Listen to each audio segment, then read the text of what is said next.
morning headlines before you step out, midday updates while you walk, evening analysis when the day winds down.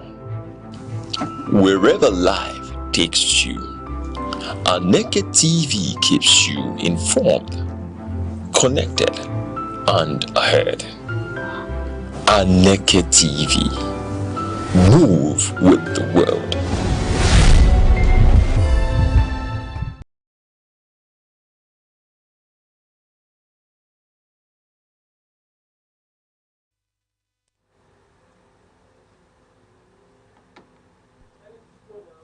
You're still watching Sunrise here on Aneke TV. We really apologize for that break in transmission. You know, the Nigerian factors, these things, set in. However, we are still on Sunrise, looking into the Nigerian issues and celebrating and felicitating with Mr. President on his 3 years in office. And this is newspaper review, where we are looking at the frontlineafrica.com, the story on a Fubara Blessing who has, picked the nomination from governorship nomination of the NDC to be aspiring to be the governor of Rivers State, invariably to replace his brother, at the government seat in Rivers State. And speaking to this issue, gentlemen, you do remember the fate of Governor Similaye Fubara, where he seems to have been outmaneuvered by the commander of the Rainbow Coalition in Rivers State. I did listen to the FCT minister, in fairness to him, he came out publicly to say that he was surprised that Fubara went ahead to pick the nomination form of the APC, speaking to the Similaye Fubara now, to pick the nomination form of the APC, that part of the reconciliation agreement was that he is not supposed to return for a second term in office. Why did he negate that agreement that was reached to go pick the nomination form?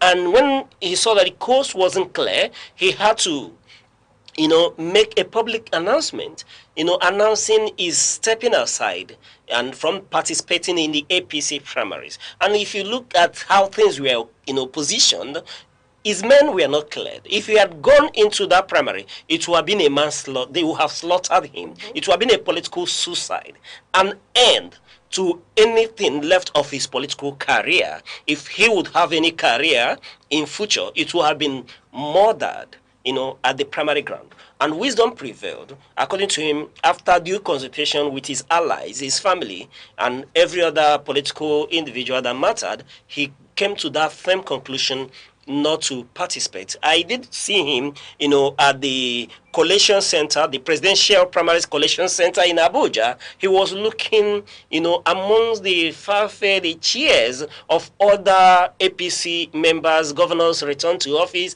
senators. He was looking like, the dog with his tail in between his leg, a man who's been so whipped into submission. So when we see a Blessing Fubara, going to pick a nomination form of the NDC, you cannot, in fairness, say that that is happening in isolation of the governor being aware of the fact that his family member has gone ahead to make political moves. So when we are to look at these issues and analyze them critically, I am, for one part of me, not wanting to be politically correct, I feel that yes, Fubara has been somewhat marginalized, but for me, no one has marginalized him like himself. He could have, decided to fight for his life, or die or die. If I die, I die. If I perish, I perish. But he seems not to have that political lever, in the Nigerian palace, where they say you don't have liver, to fight. He seems not to have the liver to fight. So why start that fight initially if you know that you didn't have the capacity to sustain the momentum? A lot of Nigerians would have backed him if he had challenged the status quo. It won't be a first time, a governor would challenge the status quo, irrespective of the fact that everybody wants us to believe that the Rainbow Commander, the commander of all the coalition in Rivers State, the FCT minister, has the backing of President Bola Ahmed Tinubu. But let me take you back to history. President Bola Ahmed Tinubu, as a sitting governor of Rivers State, challenged the incumbent president then, Olusegun Obasanjo, challenged him, forced him to a standstill, made it so difficult for PDP to take over Lagos State. The allocation of Lagos State was seized almost throughout the lifetime of the administration. It was later released by then President Umaru Musa Yar'Adua. You understand? But it didn't deter Bola Ahmed Tinubu as the governor of Lagos State from challenging the incumbent. We saw in Abia State, the then governor of Abia State, Ojo Zokalo, he challenged and fought the incumbent president to a standstill and was one of the individuals that I would say advised Atiku to oblivion to fight and challenge the incumbent in the PDP primaries, when they were seeking for second term. Before Obasanjo had to, plead and then was able to bring everybody together and he was able to get the nomination form of the PDP. The point I'm making is that is not and wouldn't be the first time we are seeing a governor challenge the authorities at the federal. Remember, governors in Nigeria have enormous powers. They are the chief security officers of their states. They call the shots from their states. So we've seen governors being able to stand the incumbent presidents. And it's been the trajectory in Rivers State over the years. There has been no governor of Rivers State, bar Peterobi, and then Celestine Omehada had a short stint, that had not been a loggerhead, a daggers drawn with the presidency. Is it Rotimi Amechi?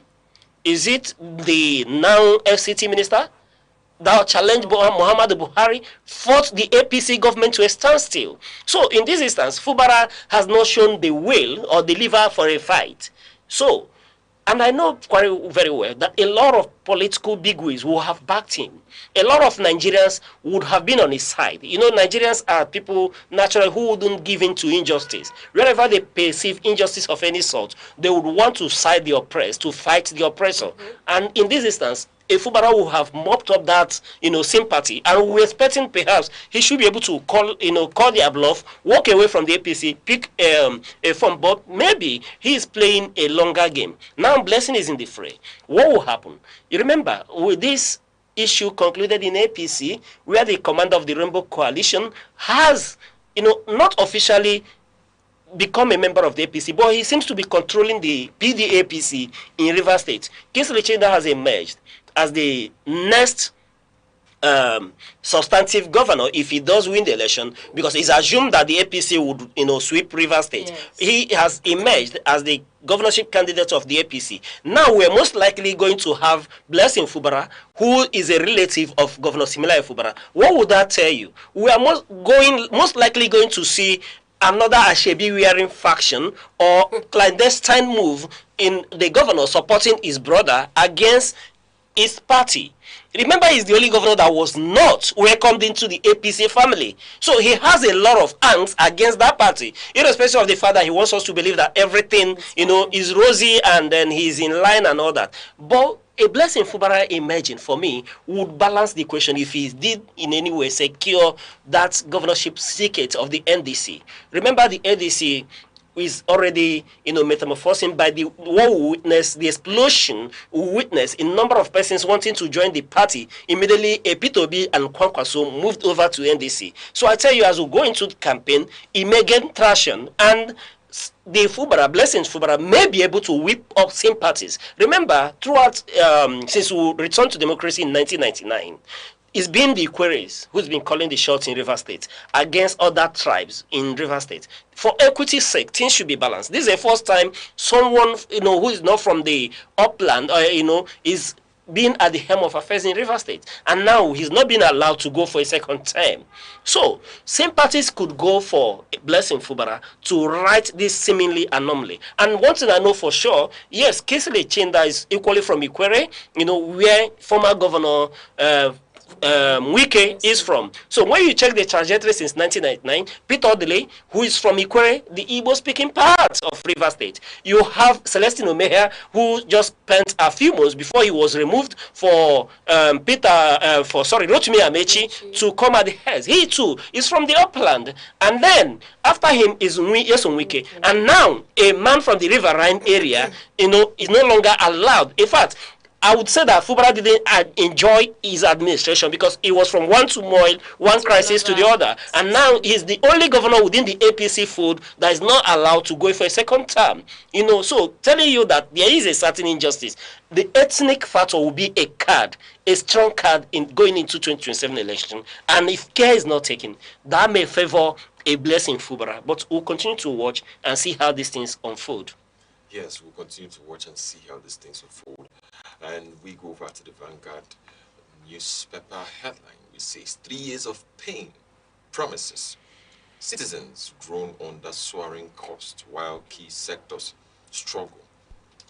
3 years in the current administration, many Nigerians continue to face rising living costs and economic hardship, while key sectors such as power, security, and infrastructure are still struggling despite government promises of reforms and long-term improvement.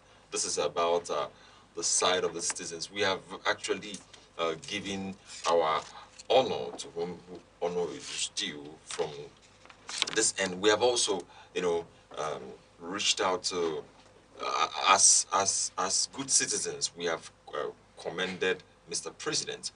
Also, from the point of the citizens, there is some groaning and soaring costs and why key sectors struggle. So this is about the current administration, what has happened in 3 years, the economy from the citizens' point of view, what has happened, and the rising of living costs. When the issue with came up with the Strait of Hormuz, when it came up, things skyrocketed. The economy, the hardship seemed to be obvious when these things started to happen. I'm talking about the issues in the Middle East, and the citizens has come out to, give their verdict on the 3 years in office of Mr. President, how some of them are dissatisfied with what they have seen. And we have been advocates of the common man, I would say, and have been always directing government reforms, saying with this statement that if it's not going down to the grassroots, if the man on the street is not having to, be able to pay for certain things that he needs, something like food, shelter, and then if his life is not secured in the state where he is, if he's sleeping with all eyes open, or what is actually happening in his life, we could say is not something to write home about. So if the basic the basic things that are needed in a society are not provided from the administration, who has posed themselves as making progress, if these things are not if they are not provided, it will be an issue. So citizens, some people have come out to say that it's not actually the best, while some has praised Mr. President on his 3 years and the successes he has really achieved. Seeing where we were coming from with the administration of late Muhammad Buhari into this administration, and also the one before that of good-looking Bello Jonathan, the economy of Nigeria has plunged deeper. The citizens of Nigeria have plunged deeper into poverty, into repression, into depression, more than the administrations before it. It's as if the governance in Nigeria, I don't know when we'll get to the point where citizens, because if you say citizens, it will sound like some persons are not in favor of what he is doing. There's this hope of every new government when they come to power. Oh, we hope that this one will do better than the last time. But if we're being honest with ourselves, before Tinubu came into office, we already knew where we were. And we already knew, for people who knew the person that Bola Tinubu was, we are not really expecting so much of a change. But the reality of things is that things have moved from what we used to know to what we do not even recognize. And it's like the newspaper headline says, it's been 3 years of pains and promises. It's been more of promises than the things that he has done. Yes, earlier in the day, we've commented on the fuel subsidy and forex, but we've dealt more in these 3 months on promises.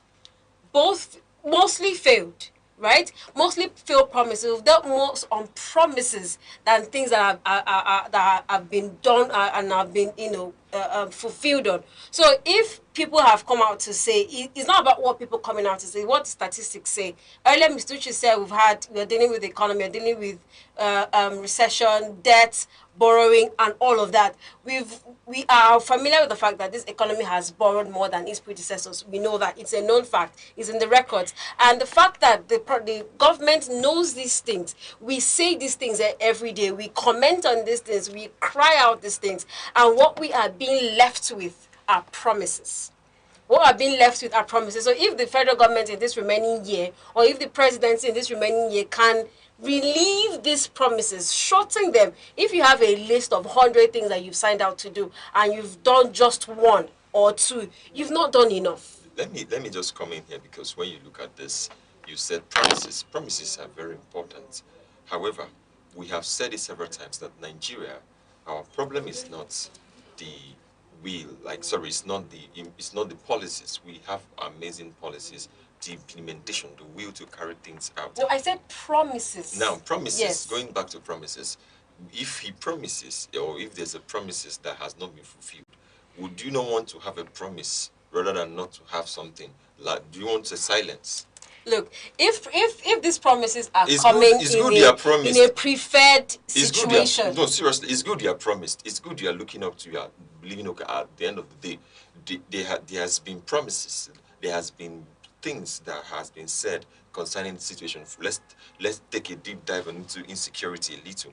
Insecurity, Mr. President said that they have no, talking about the children that have been held hostage by the kidnappers. He said that they are working hard to get these things back, to get the children back, that they are making progress. Now, when you look at it from the inside, people would say, are you just talking? What are you doing? No, he said that he has not forgotten them. That is to tell you that he's having them in mind. Okay, so when you talk about promises, to me, promises are even better than just the silence. Because when the March past was going, when the commemoration of Children's Day, it came together with Eid. Just 2 days ago, you would see that a lot of people, it was on a shadow.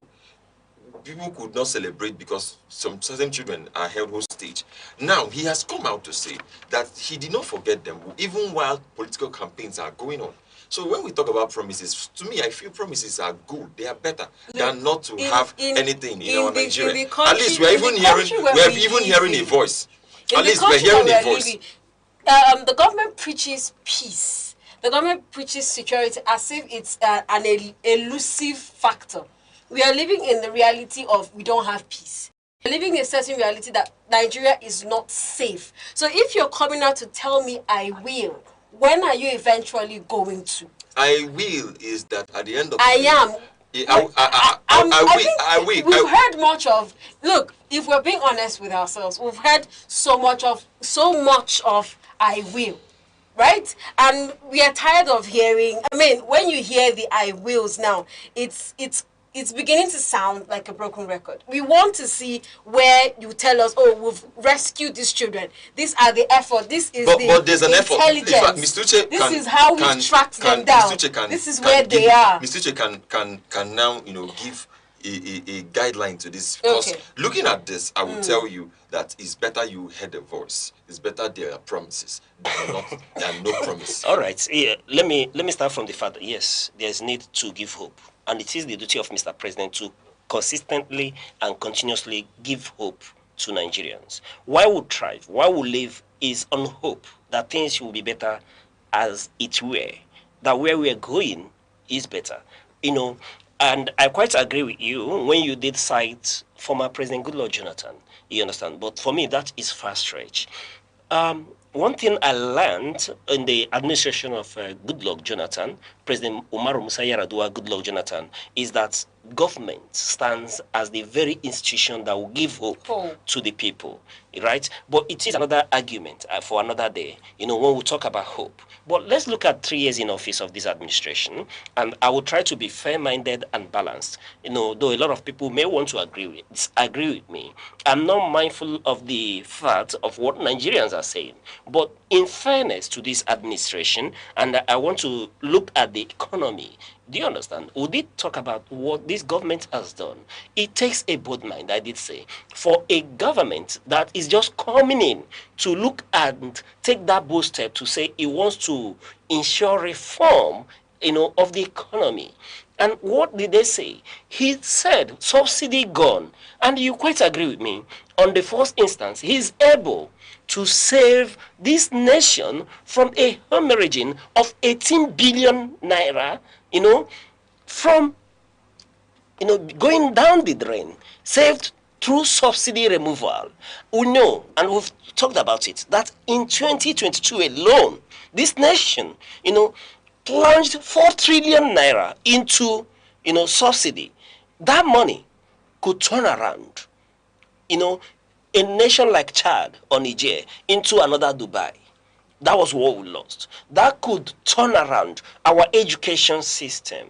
That could create more infrastructure when you talk about housing. So in that aspect, yes, I would say kudos to this administration. But in fairness, in trying to balance it, in removing subsidy, we expected multiple things. We expected that 18 billion that was saved would reflect in the lives of Nigerians. And the question remains, does it make any impact on the life of Nigerians? These are the questions that economists need to answer. And you may find solace in what Nigerians are saying, that yes, we've removed subsidy. Where did we take it to? One is that we expected that money, to reflect in the reduction of the cost of living. However, when we did remove that, it's as if that subsidy was now moved for Nigerians to pay, the shortfall, and then the subnationals, started, smiling, having more funds available. For good or for bad, it will be remembered of this administration in these 3 years that they made more funding available to the government and the subnational. So the blame entirely may not be that of the government at the helm, may not be that of President Bola Ahmed Tinubu, because I remember I heard him clearly when he was telling the governors to wet the grass more. Why would he tell them that? Because he has made more funding available. Because it is in the estimation of the administration, by making more funds available to the government at the subnational, that it will be able to get to the common man. The argument still stands to be seen, you understand. And for what it may, it becomes an albatross on the life of this administration. Then moving away from that, going to foreign exchange, forex. Yes, this is one area I would celebrate this administration, because it has stop arbitrage. We have multiple auction points where people would buy dollar for, let's say, 200 naira, and they are able to instantly, at that same spot where they bought it, make additional 200 naira on it. God bless him. The Emir of Kano, Sanusi Lamido Sanusi, he did speak to these things then, that the arbitrage we had under President Muhammadu Buhari, was such that he could just bring out a laptop, sit at his pouch, and make billions without sweating. It was that bad. And this administration, was able to cause a unification of our foreign exchange. And we've seen the impact. There is a similar stability that's been returning to the forex market. The disparity between the official and the parallel market is not much, usually hovering not above 40 naira, and 10 naira to 40 naira. So there's a semblance of consolidation in this phase. And I give it to this administration against where we are coming from. We had it bad under Muhammadu Buhari. But why I do not in any way exonerate this administration is anchored on what Mr. President said. And it is an APC administration. Government is a continuum, right? So, and I believe he was part of the government, and he has openly told us that if it is for optics, I do not know. If it is for campaign, I do not know. But he said, Muhammadu Buhari is me, and I'm Muhammadu Buhari, meaning that he was in the know of what was wrong all the while, and I expect more. So in area of forest, kudos. But what I do not know is how we will sustain the continuous defending of Naira, from either skyrocketing or falling. However, it will not be forgotten that it was in this administration given to subsidy is gone, and the seemingly confusion, that heralded the place when they came into office, that now made, forests to go as high as 1,018 till we're able to stem it back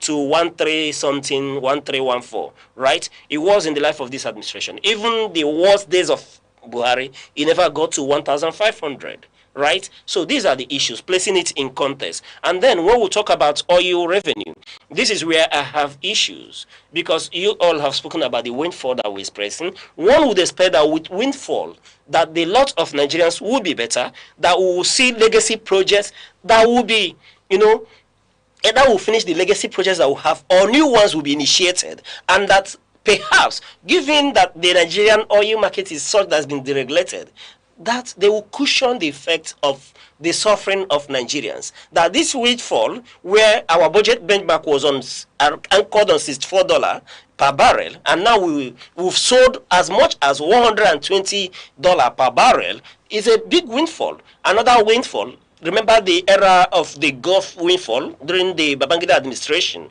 We could again say we didn't know what happened to that windfall, and the history is repeating itself this time around. As Nigerians are paying out of pocket, they had to pay higher transportation costs. Remember, in Enugu State, where we are, is experiencing higher food inflation against other regions in Nigeria because of the cost of haulage, bringing these staple foods from the northern farm gates to the eastern region. They had to pay more out of pocket. So when we consider a lot of these things, these are the factors that we'll look into. Then into debt servicing is another area. I heard you when you said that this government has borrowed more. Yes, I agree with you. There's nothing wrong in borrowing. But the point is, where are you plunging the money you borrowed? Yes, and I, for one, I'll be sincere with you. I do not believe that this administration has shared the infrastructures appropriately amongst the regions. It's been anchored, for me, at a certain pace. Yes, one would celebrate, like Mr. President did say, 2,700 kilometers of road, road network. And in as much as people would argue that that would open up more hinterlands, give them access, and then give more access like the Sokoto Badagry Road, the Coastal Highway, and all that. It will open more places. But I felt we needed to maintain, upgrade the infrastructures on ground, being that when they came into office, there was little or nothing left.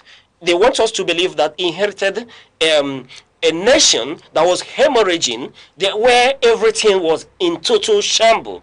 And the first thing this administration did was to award the coastal highway. Who does that? These are the issues. Then, till date, we do not have for certain the cost per kilometer of that road.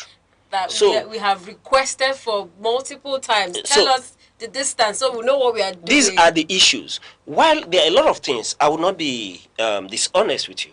There are a whole lot of issues, things that we can celebrate in the life of this administration. But likewise, the question remains, and is not for me to answer, has Nigerians fared any better in these 3 years? These are the questions.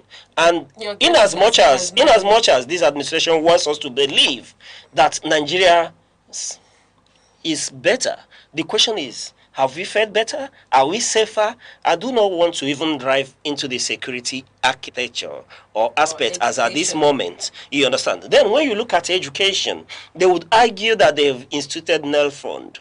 Yes, good as it may. But I feel that NEL fund doesn't solve the issue in the Nigerian setting. You have not created more job for the graduate that is coming that will be in debt by the time he graduates. And is it accessible by all regions? By the origins? These are the issues. So there are a whole lot of issues, and I believe if we continue to interrogate it, we may sit throughout the day. But in one aspect, they've shown initiative, but have they shown the requisite capacity that's an issue for another day. So for me, it will be when it is weighed on the scale. I have a lot of other issues why a government in Nigeria may not perform very well. And I've opened that on several fronts, that when you give the Nigerian system that allows one to be in court contending within the first year of his administration, yes, and trying to gain legitimacy of that administration, and then by second year you have only 2 years to be able to do anything, and campaigns have started already in third year. So we won't see any meaningful development because we're into politicking, into campaigning. So next we'll see is after the elections are won and people will begin to settle back into offices again. So these are a whole lot of issues. But in all, like I did say before, I would congratulate Mr. President, because for me, one thing he has done is that he has kept this nation together. He has. All right. All right, that's the more we can take this morning on the morning show Sunrise here on Aneke TV.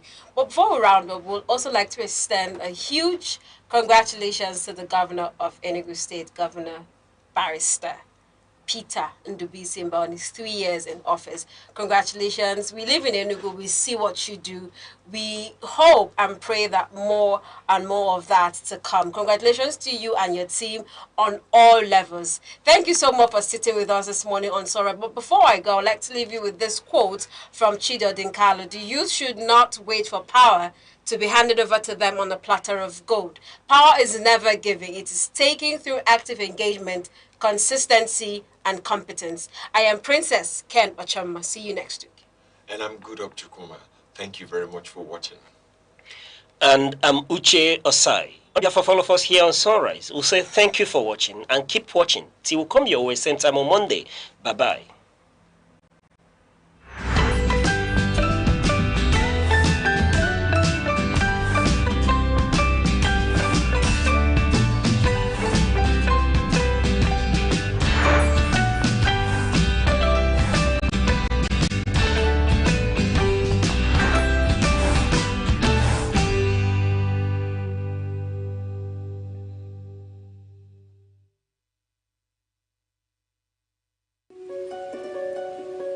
In a world that never stands still, where stories break in seconds and moments shape history, one station keeps you connected to your nation, to the continent, to the world. From breaking news to powerful stories, from business and politics to culture, lifestyle and entertainment, we inform, we inspire, we keep you ahead. This is more than television. This is your window to everywhere that matters. Aneke TV. Move with the world.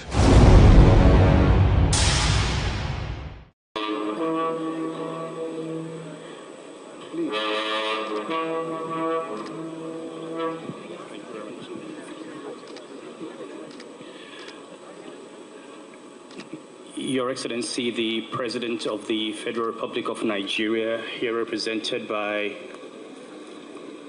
His Excellency, my brother Senator Kashim Shettima. Your Excellency, General Gowon, Your Excellency, Mrs. Gowon, Your Excellencies, General Abdul Salami and President Jonathan, Your Eminence, please permit me to stand on already established protocol. It is a great honor for me to have this opportunity to speak for 2 minutes on this occasion of the presentation of the book from our father. Unlike Kingsley, I would like to say that I'm here in a personal capacity. If my father were alive, he would be the one seated there. General Gowon appointed my father High Commissioner to Canada, Ambassador to Belgium, and First Ambassador to China. And my parents remembered the visit of General Gowon to China when he was ambassador. And I'm proud that I was able to continue that relationship father and son up to this day. President Jonathan spoke about leaders be remembered for policies and infrastructure. The reality is that policies change, infrastructure also changes.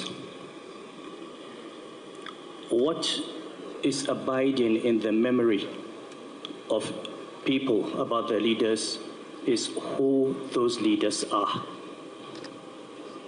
Do they remember you for your integrity or for corruption?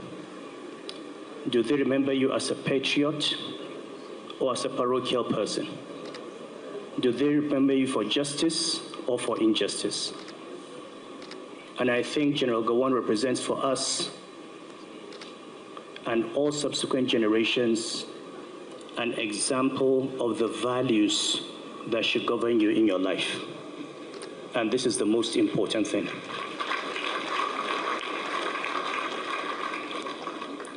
I'll leave you with one memory abiding for me.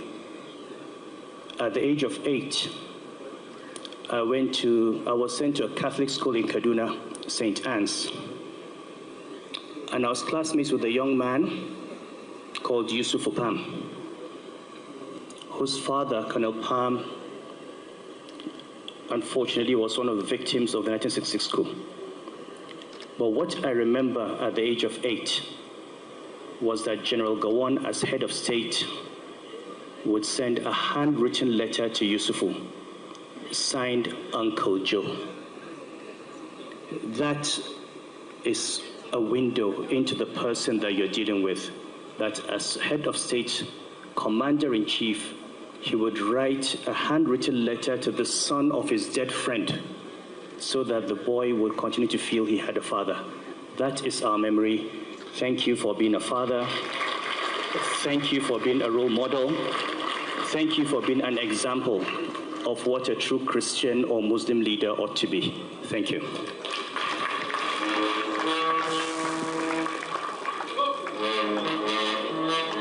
Thank you so very much indeed. The Emir of Kano, His Royal Highness, Dr. Lamido Sanusi Lamido, who is making his way and greeting those in the front row. And as he does this, I'd like to take the microphone very quickly to His Eminence, who has a word or two. Your Eminence, sir. In functional democracies and competitive economies, meritocracy is not a slogan, it is a system. A system where competence determines opportunity, performance drives advancement, and leadership is earned, not inherited or imposed. In Nigeria, however, the persistent triumph of mediocrity over merit continues to shape recruitment processes, elective positions, and leadership outcomes across critical sectors of national life. From public service employment to political office, from academia to corporate governance, troubling pattern has emerged. Access often trumps ability, loyalty outweighs competence, and short-term political calculations override long-term national interests. In the public sector, recruitment exercises are officially designed to be competitive, involving written examinations, interviews, and eligibility screening. Yet, multiple surveys and independent audits have consistently shown that informal influence, patronage networks, and bribery remain significant determinants of who gets hired. This reality has produced ministries, departments, and agencies burdened with underqualified personnel, struggling to deliver on complex policy mandates in a rapidly evolving global environment. The consequences are not abstract. They manifest in delayed project execution, weak policy implementation, inefficient service delivery, and ballooning recurrent expenditure with minimal value creation. When institutions are staffed without regard for skill or capacity, governance becomes reactive rather than strategic. The problem is not limited to recruitment alone.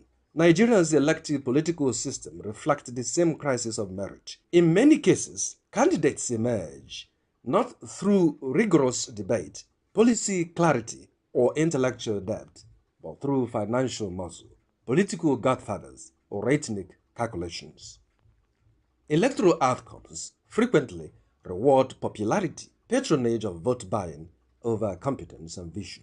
The result is a leadership deficit that cuts across local government councils, state assemblies, governorships, and even the national legislature, institutions constitutionally tasked with lawmaking, oversight, and representation, yet often lacking the technical depths required to interrogate budgets, scrutinize policies, or design forward-looking legislation. Other sectors tell a similar story. In education, the erosion of merit in academic appointment has weakened research quality and global competitiveness. In some tertiary institutions, promotions and leadership roles are influenced more by internal politics than scholarly output.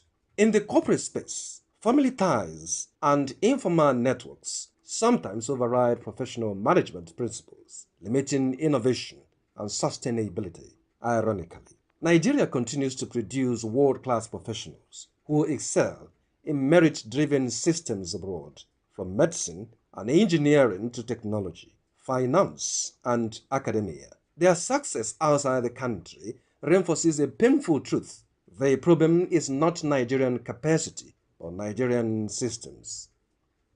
Countries that have achieved rapid development offer contrasting examples. Singapore, Rwanda, and South Korea institutionalize meritocracy through transparent recruitment, performance-based promotion, and zero tolerance for patronage. Leadership selection in these systems prioritize competence, integrity, and accountability, even when politically inconvenient. Back home, the cost of failing to do the same is increasingly evident. Brain drain has accelerated as skilled Nigerians seek environments where effort is rewarded fairly. Public trust in institutions has declined, and citizens grow more cynical about processes they perceive as rigged or predetermined. Yet, experts argue that the tide can be turned. Strengthening meritocracy requires deliberate reform, not rhetoric. Transparent digital recruitment platforms, independently supervised examinations, enforceable sanctions for recruitment breaches, and clear performance metrics are critical starting points. In the political space, electoral reforms that reduce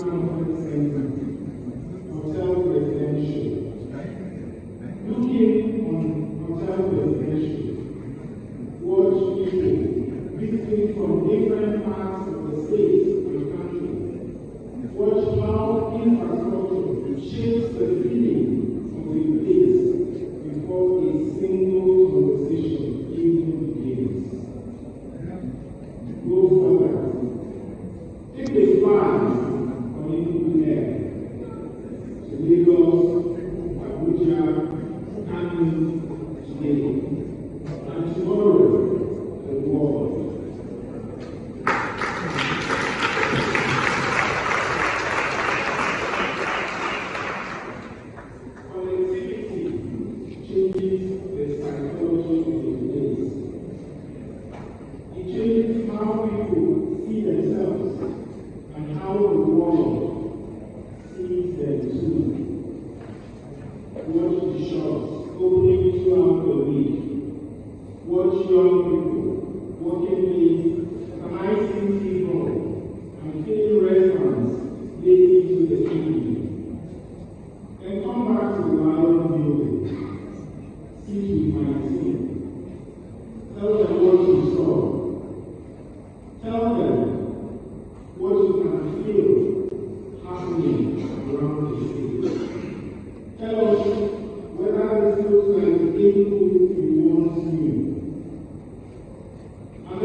difficult decisions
here cannot be understood simply as a collection of projects. We're building a operating system of this state. A different future is being constructed layer by layer, economically, culturally, and institutionally.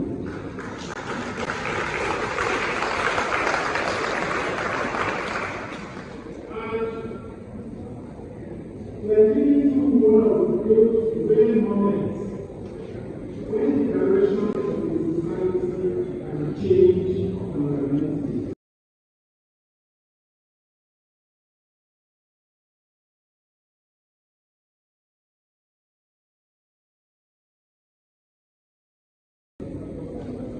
And you feel a state that has learned to manage inflation is spending ambitiously again. Young people are starting to imagine futures for themselves here at home. Investors are looking at enugu. The wider region is paying attention. And God willing, what is being built here will contribute to something larger nationally.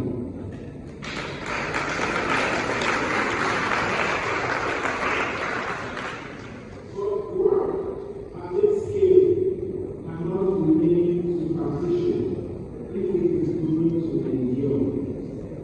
That is why the foundations matter so much. Education, healthcare, infrastructure, security, technology, investment, and public trust. These things only last when people begin treating them as their own. When we are gone, what will remain? Will future generations inherit systems strong enough to handle them further and we ourselves travel? Will they look back and recognize this period as the moment enugu truly changed direction? Or will people mistake the beginning for the end? Because what we see around us today is not completion. It is true that far more is possible.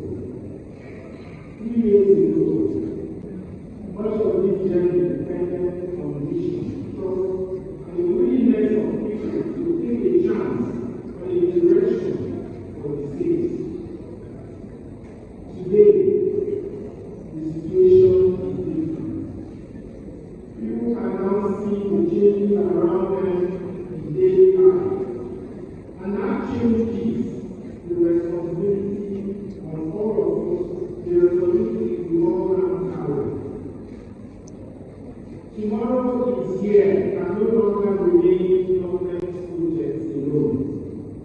It belongs to you. The future of this state cannot depend permanently on one administration or one political moment. It must be rooted in public culture, in the way communities protect what has been built, and take seriously and hold leadership accountable for continuing to work properly.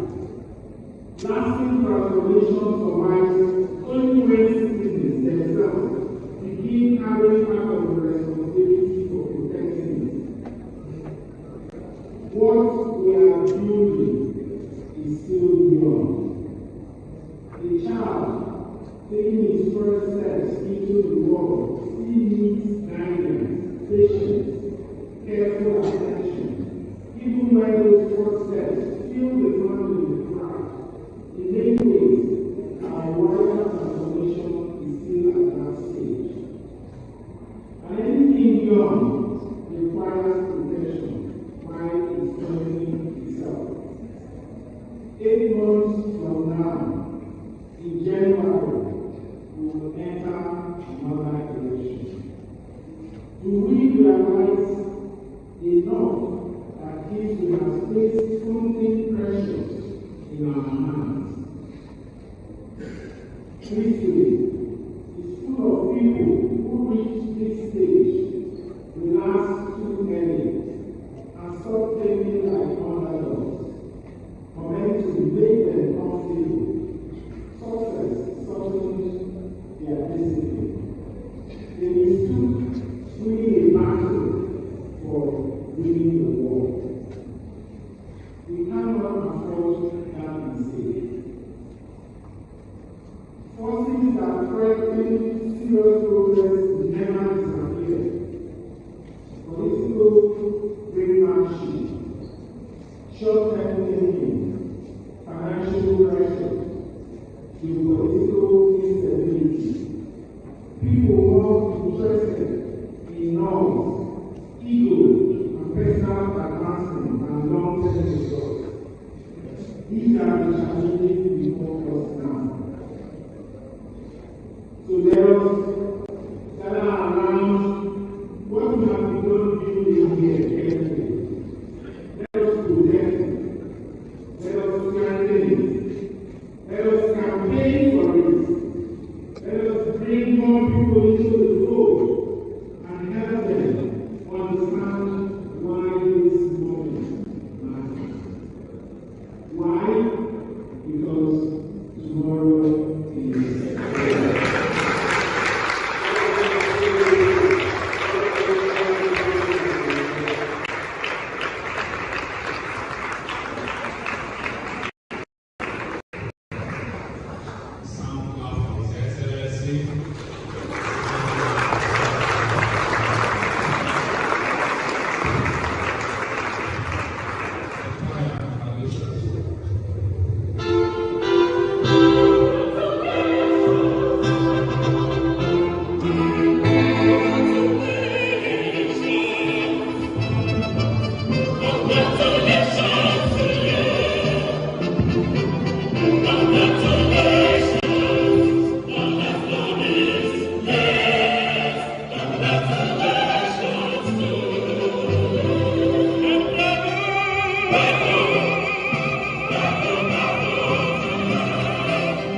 Every second, the world changes, markets rise, leaders speak, stories unfold.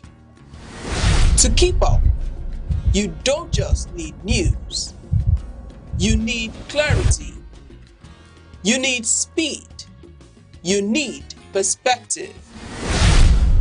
That's why Aneke TV brings you the global pulse. Accurate, reliable, right when it matters most. Aneke TV. Move with the world.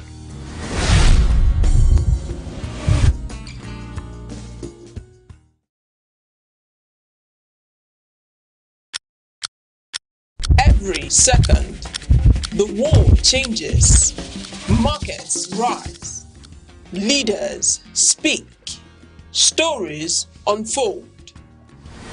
To keep up, you don't just need news. You need clarity. You need speed. You need perspective.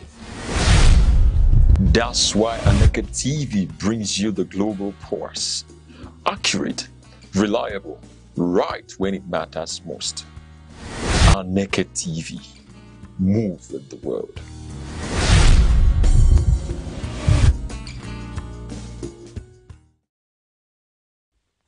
In a nation defined by diversity and potential, the question remains, what kind of leadership will guide Nigeria into the future?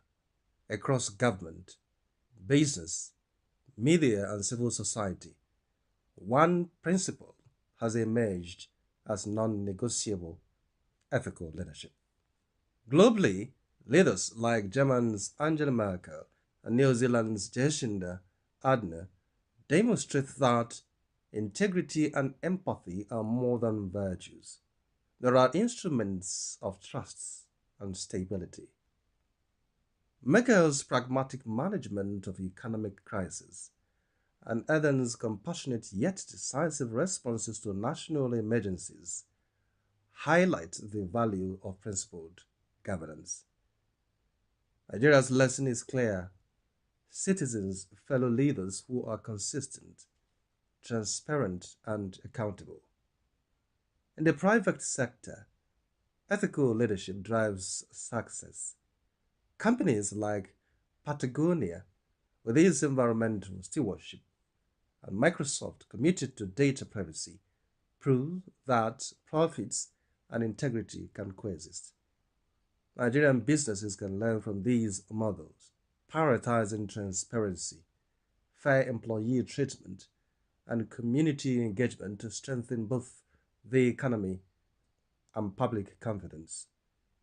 Religious and civic institutions also hold enormous influence. In Sweden, faith-based organizations collaborate with governments on social welfare while respecting secular governance. In Nigeria, religious leaders can guide communities through ethical engagement, promoting peace, civic responsibility, and financial transparency. The media serves as the nation's ethical compass. From Watergate in the United States to anti-corruption investigations in South Korea, responsible journalism exposes abuse of power and strengthens accountability. Nigerian media, by upholding truth and resisting political pressures, can elevate public discourse and encourage ethical governance. Youth and civil society movements around the world illustrate the power of principled activism. Evidence-based campaigns in Kenya, climate initiative in Europe, and grassroots civic actions globally show that organized engagement reinforces accountability. In Nigeria, young people and NGOs can champion ethical leadership through advocacy, civic education, and constructive participation. The path forward is practical and systemic. Transparent public finance, digitized services, whistleblower protections, merit-based appointments, and civic education are all critical. Ethical leadership must be embedded in institutions, daily operations, and individual conduct. When leaders govern with integrity, businesses act responsibly, institutions foster unity, and citizens uphold civic duty, Nigeria's potential becomes tangible. Ethical leadership is not just a moral ideal, it is a strategic roadmap to progress, cohesion, and sustainable development.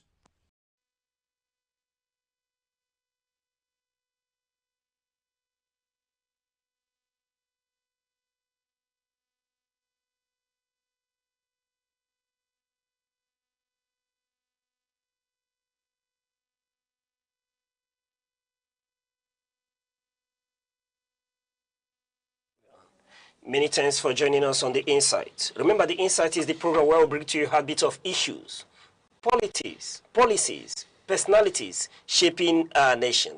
And this is a special edition of The Insight. Nigeria's healthcare system has long stood at a difficult crossroads, where dedication meets limitation, and where skilled professionals are often forced to work within fragile structures, outdated records, and overstretched facilities. For millions of Nigerians, accessing quality care is not just a matter of proximity, but of efficiency, coordination, and trust in a system that is still largely analog in a rapidly digital world. But what if it helps to just get a different way? Today on The Insight, we examine what could mark a turning point in Nigeria's healthcare sector. An island-based health technology company, Pilazia, is stepping into Nigerian space with a bold promise to revolutionize how hospitals operate, how patients are managed, and how data drives life-saving decisions. In partnership with Upper Speech Medical, this initiative aims to move our healthcare system from paper to precision, from guesswork to data-driven care, and from fragmentation to full digital integration. Is this the breakthrough Nigeria has been waiting for, or just another ambitious idea facing the harsh realities of infrastructure, policy gaps, and accessibility? Joining us to unpack this critical conversation are two key players at the forefront of this innovation. The CEO of Pilazia, Stephanie Esambe. What a pleasure to have you on The Insight. Thank you for having me. And we have also is the CEO of Upper Speech Medical, Kenneth Ekene Onu. Mr. Ekene, it's a pleasure to have you here. Thank you. Great. This is not just about technology. It's about lives, systems, and the future of healthcare in Nigeria. Welcome to this segment of The Insight. Ladies and gentlemen, let's get right into this. We are virtually out of time, so we'll have to kick things running as fast as we can. Yes, coming to Nigeria's healthcare system is still struggling with poor record keeping and overcrowding and limited access. My question is, how does Pilazia's entry, directly into this market going to help change the everyday reality in Nigeria? Thanks for the question. So our approach at Palaxia, so our main goal is to support the patients throughout their chronic illness management journey. So as we're well aware, healthcare is very fragmented, and that's not an issue that is faced only in Nigeria. It's actually a global issue. But it's very, very big in Nigeria because of, I'd say, the wealth disparity. Not everyone has equal access to great healthcare. So our goal is to make it more accessible to a wider audience, to everybody. We want to make a connected health ecosystem where a patient goes into the hospital or to the pharmacy or even their professional carer. It has an integrated system where they have all the patient's medical information in one. So we're trying to streamline that process and make it more digital so it's easier for everyone to communicate throughout the whole journey. All right, thank you very much. But let's talk in real terms. Yeah. What is the gap in Nigeria healthcare sector that has convinced you that this is the right time to step in? So we are seeing a lot of advancement in technology at the moment, and with that advancement, it's making it also cheaper. So the costs back in the day would have been extortionate for people to build even simple healthcare systems. But now, because it's a lot cheaper, we can actually make that more accessible. So we're hoping to bring it at a lower cost so it's accessible to the masses and not just target the higher ups or like, the people in the private hospitals. All right. Let me bring you to this conversation. You know the realities on ground. Do you think that is the right time for this partnership to bet into Nigerian health sector? Yeah. Nigerian health system, as we all know, we have been going through a lot of core issues when it comes to healthcare advancement.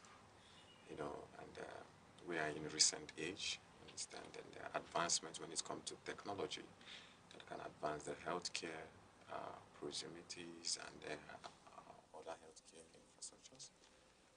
It's the right time, and that's why we're working tirelessly to make sure that we have great partnership with the companies that is already integrating into healthcare AI products that can most healthcare professionals in Nigeria can leverage from. So this is the right time. And this is the right time, and this is the time for it. All right. Stephanie, let me come back to you. Looking at chronic diseases like hypertension and diabetes are a rising case in Nigeria. And I'm asking, how will your technology help patients manage the conditions, beyond hospital visits? Yeah, so that is our main goal, the continual support for the patients throughout. As we are aware, right now, patients only receive episodal, so they only see their clinicians or their doctors maybe every few weeks if they're lucky enough, but for some people it's every 3 months to every 6 months. And that time period in between, there's a lack of visibility for the clinicians, but also for the patients themselves. So if they don't have a proper record keeping where they can track and monitor their symptoms, where they can monitor their adherence, whenever they go back to their clinician, when they ask them, how do you feel, how do you fare, they only remember the last week, and they might have felt well the last week, but last month they might have had a crisis, they might have had an issue. Overall, they can't really monitor the trends. So if you're prescribed a new medication, we need to be able to see, do you actually fare better on this new medication, or were you better in the previous medication? So our goal is to gather that data in between appointments. So when you do go for your follow-up, you have informed data for your clinician to be able to make better informed decisions on your care. All right. If I understand correctly, yes, this innovation is data-driven and technologically based. Yes. All right. You've been around for some time now, yes, I bet a few days. You would agree with me that Nigeria has infrastructural challenges, yes, especially power and internet accessibility. So my question is, how have you adapted your solution to function effectively in the Nigerian environment? We're very aware of the power issues in Nigeria. Is you can't escape that. So the way we are building our infrastructure is we're not building an fully integrated. So it's web-based at the moment, but we'll have offline capabilities. So there'll be a limited amount of things that you can access even when the system is offline. So you can still, take your doctor notes when you're with a patient, and then once the system goes back online, it'll update what has been done once it was offline. So we're very aware of that issue. All right. I'm happy with this innovation, but the reality here is this. Yeah. Where you come from, the education has advanced. We have a lot of advanced people and younger generation. In fact, the population in Nigeria is dominated by the youth. Yeah. However, the challenge is that education is not advancing as the population is advancing.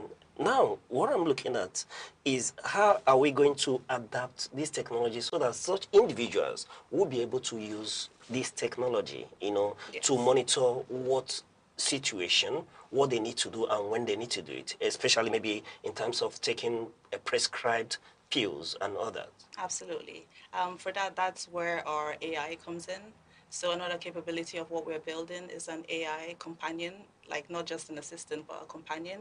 So we're building her to be more intuitive and more interactive with people. So you can query her, and that would also be great for accessibility for older people who might not be good with technology, or maybe disabled people, someone that might not be able to see. So we're working towards our app being completely hands-free. So you'll be able to speak to it like you speak to Angela, or Siri or Alexa. I'm speaking to Stephanie. Yeah, exactly. So you'll be able to just ask, hey, Angela, did I take my medication today? And then she'll let you know, yes, you took this drug at this time. And then you can ask her, Angela, when last did I report X symptom? And then it'll let you know. But as we're building the capabilities as well, the clinicians will also be able to query Angela. So if you have an appointment with a patient coming up, you can get like a summary report of the patient's history. And if you want to ask specific questions about maybe this appointment is about an update for the diabetes, then you can query the AI. So we really want the app to be accessible. That's why we incorporated AI in that form, not just in terms of the analytics, which is also important, but we want it in the front end in how our users interact with our system. All right. In this climb, prices matter. Absolutely. So my question is, how affordable is this technology going to be for the people on one hand, and perhaps with the hospitals that would be inculcated into the use of this digital technology? So our goal obviously is to make it accessible for the patients, the people first. That's why we want to collaborate with the institutions to actually bring that to the people at a cheaper price. So we want to work with the hospitals, so hopefully we'll offset the price for the patients. And then in the long run, we'll be looking to collaborate with the government. So it would have massive incentives for price reductions to implement it in bigger hospitals.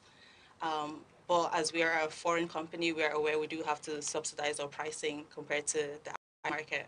So a system like Pelaxia might be charged at 5,000 to 20,000 euros a month in Ireland, but that would not be the case in Nigeria. It would be at least maybe 10% of that. All right. It seems to me that you covered your basis. You did your groundwork very well before coming here. I have a great partner there. All right. On that note, we'll go on a short break. When we return, we'll continue probing this issue. All right, thank you. The Insight with Uche Osai. Having the political will to confront whatever is the challenges. Igbo man wrestles with the tortoise that had a lot of ingenuity, a lot of ideas, and the tireless.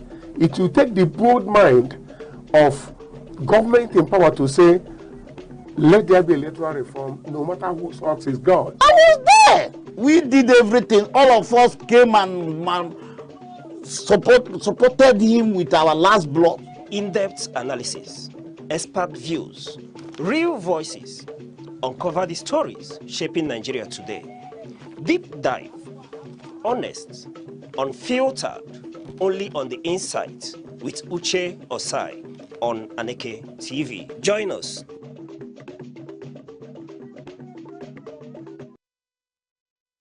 Staying with us, and if you've just been joining us, we've been speaking to the CEO of Pilazia, Stephanie Esambe, and the CEO of Apes Speech Medical, Kenneth Ekene Onu, and we've been looking at a very critical sector, and here the topic is Pilazia to the rescue, digital revolution in Nigeria healthcare.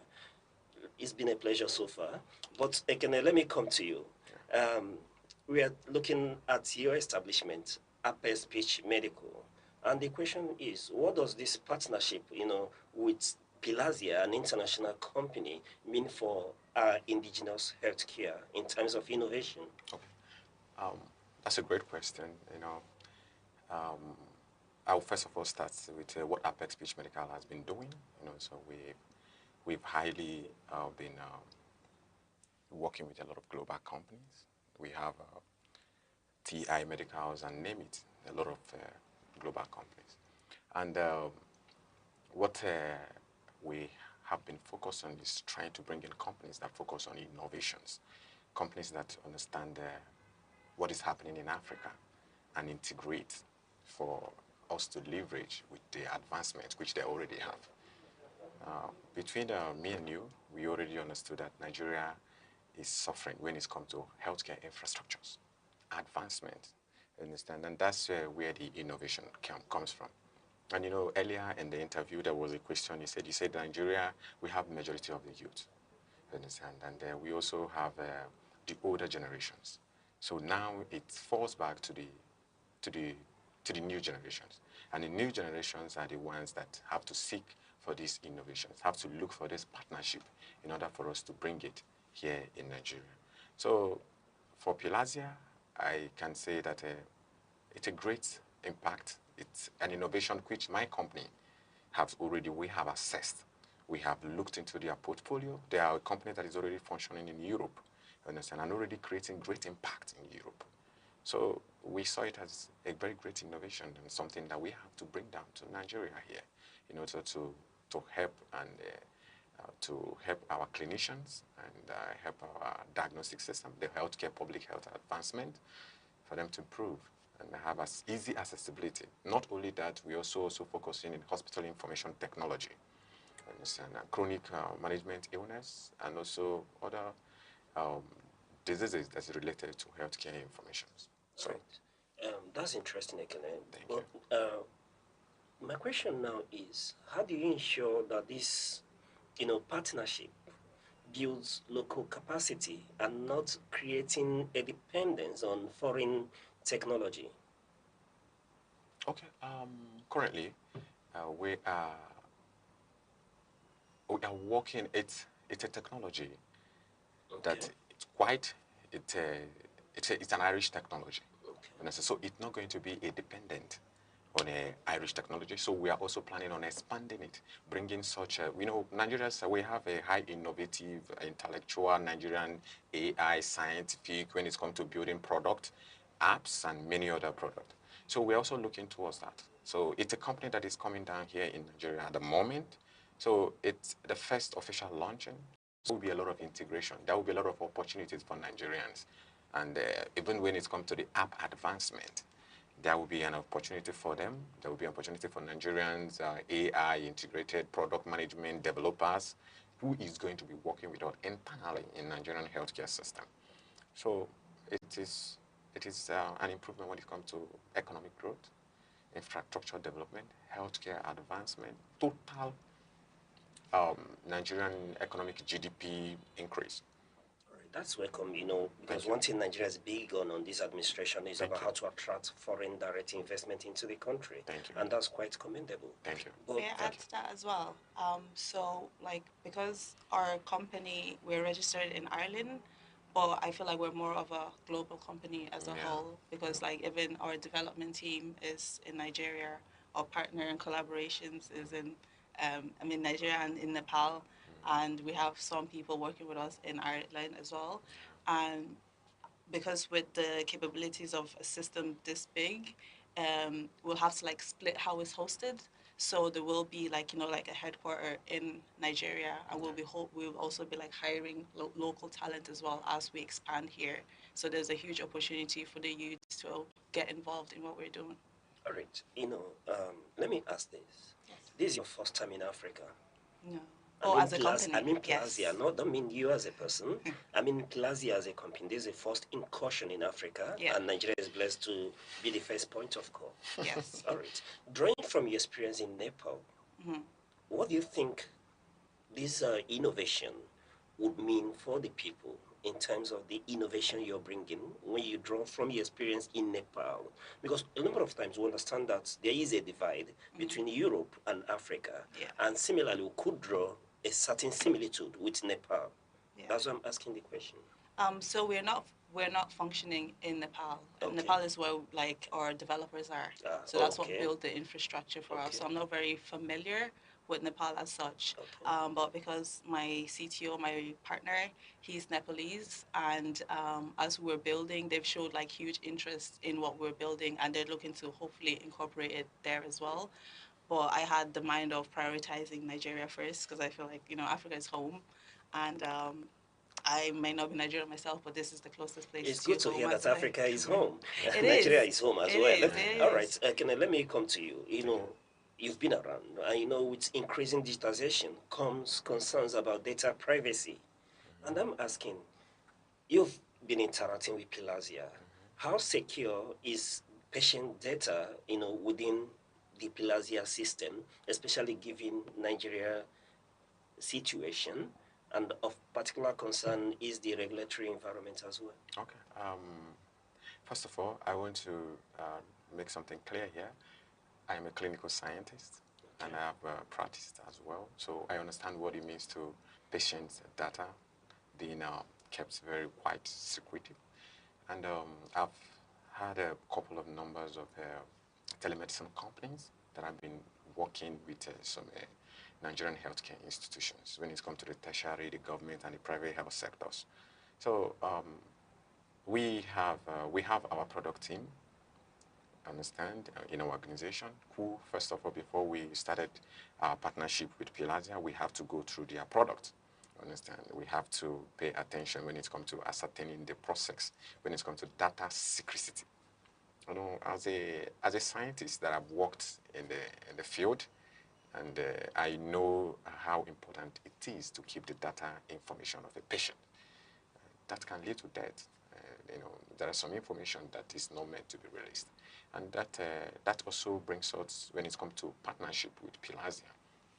So apparently, we're having a pilot phase at the moment. She didn't just come to Nigeria for us to launch the product. We're also having a pilot phase with some governmental institutions, and also with some private health sectors.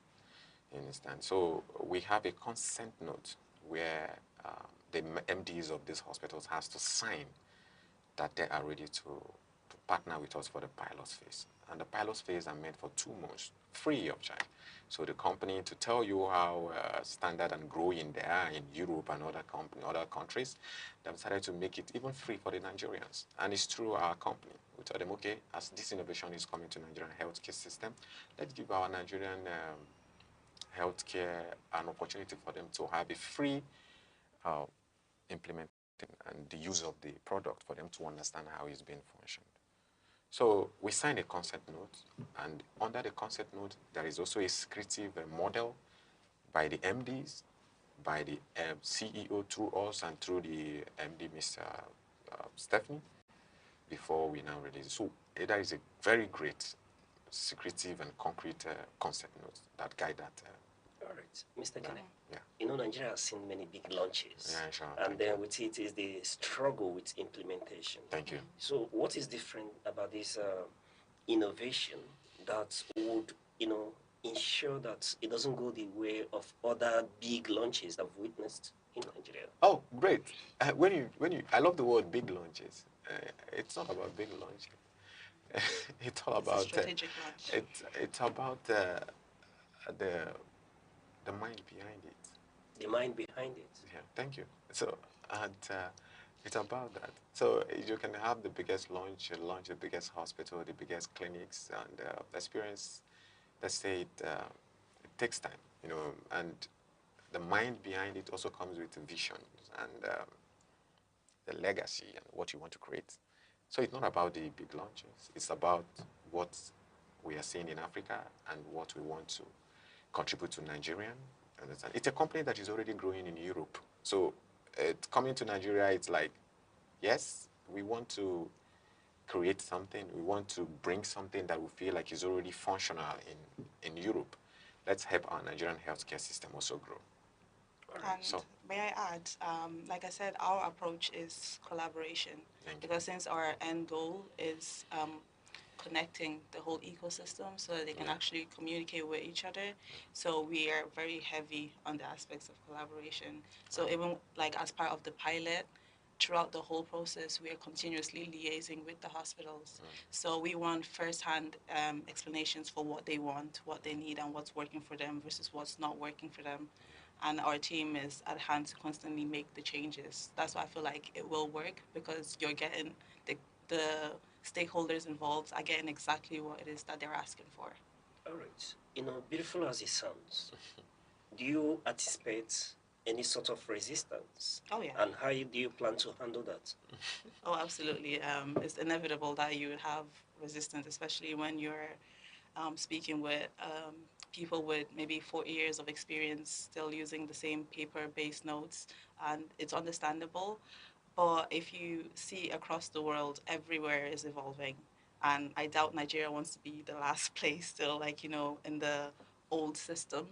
And Nigeria really has the opportunity to actually be at the forefront of digital healthcare in Africa, beyond maybe South Africa and, like, you know, the likes of Egypt, or like in West Africa and, you know, into like maybe Central and East Africa. There's a real opportunity to, you know, bring innovation into people's lives. You know, we are virtually running out of time. Let me give you a moment to talk about Pilazia. There are people who have not heard about Pilazia before. So this is an opportunity. Yeah. Let's get to hear what you have. Okay, so Pilaxia started off as a personal journey for myself. I struggle with chronic illness management. My little sister was born with hydrocephalus. So we've seen the failures of a healthcare system that's very siloed, very disconnected, and it's a global issue. So we built it because our goal is to put the patient at the center. But we know that the system is not just about the patient. You have the clinicians, you have the pharmacists, you have, like, you know, the administrators, you have the carers. And our goal is to ensure that they are in constant communications with each other and they know what's going on in each of their respective sides. So that's what we're doing at Pilaxia, and we want to bring the best healthcare and make it accessible to even the poorest of people. But we understand in terms of infrastructure, we have to start at a higher level, but that's the end goal. All right. Drawing from your personal experiences, you've taken advantage of that to help other persons to navigate this very challenge. Well, let's talk about this partnership with Apes Page Medical. So our partnership, it came across quite randomly. Mr. Oni reached out to me on LinkedIn because he was interested in what we're doing at Pilaxia. We just post about our journey as we go along. And I visited for the first time in November last year, and we just hit it off. We had like the same vision of what we want to do in terms of healthcare, not only in Nigeria, but in Africa as a whole. And it's really great to have a partner that also has that same vision and has an understanding of where we are currently and where we need to go. And he's already on his own journey as well for quite a few years now, doing such amazing work, distributing like medical equipment and consumables all across Nigeria. Every second, the world changes, markets rise, leaders speak, stories unfold. To keep up, you don't just need news. You need clarity. You need speed. You need perspective. That's why Aneke TV brings you the global pulse.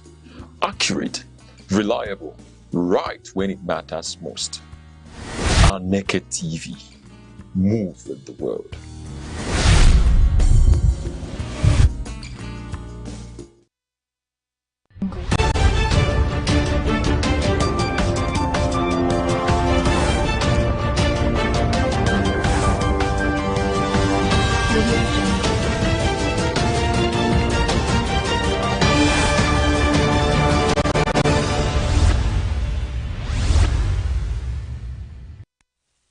Good afternoon and welcome to news across the country on Aneke TV. I'm Good Hope Chukwuma. Headlines. President Tinubu assures Nigerians of improved security and economic recovery. Federal Fire Service issues urgent warning on carbon monoxide poisoning. Ogun State Police deploy 2,500 officers for Ujude Oba Festival's security operation. Details of the news. President Bola Tinubu has assured Nigerians that his administration remains committed to restoring national security, deepening economic recovery, and ensuring that ongoing reforms translate into improved living conditions across the country. In a nationwide broadcast marking the third anniversary of his administration, President Tinubu said the government has intensified military operations against terrorists, bandits, kidnappers, oil thieves, and other criminal groups across the country. The president stated that security agencies are being strengthened through improved intelligence gathering, surveillance, logistics, technology, and interagency coordination, noting that many communities and highways are gradually becoming safer and more economically active. On the economy, President Tinubu said ongoing reforms are aimed at stabilizing the nation, reducing hardship in the long term, and ensuring that gains from infrastructure development, including roads, rail projects, and energy investments, are felt by ordinary Nigerians. The Federal Fire Service has issued a nationwide safety alert on the dangers of carbon monoxide poisoning, describing the gas as a silent killer that is colorless, odorless, and tasteless. In a statement by the National Public Relations Officer, Deputy Controller Paul Abraham, the service said carbon monoxide is produced by incomplete combustion from generators, gas cookers, vehicle exhausts, and faulty heating systems. The agency warned that exposure prevents oxygen from reaching vital organs such as the brain and heart, with early symptoms including headache, dizziness, nausea, chest pain, and confusion, often mistaken for malaria or fatigue. The fire service advised Nigerians to avoid operating generators indoors, ensure proper ventilation in homes, install carbon monoxide detectors, and seek immediate medical attention in suspected cases of exposure. The Minister of Defense, retired Major General Christopher Musa, has warned that any attempt to overthrow Nigeria's democratic government would fail, insisting that coup plotters are wasting their time. Speaking during an interview on Arise Television, the Defense Minister said democracy remains the best system of governance and reaffirmed the commitment of the armed forces to protect Nigeria's democratic order.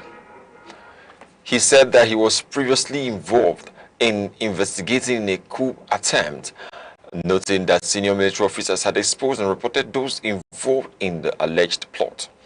Major General Musa also said the armed forces are adequately catered for in terms of salaries and welfare, while efforts are ongoing to improve allowances and equipment for personnel engaged in counter-insurgency and internal security operations. The Nigerian Democratic Congress, NDC, has confirmed that its nationwide primaries for presidential, National Assembly, governorship, and state assembly positions will proceed as scheduled across the country. The party said all aspirants who purchased expression of interest forms are eligible to participate, while only successful candidates will be required to complete nomination payments and final documentation after the primaries. The decision followed a high-level meeting of the party's National Working Committee, Electoral Committee, and key stakeholders, including former Anambra State Governor Mr. Peterobi, held to address logistical challenges linked to recent public holidays and travel disruptions. The party has warned against violence and announced that all results must be transmitted to the National Secretariat for official declaration, stating that any parallel announcement by state structures will be considered invalid. Akwa Ibom State Governor Pastor Mo Eno has called on political actors to shun violence, hate speech, and character assassination ahead of the 2027 general elections. Speaking during his third anniversary address in Uyo, Governor Eno said political ambition should never be allowed to cost human lives, urging stakeholders to embrace issue-based politics and peaceful engagement. The governor said his administration remains committed to unity under the Akwa Ibom United agenda, adding that peace and stability have been central to governance since he assumed office. He also highlighted progress in education, healthcare, aviation, and infrastructure, noting that Akwa Ibom State is undergoing rapid transformation into a major investment destination. Governor Chukwuma Soludo of Anambra State has unveiled a new governance framework tagged Solution 2.0, Acceleration with Precision, aimed at fast-tracking development projects across the state. Speaking at an Executive Council retreat in Oka, Governor Soludo directed cabinet members and permanent secretaries to eliminate bureaucratic delays and focus on high-impact projects aligned with the state's long-term development vision. He also instructed officials to prepare valedictory style performance reports, projecting what they would be remembered for at the end of their tenure, as part of a strategy to improve accountability, and results-driven governance. The governor said the initiative is designed to transform Anambra into a smart, industrialized economic driven by innovation, efficiency, and measurable impact on citizens' quality of life. You are watching Aneke TV news across the country. For more updates and breaking stories, follow us on Facebook and YouTube at Aneke TV. Now, a quick reminder of today's major developments in the news. President Tinubu reaffirms commitment to security and economic recovery. Federal Fire Service warns Nigerians on deadly carbon monoxide poisoning. Coming up shortly, Ogun State Police deploy 2,500 officers for Ojude Oba Festival security coverage. We'll be right back shortly. 7 days, countless moments, stories that shape the week. From decisions in the corridors of power to developments affecting everyday lives. From moments of challenge to stories of resilience and progress. This is where the week comes into focus. Week in retrospect, only on Aneke TV. Welcome back. The Lagos State Audit Service Commission has organized a sensitization workshop for auditors approaching retirement aimed at ensuring a smooth transition from public service. The program was held at the Commission's conference hall in Alausa, Ikeja, Lagos State, and focused on financial planning, pension documentation, and post-retirement engagement opportunities. The Permanent Secretary of the Commission, Mrs. Oluwakemi Gabradin Adedeji, said retirement remains a major life transition that requires proper planning and positive adjustment. She noted that the initiative was designed to equip officers with the necessary tools to remain productive and healthy after service. Participants at the workshop were commended for their years of service, which have contributed to strengthening accountability and transparency within the state audit system. Officials encouraged them to maintain professionalism as they conclude active service. The Deputy Director of Discipline and Exit Matters, Mrs. Oluwole Gloria, urged retiring staff to begin documentation early to avoid delays in the payment of benefits. Facilitator Mr. Olaewe Abdul Hakim advised participants to maintain financial discipline and prioritize health while exploring opportunities in business, mentorship, and community service after retirement. The Ogun State Police Command has deployed over 2,500 personnel to ensure a peaceful celebration of the 2026 Ojude Oba Festival in Ijebu-Ode. The deployment covers strategic locations across the town and surrounding communities ahead of the cultural event. According to Police Public Relations Officer Mr. Olusheyi Babasheyi, the operation involves personnel from the Police Mobile Force, SWAT, Anti-Kidnapping Unit, and the Force Intelligence Department. Security arrangements include the deployment of armored personnel carriers, patrol vehicles, surveillance teams, and rapid response units across the festival ground, hotels, markets, and major highways linking the area. The Ogun State Commissioner of Police, Mr. Bode Ojajuni, has directed all tactical commanders to maintain round-the-clock surveillance along the key routes, including Shagamu Interchange, Ijebu-Ode Benin Expressway, and Molipa Axis, warning criminal elements to stay away from the event. Authorities assured residents and visitors of adequate security during the cultural celebration. The federal government has reiterated its commitment to promoting electric vehicles and clean transportation as part of efforts to modernize Nigeria's transport sector and advance sustainable energy development. The policy was highlighted at the inaugural meeting of the Electric Vehicle Association of Nigeria held in Abuja. The Director General of the Presidential Enabling Business Environment Council, Princess Zara Audu, said the initiative aligns with global trends in clean energy and positions Nigeria for industrial competitiveness in electric mobility and innovation. She noted that the administration of President Bola Tinubu is working to strengthen public-private partnerships, financing structures, and infrastructure development to support local electric vehicle manufacturing and youth participation in the sector. The Minister of Innovation, Science and Technology, Mr. Kingsley Ude, added that Nigeria's transition to green mobility will enhance economic diversification and ensure better use of local resources. Stakeholders expressed confidence that ongoing reforms and partnerships will accelerate the growth of Africa's electric mobility system. Now in sports, the Nigerian Taekwondo Federation says the country is fully prepared to compete strongly at the 2026 African Taekwondo Championships scheduled to begin in Bamako, Mali. The team departs with strong government support and high expectations. Federation President Mr. Tayo Popola said over 300 athletes participated in national trials held in Abeokuta, Ogun State, and confirmed full logistical and financial backing from the federal government for the championship.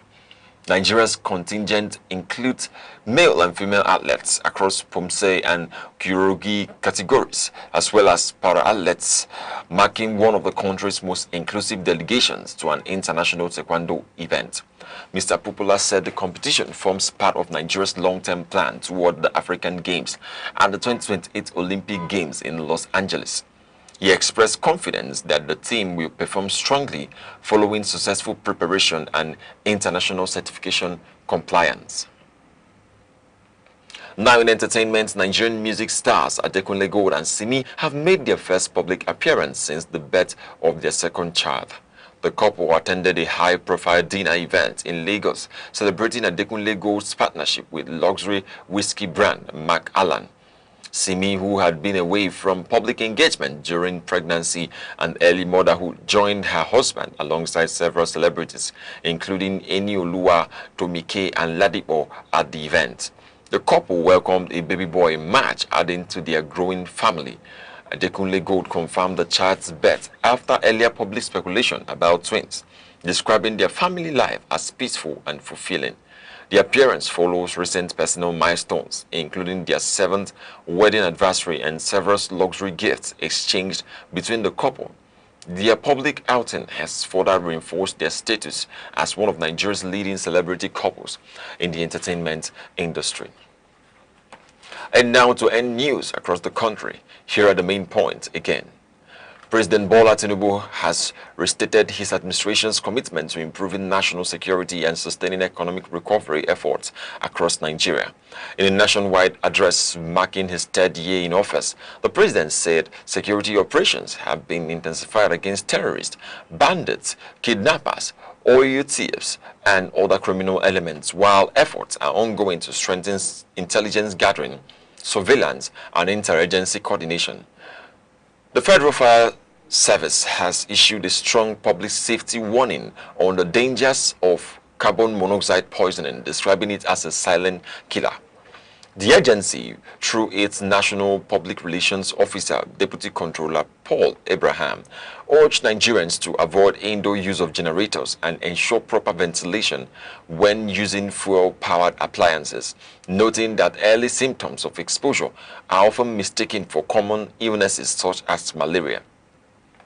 Meanwhile, the Ogun State Police Command has deployed over 2,500 personnel ahead of the 2026 Ojido Oba Festival in Ijebu-Ode, Ogun State.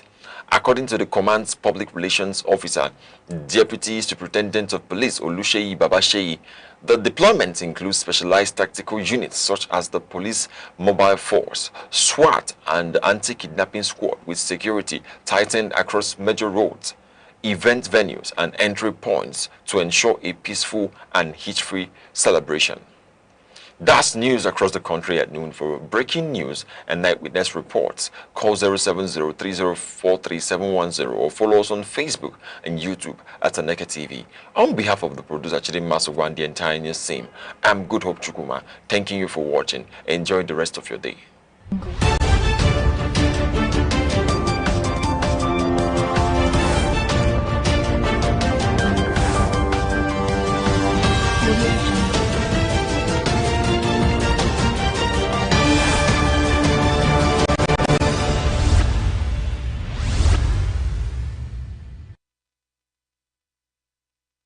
The eagle stands as a majestic symbol of strength, clarity, and vision. Its ability to soar above storms signifies resilience, while its shaped sides represent focus. This is why many nations, including Nigeria, use the eagle as an emblem of nation pride. Eagles do not fear challenges, they embrace them. They fly higher when the winds become strong, rising above obstacles rather than avoiding them. This teaches us that problems are not barriers, but stepping stones for those who dare.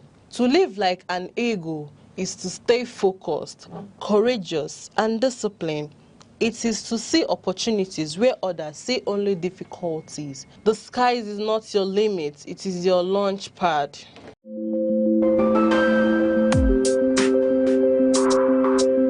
Across Nigeria's dynamic economy, enterprise is on the move. From the resilience of small businesses to the expanding reach of indigenous industries, commerce thrives on innovation, determination, and vision. Finance is evolving, powered by technology and driven by a new generation of entrepreneurs. In a rapidly changing world, digital transformation is redefining how we save, invest, and grow wealth. From energy to agriculture, manufacturing to tech, Nigeria's economic landscape continues to diversify. Policies shift, markets respond, and opportunities emerge. Every figure tells a story. Every trend shapes the future. The question is, where is the next opportunity? On Aneke TV, we bring you clarity beyond the numbers. This is Business Outlook on Aneke TV, tracking the markets, analyzing the trends, and spotlighting the drivers of economic growth. Aneke TV, informing enterprise, shaping perspective.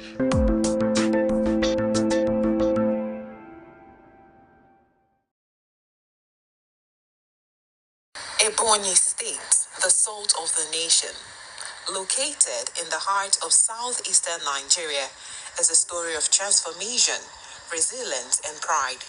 Created on October 1, 1996, by the administration of General Sani Abacha, the state was carved out from parts of Enugu and Abia states. Its capital, Abakaliki, has grown from a quiet provincial settlement into one of the most rapidly developing urban centers in the region. The name Ebonyi is derived from the Ebonyi River, while its slogan, the salt of the nation, reflects the state's historic salt deposits in Amachara and Uburu, which were once central to trade and local industry.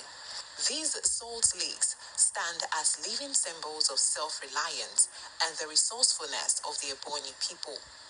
Culturally, Ebonyi is a proud custodian of Igbo heritage. The people are known for their strong communal spirit, creativity, and deep connection to their traditions.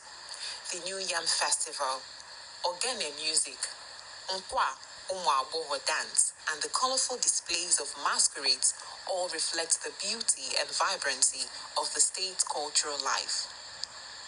In villages across the land, pottery, weaving, and blacksmithing are still practiced, reminding visitors that in Ebonyi, the past lives side by side with modern aspirations. Blessed with rich soil and abundant natural resources, Ebonyi is a major producer of rice, yam, cassava, maize, and palm produce. The Abakaliki rice mill, one of the oldest in Nigeria, remains a symbol of the state's agricultural heritage and its determination to feed the nation. Beneath its soil lie deposits of limestone, lead, zinc, marble, and of course, salt, all pointing to vast opportunities for industrial growth and investment. Over the years, Ebonyi has produced remarkable men and women who have made their mark on the national stage. Dr. Sam Igu, the state's first civilian governor and the former Minister of Education, Chief Martin Elichi, an accomplished administrator, Senator Anympayo Sanim, a former Senate President and Secretary to the Government of the Federation, and Engineer David Umahi, a visionary leader and the current Minister of Works, all embody the drive and discipline that define the Ebonyi spirit. From education to public service, from entrepreneurship to civic leadership, Ebonians continue to excel and inspire a new, determined to shape a brighter future. The lessons from Ebonyi's story are clear. It teaches the power of vision, unity, and perseverance. It reminds us that no beginning is too humble and no dream too distant. Through hard work and community efforts, the people of Ebonyi have turned their challenges into opportunities, rewriting their destiny with faith and determination. Today, Ebonyi stands tall, a land of salt and substance, of culture and courage, of tradition and transformation. The salt of the nation continues to shine, seasoning the story of Nigeria with hope, progress, and pride.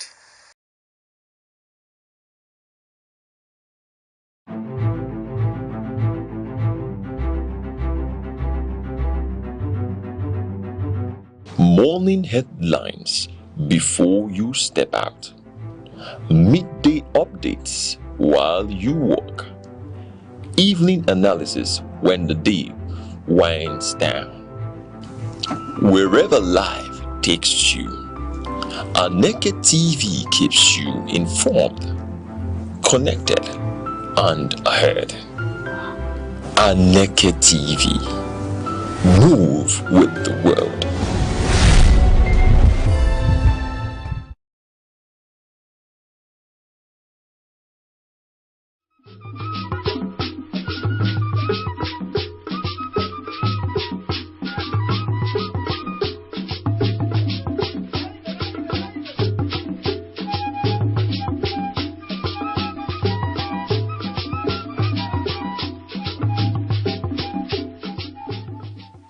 Across Nigeria, from bustling cities to quiet rural communities, one institution has endured the test of time: the traditional leadership. Long before modern governance structures emerged, these institutions were the heartbeat of society, providing leadership, justice, and social cohesion in ways that remain indispensable to this day. Traditional institutions are not merely ceremonial. They are custodians of Nigeria's rich and diverse cultural heritage. From the Obas of Yoruba land, the Emirs of the North, to the Iwe and Obi of Igbo land, traditional rulers preserve centuries of customs, language, festivals, and rituals. They ensure that the stories, values, and identity of their people are not lost in a rapidly changing world. What sets these institutions apart is their organic legitimacy. Unlike elected officials whose authority depends on periodic votes, traditional rulers derive their influence from ancestry, community consent, and deeply rooted cultural norms. This legacy makes them trusted arbiters, moral authorities, and stabilizing forces within their communities. Their position above partisan politics allows them to mediate dispute and guide society with a unique combination of wisdom and authority. At the grassroots level, traditional institutions are indispensable for governance and social order. They resolve dispute, manage land and chieftaincy matters, and acts as intermediaries between local communities and government policy. In rural areas where formal structures are often distant or overstretched, the presence of these leaders ensures continuity, fairness, and accessibility in governance. Beyond mediation, traditional rulers are catalysts for development. They mobilize communities for education, healthcare, and infrastructure projects, while acting partnerships from government and private entities. Their influence ensures that development initiatives are participatory, culturally appropriate, and sustainable. In this way, traditional leadership becomes a force for progress as well as preservation. Traditional institutions also play a vital role in maintaining security by leveraging local knowledge and community networks. Rulers provide essential intelligence and oversight, collaborating with security agencies to prevent and mitigate conflicts. Their involvement strengthens community resilience and reinforces the social contract between citizens and the state. Equally important is the moral and ethical dimension of traditional leadership. These institutions instill values of respect, integrity, communal responsibility, and peaceful coexistence. In a society grappling with ethical and social challenges, the guidance of traditional rulers remains a vital instrument for fostering discipline and virtue. In a nation as diverse as Nigeria, traditional institutions serve as a bridges of unity. They manage ethnic and cultural diversity, promote dialogue, and encourage mutual respect, while preserving distinct local identities. Through their wisdom, they help maintain harmony and stability across communities that might otherwise be divided. The traditional institution is far from a relic of the past. It is a dynamic, enduring pillar of Nigerian society, a custodian of heritage, a mediator of peace, a driver of development, and a moral compass for generations. To harness Nigeria's full potential, there must be a deliberate integration of these institutions into governance and national development strategies. For in preserving the past, guiding the present, and shaping the future, traditional leadership remains at the very heart of Nigerian life.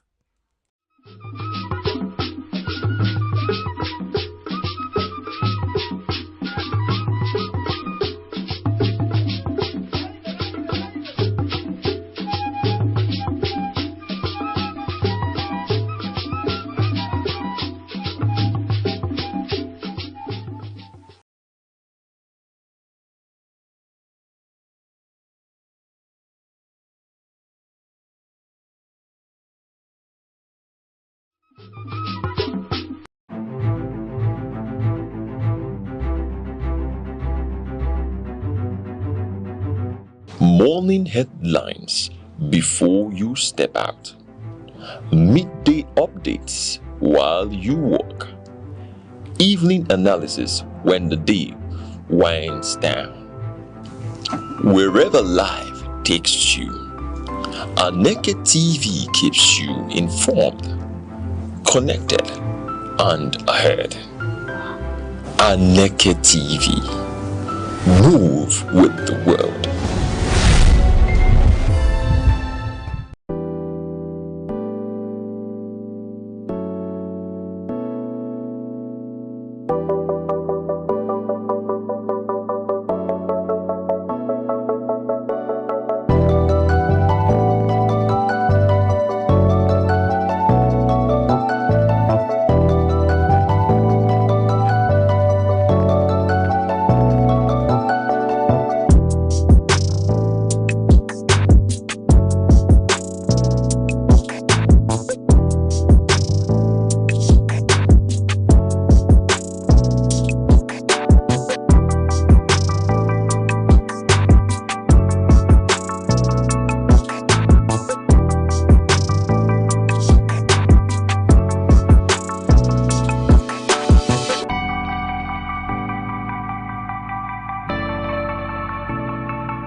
Second, the world changes, markets rise, leaders speak, stories unfold.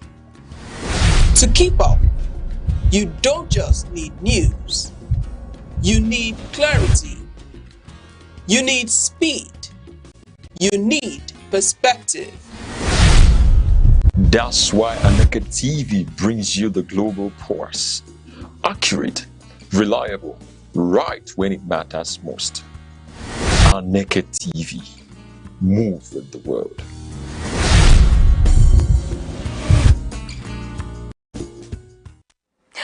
Good afternoon, beautiful Nigerians. Good afternoon, Enugu Kenkeneme. It's thank God it's Friday, and you know what it is? It's a jolly good day where we go jolly, do the needful. Go and enjoy yourself. But when you are enjoying yourself, while at it,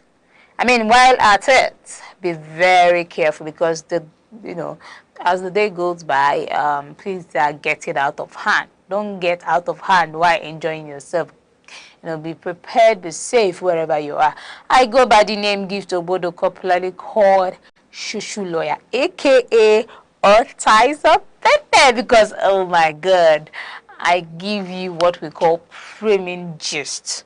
When I mean premium, I mean verified premium gist. If it's not from me, don't listen to another person.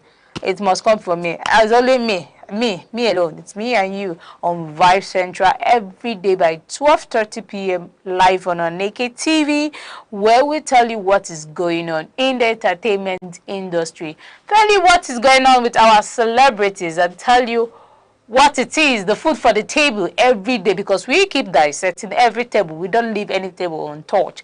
Moving over to my first gist, and it's all about, someone tweeted on X. He said, if your husband cannot afford you at the same level that your parents raised you, do not get married, said man. Another person said, man DM said, my husband certainly did not match what my parents afforded me when he met me. I had a better apartment and a car even. Luckily, I gave him a chance. Today, 15 years later, I've never worked a day in my life, but he's built a great life for us and our kids. Yeah, actually, one thing I say, I always tell people, don't judge a book by its cover, because the future might be very great, and maybe when you start judging now, you might lose that gold mine that is on your, platter of gold, platter of table. Everything will just be, had I know. But one thing about life is very indicating that surely, what will be, will be. So if you love someone and someone loves you genuinely, one thing that matters in marriage is love. If he loves you and you love him, that is everything. That is the basic thing you have. That's your weapon. That's what you have as a weapon. You should just tap into it, hold firm, stand strong, believe, and do whatever you want to do with it. That's for me. And I'm moving over to my next gist. Ice Prince, our great musician, he has released so many dope tracks over the past decades, and he's still one of my best rapper in Nigeria. He gives us, I think I'm feeling myself right now because I'm actually talking like Ice Prince. He's gonna give us one jazz buzz line. Ice Prince said, I like a girl called Jemima. She's an actress, cool, calm, quiet, intelligent. Ice rapper Ice Prince reveals crush on Jemima Osunde. Ice Prince being our star rapper, he gave so many star music raps, and he has remained constant in the music industry and in the face where he actually gave us everything when it comes to premium rap music. So Ice Prince as a whole is one of the golden gems that we should appreciate every day of our life in the music space. So Ice Prince has come to stay and has done so many things. So moving over to the next one, it's about Regina Daniel. She said, last time I saw my children was last year, but I know I will see them soon. But she hosted something for kids, in memory of her kids, trying to appreciate kids out there on Children's Day on 27th May 2026, she hosted the children, called so many celebrities out to, perform for them, get them to feel well loved and cherished. Even notwithstanding the, current situation of the country, where some, sometime last week, some children were kidnapped. Some teachers' children were kidnapped. So we're still missing them, and we still, believe that one day we'll find them, and everybody will unite back again with their family. We're moving over to the next. Burna Boy is envious of my relationship with Davido. He felt I should be rolling with him instead, Cubana Chief Priest speaks on their fallout. Oh, when two giants are fighting, go suffer. Not be me go suffer with you now. So anyway, let me move over to the next one. Someone said on X, Tei Jesus Babe said, one time hubby told me to make yogurt with my money and he refunded me. I made the yogurt and he drank the unsweetened. He now told me he didn't like that one and this actually led to a disagreement. Then he said he was gonna refund me. Out of anger, I left the house without kissing him, and on getting to work, I realized he sent me the money with an extra. Shame wear makeup for hair that day. But I made sure I kissed nonsense out of his body when I got home that day. Ah, God. This is one thing I don't understand. Some girls can overdo and do like, really, yeah, your husband wasn't able to, that if he usually gives you, like I always say, if he usually gives you, why not manage with him? Why not manage with him for the fact that he usually gives you? Just because of that day he didn't give you doesn't mean that he has not been giving you. I don't know. That's the mistake we actually make. As a woman, you are supposed to know that this is it, this is that. Okay, moving over to my next one. BB Niger star Emmanuel and his Cameroonian wife Cecilia acquire a house in the US weeks after their wedding. Then she goes secure her property. I hope she signed prenup. Yes. Now talk am. Now give talk am. I hope she actually signed prenup because men are not good diggers. Not be only women really good. If it's a woman and they say she married him because of his money. He actually married. We all know that he actually married her because of her money. And now they are both in US. And now they have a house of their own. I want to ask you, I hope you signed prenup because I don't like what I heard. Not tomorrow they say that he actually came you for your money, you did this thing, you made him who he is. As you are making him who he is, make sure you set boundaries. Yes, set boundaries. Oh, not be you come and tell me, come and tell the online in-laws, which we know. When you bring the gossip over to us, we would like to talk about it. But before we talk about it, we are warning you. So that tomorrow you not say we not warn you. Me myself, gift Obodo, social lawyer. I'm warning you. Not tomorrow you come and be like, you give. Do it now. Now, just now that we're talking about. So okay, moving over to the next one. Man reveals that his sister's boyfriend takes permission from him before he sleeps over. Some people can overdo. Like how? Like how? Like how? Like how? So he always takes permission, and you're even proud of it to come and post it online. Some people are just being very not. Like how can you just like how? Some men used to overdo. What's the need for privacy if you always come online to show off receipts? There's no need of privacy again. Everything should just go out there. If you are doing anything, just post it out there. Let's know that we the online in-laws are fully involved in this matter, because I see no reason why this thing is not out there. Like, if you can say this one online, then just come and tell us that before she do this to your sister now, that she usually takes permission from you. I don't know why the internet space is very bloody. So moving over to the next one, someone says, actress Shafi Bello said, if you are into prostitution to make money, I understand, do it well, but don't stay there. Our mommy general, our Ghanaian mama don't come out to tell us, say, if you want to do anything, prostitution or any kind of illegal work, make sure you don't stay there for long. Why why will you even go into prostitution as a lady in the first place? Because it is something that you don't even need to, because it's something that is against the will of God, is the will of your body. A lot of things are involved at this point. So what is it? Like, what is it gonna be for you? So, but anyway, somebody can choose to do it. Somebody, you know, I had a story where someone said, yeah, that she actually ventured into prostitution because she had a lot of financial issue, family problem, this, that. And I'm asking you, are you the only person in this planet Earth that have family problems? So many of us have family problem. But one thing about it is that, who are you? First of all, you have to identify who you are. What is that thing you are bringing to the society that could profit you? That's before you start. Because if you don't have anything that could profit you or bring it to the table seated in front of men, that means you are nothing. You are just here existing. So you don't just exist in people's life.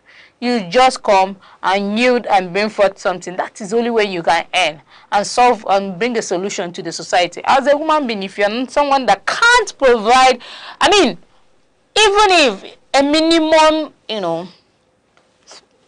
a minimum solution to this, you cannot profound solution to the society. I don't know why your existence is very necessary. It's not just good as you are not existing in the society. And someone said, Emmanuel on X said, this is for you, my dear D. You know, she wrote a very long letter for only to get a response like K. Like, how? And let's writing letter now for all these things just to get K. So people, they try for this internet space. So like me, I'm just 2 lines, 1, 2, 3. The third one, I'm just, you know, and I'm okay with it. Not like, and you are expecting me to give you, no. Just 1, 2 lines, everything is okay. Big Yeti said, this woman sponsored her daughter's wedding from A to Z. On the day of the wedding, souvenirs were distributed. The tag read courtesy of bride's mom. People are saying that she shouldn't have done that. Rather, she should have printed bride's parents. I stand with her like mad. Person wey do sponsor wedding from A to Z. Maybe she be your mama. Ha. She supposed even tell this that she be all and all. Some people are just becoming so ungrateful in this internet space because tell me why you don't appreciate the little effort.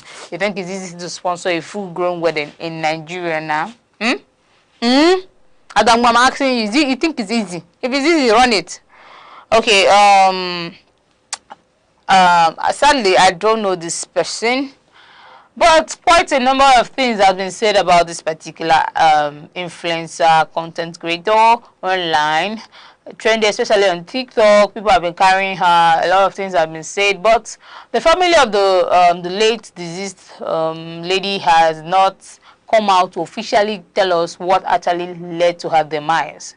That is the fascinating thing there, because everybody's just been giving their hope based on presumption that this happened, that happened, this happened, that happened. But let's be hopeful. Like I always say, just let's be hopeful for the best. So lifestyle content creator Monique Pels passed away at the age of 30, and a heartfelt condolence to her family and her husband and kids. May her soul rest in perfect peace. Amen. Ami yo. Yeah, let's dive into music at this point. Music video director T.G. Omorie slams ex-influencer who mocked his kidney transplant struggles. I don't know why why do some people find it, you know, funny and fascinating to mock others during their hard time, bad time? Like, why? With another person's kidney, is it your concern? Within your concern, why are people like this? Why not mind your business? Why will you say with another person's kidney, is it your kidney? Are you the one that gave it to you? I procure for online. Why am I going to leave person making him like enjoy himself? Why is it that you people always like to meddle in people's business? Like, how? For me, I don't think it's something about, it's about, you know, show sympathy when it's needed, because we who are in this country are facing a lot. So you know what emotional trauma he went through to find the kidney, and now he has found the kidney, and you are now trying to mock him. And fear God, brother. Just be a child of God. You know, don't do that. Don't mock people in their damn time. We are all in the internet space, but not everybody is functional, not everybody is okay. So there are things you do to people, you just shut them down. You just totally shut them down. So don't do that. You don't know how the person is managing, how the person is coping. All you need to do is just to give the person, even if you're not financing his this, just give him support with your words and not kill him and, you know, try to bring him down. Another thing that is trending, and now they said Bibi Naija Ebite Ese tackles woman who threatens to cheat back if their man cheats. You know, she said, don't you have a friend or hobbies? If you can't take it, leave him alone. Don't want another chicken and Frankie Doho's wife kind of controversy. If you don't like the man and if he cheats on you, why cheat back? It is my body, your body goes to tell you. As you yes, as now you cheat. Oh yeah, what next? You cheat. What next? Why not leave? Step out of marriage. Go enjoy yourself. One thing about, I used to tell lady, in your marriage, have it at the back of your mind that you're developing yourself. You're building yourself. You're building a family. You don't just carry yourself, your heart and everything and put it. Because if you put it, men go still break your heart. No how. They will still, you know. But just know that in everything you do you understand? Understand who you are. Know who you are, what you try to represent, and what you try to gain. And as a woman, always build yourself. That's the only way, easiest way to live a broken relationship. Just pick your pieces, fix it, fix your trajectory back again. Off you go, and start a life, a good life of yourself.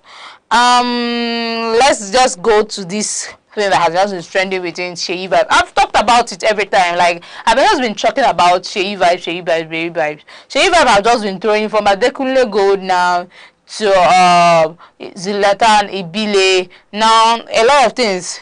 You know, some people have come to Sheyi Vibe response to Zlatan apology of featuring in a music. I don't diss him. You know, Zlatan Ibile said, it's actually hurt that my brother thinks I would diss him in any way. It's literally a misunderstanding at Sheyi Vibe. It's all love, bro. When you are ready to talk about it out, I'm here. So Sheyi Vibe respond to him. He also say, I know say how many pikin she born, but apology accepted. You know, please next time don't do backup artists. Diss me in a song and thank you later. You know, all these Yoruba artists, now Nasabi, Zlatan Ibile, Sheyi Vibe, these are great artists. But I know, I think among, it's not like a comparison though. Don't, Zlatan Ibile's fan, sorry you. Sheyi Vibe fan, sorry you. But to me, these people, I don't know. I don't align with Sheyi Vibe's music, and I don't also align with Zlatan Ibile's music. So there's a very two tangentially, you know, featured here, but it's not my business. Like I always say, everybody should mind their business. Okay, Kidwaya, aka Papego, has come to say, I made rich people watch that show. Billionaire son Kidwaya shut down and claims that he made Bibi Naija, you know, popular that year. Kidwaya, how many times did I call you? I actually watched Bibi Naija, the year of Kidwaya, where he was doing 1 or 2 with Erica. Let me spill the hot gossip. I really enjoyed it. And he was just giving us that pompous daddy vibes. You know, we were actually you know, cruising, watching him. I actually enjoyed myself watching Kidwaya doing what he is doing, like Kidwaya. So, but anyway, I have another one, and this is this God said The day my dad stopped to pick his secretary and he told me to go to the back, I never snitched like that for my entire life before. I told my mom the color of her lip gloss. Hey, oh, Papa. So, like, I don't know if it's actually right for men to actually do what they do in front of their kids. You know that tomorrow those children will grow up and still do the same thing, and you are telling them tomorrow, you tell them don't cheat, don't do this, no. Men, now una dey start this cheating thing. Now una still go, now una go still dey jump and they tell us say women now we do pass. But una men, now men do pass. Men do pass, and this is becoming so appalling. But for today, I'm gonna draw the curtain here because I have a lot of fun story for you next week. Stay tuned and anticipate. I go by the name Gift Obodo, probably called Shushu Lawyer. Have and enjoy your weekend. If you're gonna enjoy your weekend, or in a cozy environment, drink safe, drink water, and be calm. Don't be a nuisance to the public and the society at large. We love you. Have a nice day. Bye. Every second, the world changes, markets rise, leaders speak, stories unfold. To keep up, you don't just need news. You need clarity. You need speed. You need perspective. That's why Aneke TV brings you the global pulse. Accurate, reliable, right when it matters most. Aneke TV. Move with the world.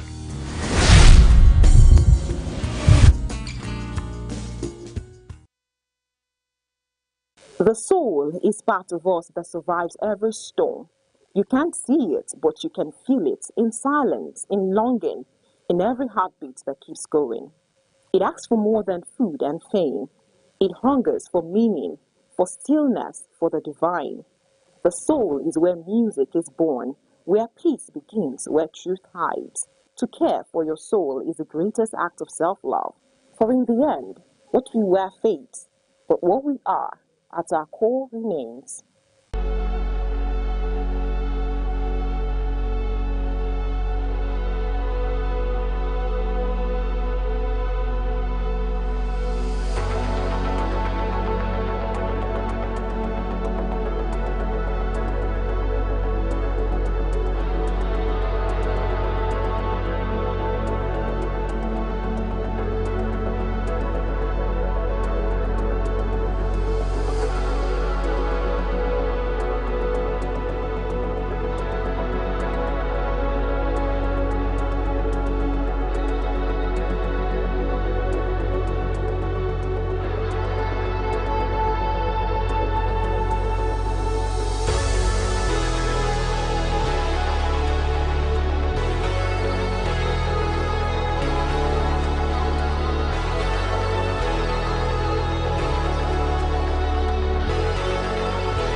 the silent witness to human courage, the keeper of memory, the archivist of greatness. Across the vast landscapes of Africa, from the savannas to the bustling cities, voices once rose, ideas once bound, and visions once dared to challenge the limits of their age. They were not merely individuals. They were epochs in human form. In literature, minds such as Chinua Achebe, Wole Soyinka, and Ngugi wa Thiong'o reclaimed the African narrative. Through ink and imagination, they dismantled distorted histories and restored the dignity of African identity. Their words were not just stories.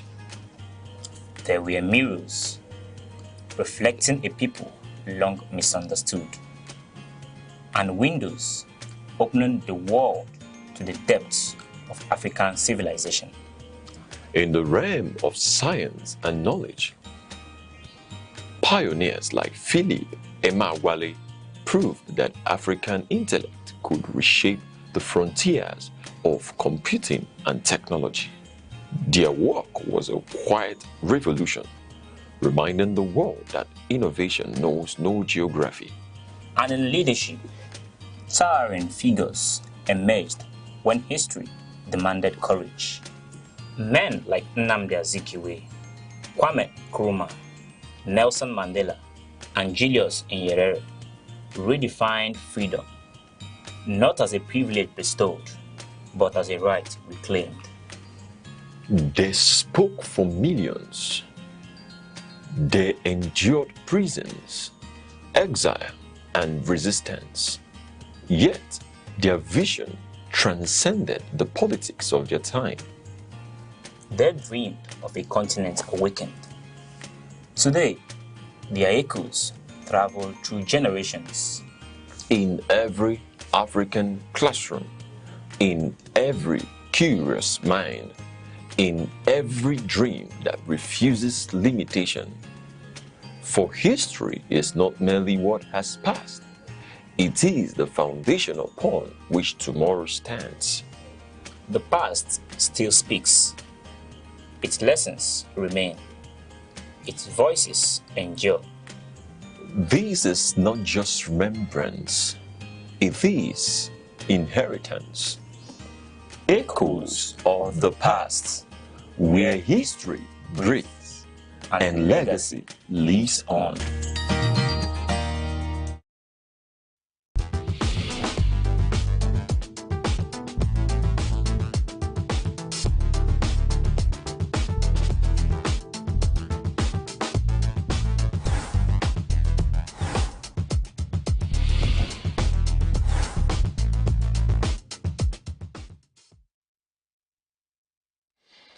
You're welcome to our edition of Arena on Aneke TV, Enugu, Southeast Nigeria. And today we are going to discuss on a topic: Supreme Court, is the PDP leadership defined? That is about the recent Supreme Court ruling, the Supreme Court judgment about the problems in PDP. Over time, PDP had been a ruling party since 1999, and after the 2015 elections, they lost the leadership to the All Progressive People's Congress, which is presently piloting the affairs of Nigeria. They lost to Muhammadu Buhari, late, may he so rest in peace. Since then, PDP had been in the opposition, but some schools of thought believe that PDP have not shown good opposition since even the states they had, they have all lost it, and even those who were elected on the platform of PDP have all left the party for the All Progressive All Progressive Congress, which goes to show that the issue of ideology is eroded in Nigerian politics. And politicians are only jostling to identify with the ruling body so as to make themselves good enough to get re-elected, at the same time to continue, for those in the National Assembly, to continue to be in the National Assembly till thy kingdom come. But politics, as it is people running to get power, to themselves, power to lead, power to govern. And a lot of people have been at the forefront of power seeking, and that had resulted in jumping from one political party to the other. So today, the PDP is embattled. I can say still embattled even after the Supreme Court judgment, because of the fact that the two BOT groups, we have BOT led by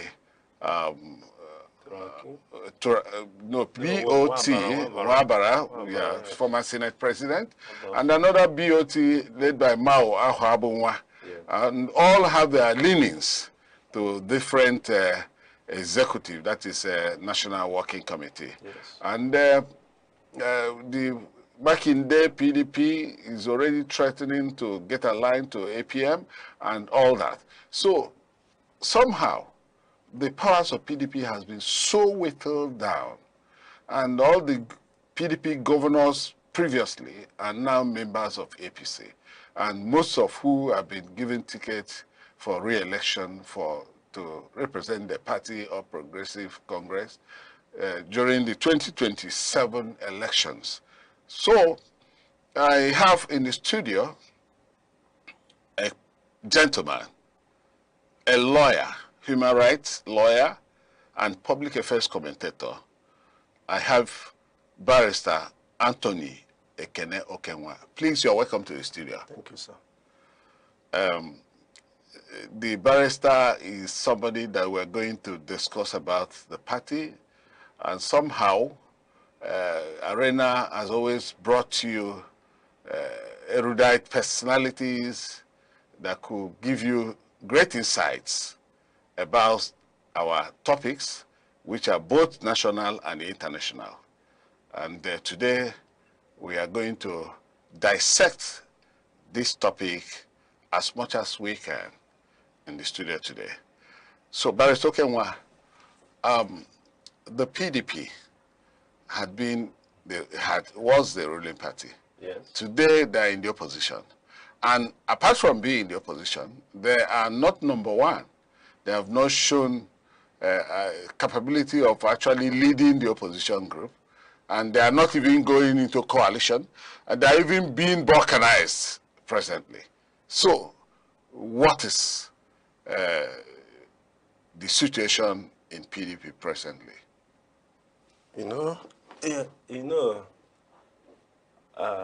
I think what is happening in PDP presently, we can term it is an internal affair problem. The leadership tussle. Yes, leadership tussle. And we have many judgments, both Supreme Court judgment before now, describing such actions, such activities as internal affair, and should be settled within internally within the party. Yes, just like you made mention about recent Supreme Court judgment. The Supreme Court judgment, they appear actually focus on the validity of the convention held on November 2025. Yes. Of which, after going through the appeal by the justices of the Supreme Court, they were splitted judgment. It's like we have dissenting judgment, two justices. Why 3? So they said the appeal was dismissed for lacking in merit. Yes. And for the fact that the Turaki-led fashion, originally, they disobeyed the subsisting court order, restricting them from going on with the said convention. And you cannot disobey the court order and still seek protection from the court. That is what happened. However, the Turaki-led fashion, after the Supreme Court judgment, they now rely on the Federal Court of Appeal judgment, which made mention of, I think the judgment was like, no victor, no vanquish. It's a win-win situation. Yes. In the sense that the Court of Appeal upheld the fact that the convention was not invalid, was not void, and of no legal effect, because there is a subsisting court order restricting you from conducting the said convention. And you went ahead and conducted the convention without following the court order, observing the order of court. It's a flagrant disobedience to the court order. Yes. Ab initio, many people used to ask me about during the ongoing, when the matter was ongoing, what is my own opinion? How do I see the matter? I will tell them that the law is very straight and tried. You can't disobey the order of court. And you think that court will uphold the convention. The convention was conducted in total disobedience to the court order. There's no any court in Nigeria that will uphold it, the convention. Then they are now relying on the appeal court judgment. Yes, that made mention of the suspension of fire being valid, and also the convention being invalid, convention conducted on November being invalid also.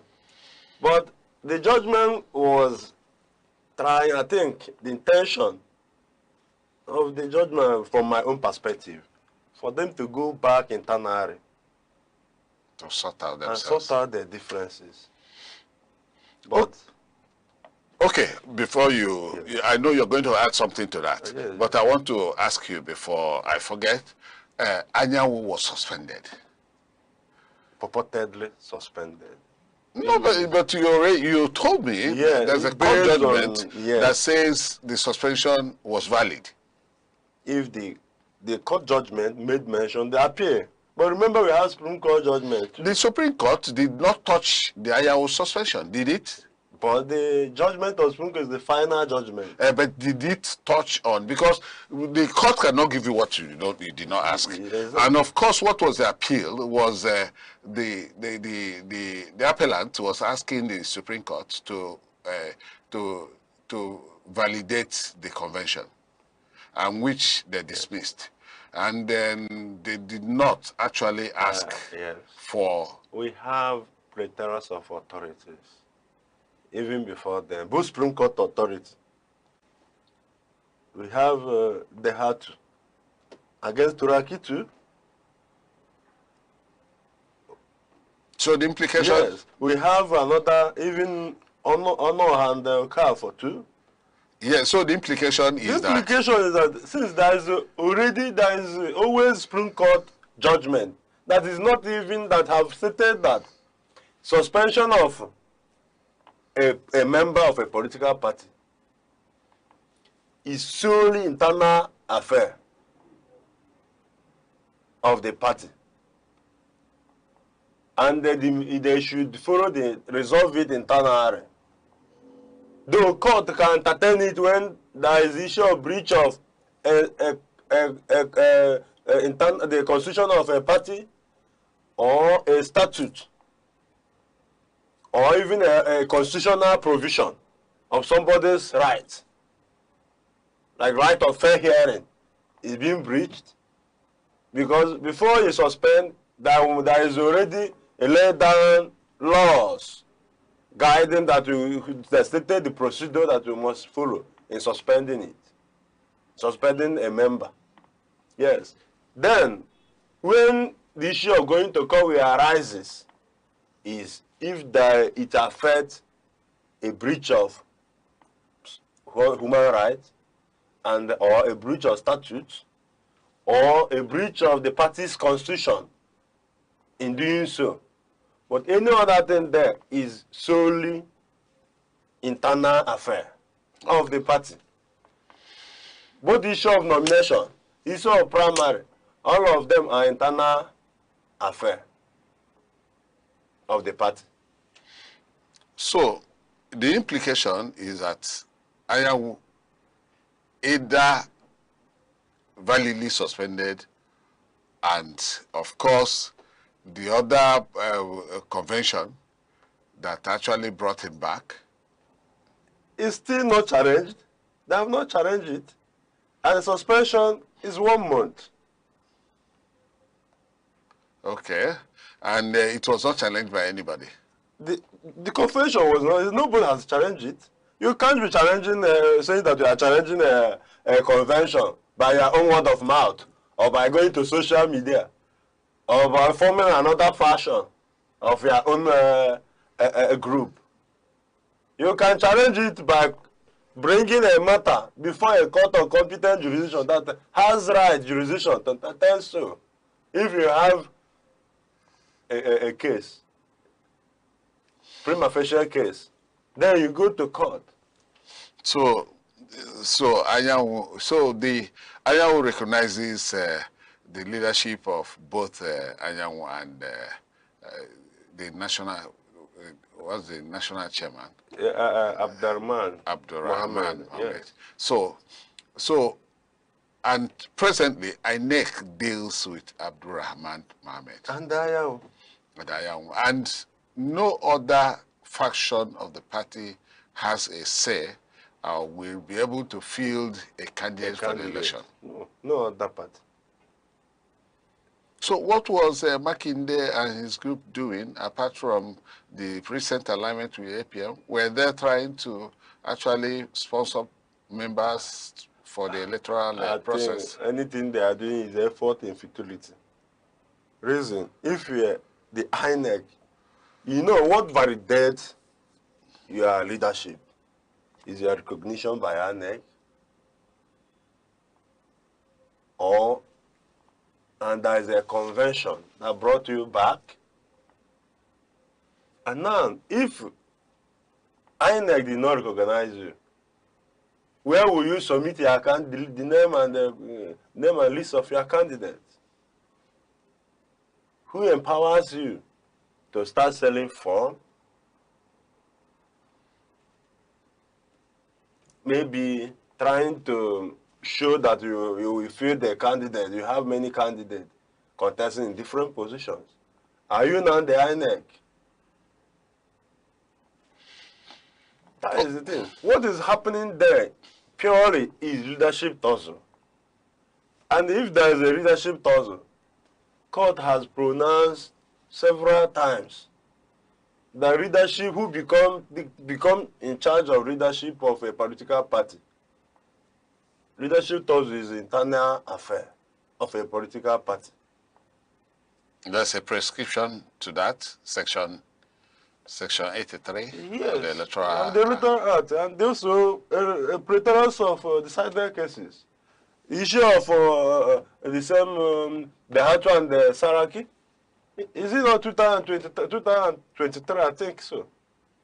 Behatu and Saraki. I think 2023 or 2003. I think. Supreme Court? Supreme Court, yes. Okay. And the Ayawu case, Saraki and the Ayawu too, 2025. Supreme Court judgment equally. Okay. issue of removal of iron. Okay. Now, is it only leadership? I do not think that PDP has only leadership problems. The PDP, we have the former president, good luck, Ebele, Azikiwe, Jonathan. Who lost power to the APC in 2015 and is now warming up to fly the flag of PDP. Now, the PDP, under the watch of Wike,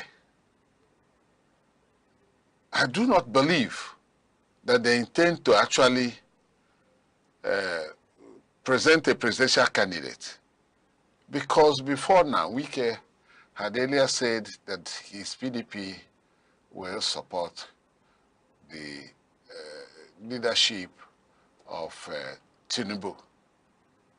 And I have not seen where there is a kind of merger or a kind of coalition agreement to work together in a presidential bid. Yet, Wike boldly have said on several occasions that the PDP under his watch will. And today, the court has already given Jonathan a go-ahead to run, and now, of course, the most likely candidate of the PDP, because I have not seen frontline candidates. Yeah, PDP. I doubt if good luck Jonathan, our former president, intend coming out or running for president. But it has been a wash. It is a wash in the pages of newspapers. I've seen a lot of propaganda about it, both social media. Do you get it? But you know, we lawyers, we don't normally believe in hearsay and unfounded rumors. Yes. You know, and the last time I came across it, it's like Facebook or something of that nature, it was boldly written that he has picked presidential nomination form.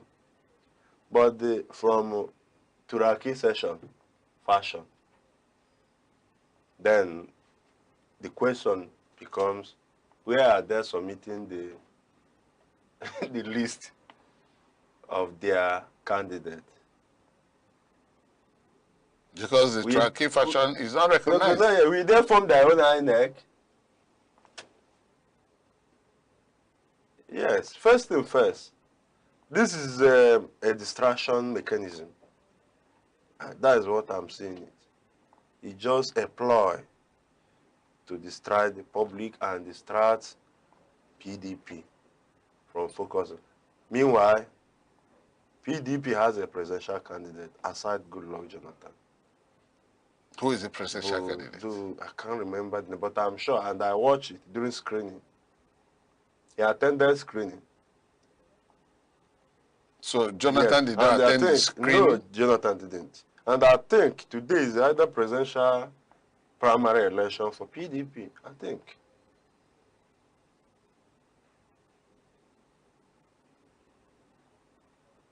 So we have presidential candidate, PDP, I think.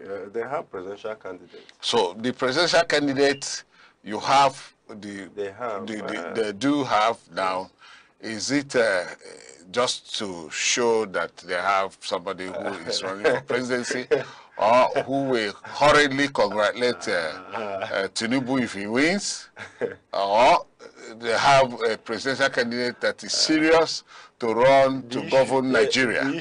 Because if they do have, we do not know who is running, or especially under a political party like the PDP. Somebody should know their presidential candidate at this stage. You have a point, but you know, many masses like insinuation. especially we in Nigeria, we believe that once you are contesting for an election, any other person coming from the other opposition party, you will see him as your enemy. I think it's not proper, yes, but we should be patient enough till after the presidential primary election of PDP. Then we now know where they are coming from. And also, issue of wike being the national leader, I think we know that our main national leader is Abdurrahman. According to the PDP main national leader is Abdurrahman Mohammed, the national chairman and national secretary.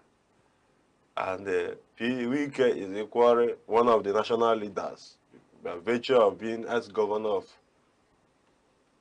Rivers State and from under the PDP, People Democratic Party. Yes. By virtue of that. No, he's not the only ex-governor. Yes, and he has contributed, he cares for the party. To greater extent, the way I'm seeing it. You know, I have my own opinion. Yes, what's your opinion? Yes, because many people will think that for the fact that he's serving as minister under the President Tinubu regime, that he has biased mind, or he has compromised, and he's working for our president. But is he not working for the president? I think he's working for the whole country. Is he not working for the president? Politically? Politically, I'm seeing it that he's working for the country at large. Why I'm saying it is that, see, when somebody that contested for president under a particular political party wins the election, become the president, he is now the leader of everybody in the country. Because he's not only leading the people in the All Progressive Congress. He's the president of every citizen of Nigeria. And there's no any law that precluded him from appointing anybody from another political party to become minister or anything. But due to our myopic mindset, once there is any appointment that is not from the All Progressive, are we going to monopolize it? Once you win, you work only with the member of your political party. And once you win, it's no longer the affair of your political party you are handling. You are handling the affair concerning the whole nation, the whole country. So that Wike accepted appointment to become a minister doesn't mean that he is no longer a member of PDP. Do you get it? And that is why he's still standing for PDP. Yes, he's standing for PDP. Yes. I believe that he's standing for PDP. He's as well standing for APC. Can't you see what is playing out in Rivers State? In Rivers State, Wike has been able to get an APC candidate to remove or to replace Fubara. It's Wike, who is also, you said, is loyal to PDP. He's also loyal to APC. So, and how do you begin to, for those of you who are lawyers, how do you begin to see this anti-party activity? Technically, you don't have any evidence to hold that is playing anti-party. Why I'm saying it is that we might be saying social media, Wike planted, Wike did this, Wike, but we have not seen Wike in APC meeting. Do you get it? Yes, you have not seen Wike. Like, if I'm a PDP member, my own principle is that I can associate with everybody from even another party. We can do even business together. After everything, we still mind our businesses. We know where we stand. But in this country, what we are seeing that, you know, is politics. It might be in reality. But you cannot validly prove that for the fact, maybe he might be secretly supporting somebody anywhere, but we have to have fact. Not just mere talk, social media talk, that wike has did that, wike is and Fubara is not in good time. Yes, it's obvious we are not in good time, but you must, people who come take, you must come with clean hand. You must bring a fact. In court, we win matter with a fact before the court, not hearsay, not stories. It is the fact, proving fact. So wike has repeatedly said that he is a member of PDP, that he is not a member of All Progressive Congress, APC. Then how are we going to do it? But at a point, he was almost issuing orders to APC, upon which the national secretary of the party now had to come in and tell him to be mindful of the way he's cross-carpeting into the activities of APC. Actually, I think that, is it not a fact in the present circumstance? If you can prove it. Yes, of course, it is in the public glare. Yes, actually, you know, in Nigerian politics, sometimes some incumbent government would like to plot some people to destroy the other party. It used to happen, actually. Yes. Can we now say that PDP indirectly has been destroyed? Partially? Partially. Because a lot of crisis, when a party started having leadership crisis, serious leadership crisis, is a sign that the party might not succeed. Might not. Okay. Yeah. Before you talk about the success or failure of PDP in 2027 election, let us pause for a break.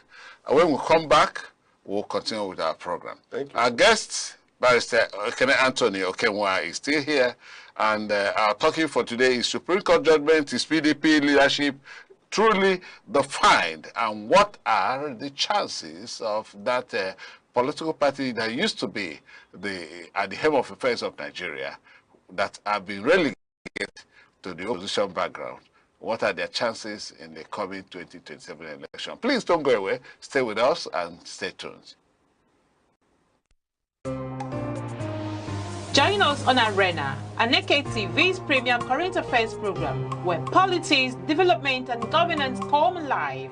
Every Monday, Wednesday, and Friday, we host top professionals and thought leaders who speak their minds on issues shaping Nigeria and the world. It's inclusive, enriching, and absolutely captivating. The roadmap is, let's have our environment secured so that investors can come. If you don't know what economic security is, kidnapping will tell you what it is. You kidnap for ransom. Customers are going to get these meters, and like we said, it's at no cost. There are things that dialogue can handle. But when you leave it, you want to use the kinetic approach alone. You cannot. For discussions that promise insight and deliver truth, stay tuned, stay informed, and keep watching Arena, only on Aneke TV.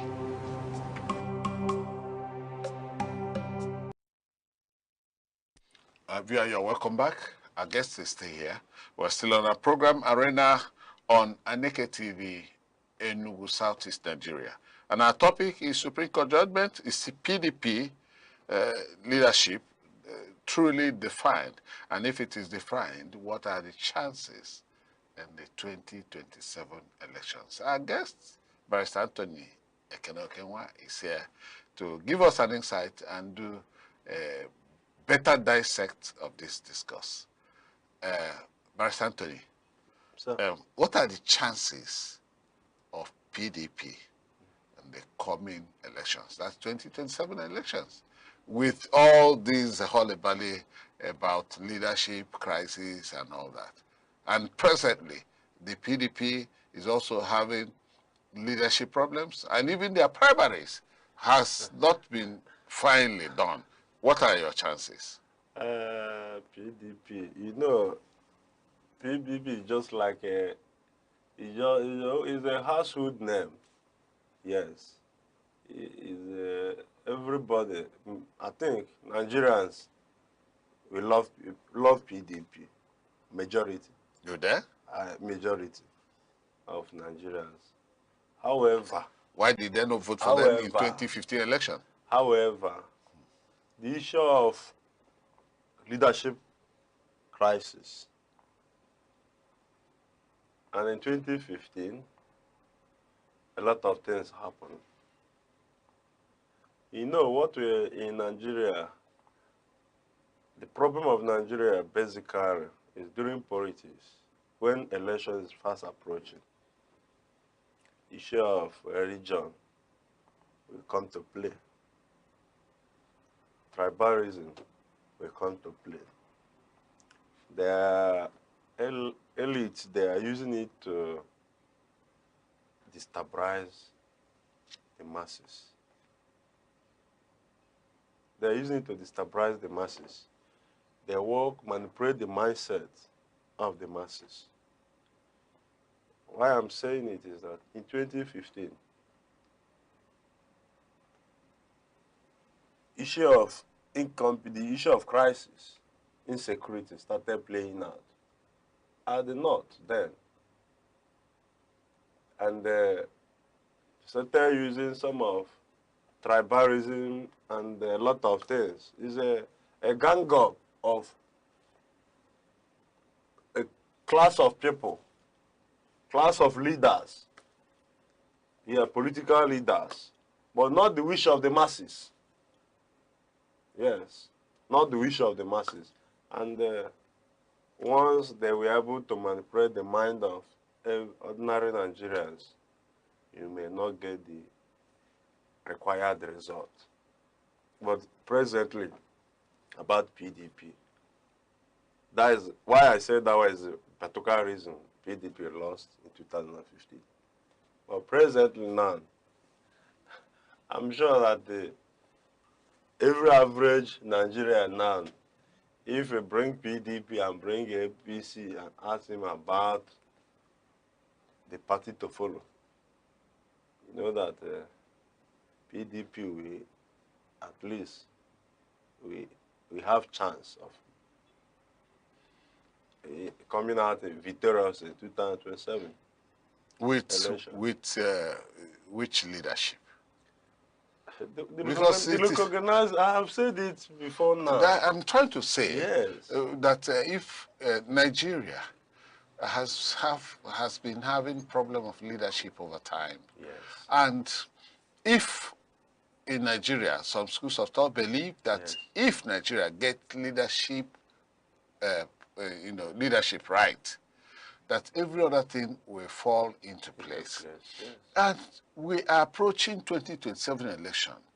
Yet, the common man on the street is not looking up to PDP as somebody who has presented a credible leader, somebody who is seen from the perspective of bringing about development, bringing about a stem in the problem of corruption. That is somebody who could stem corruption, who could stem the tide of insecurity and every other thing. Not the man on the street, the common man on the street, do not have anybody that is being pointed to as a leader that is coming under the umbrella of under the umbrella of the big umbrella in quotes, that is the PDP. So who is coming under and who is that person that will give Nigeria's leadership? Why you said if you put parties, because we have about 21 political parties in Nigeria, and you are saying that if you put PDP and other political parties, that people will always pick PDP because of how the name is known, the umbrella is known. And the PDP, I think, the PDP has done well for past years when PDP was in power. To compare the present leadership. So who is going to lead Nigeria in PDP? After primary election, PDP, I think they will unveil their candidate. They will unveil their candidate? Yes. Okay, PDP will unveil their candidate after the primaries. Already, the other political parties have some political parties have almost unveiled. We know that Bola Ahmed Tinubu is coming out under the APC. Of course, Peterobi is also warming up under the platform of NDC. Then other political parties, I don't know about Labour, I do not know about Young People's Party, I do not know, but I do not know of PDP and other political parties. Well, until after the primaries, I know that a few weeks from now, the primaries, all the primaries will be over. By tomorrow, I'm sure that PDP might have concluded with their primaries. And they'll be able to unveil. Yes. Meanwhile, it's not that they have not unveiled it. However, the person may be due to leadership crisis. You know, the other fashion, parading themselves, bringing good Lord Jonathan to overshadow the original candidate. So if eventually good luck Jonathan possibly comes in through the right channel, what are the chances? You know, the time for... Because you were applauding PDP that they have ruled and done well, and which such compliments goes to Jonathan. Yes, so if Jonathan comes through the right channel, what are the chances of PDP? It will be, you know, talking about if he come through the appropriate channel, except the issue of substitution, because selling of form has closed, nomination form of PDP. Primary, I think, is scheduled for today. Issue of picking form might not come to place again. We're talking about if Jonathan come through the appropriate channel. Yes. But if Jonathan is coming, the umbrella is always very large enough to contain everybody, like usual. But it will be weighed, analyzed. If it will be in the good interest of PDP, substitution can come to play, can happen.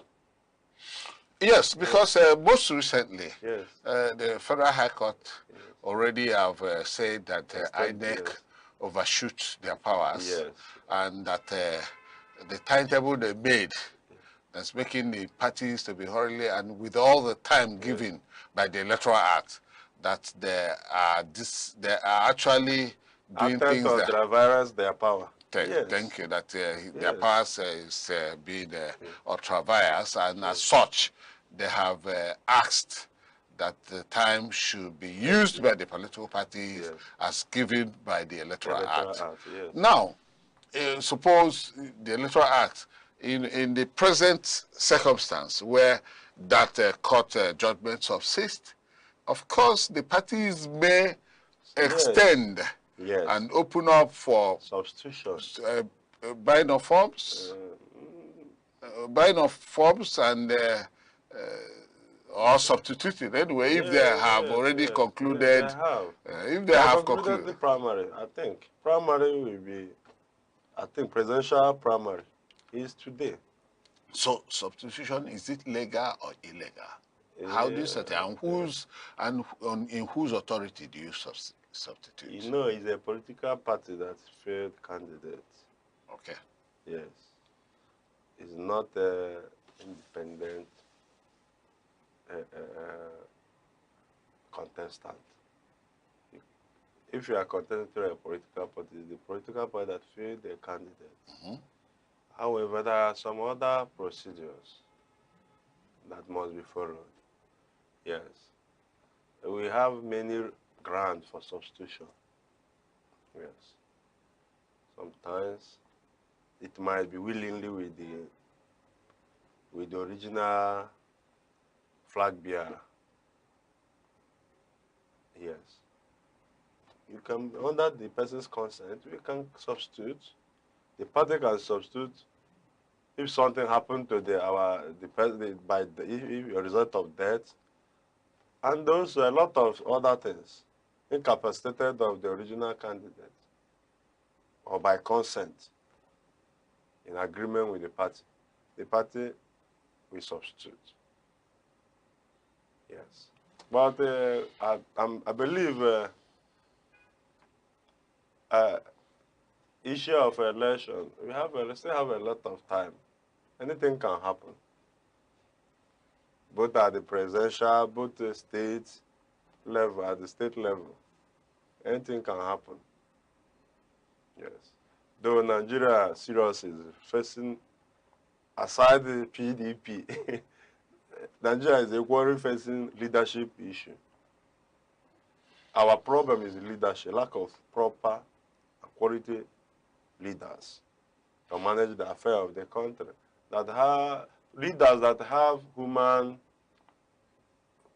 face, and they have concern for the welfare of the ordinary citizen of Nigeria, who has the intention to bring dividend of democracy to people.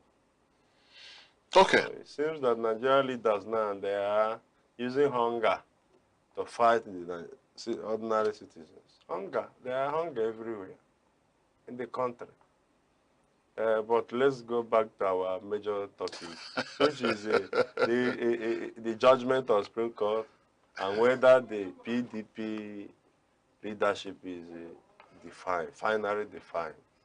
In my own way, like I said, my answer previous, I said that PDP is the apex court in Nigeria.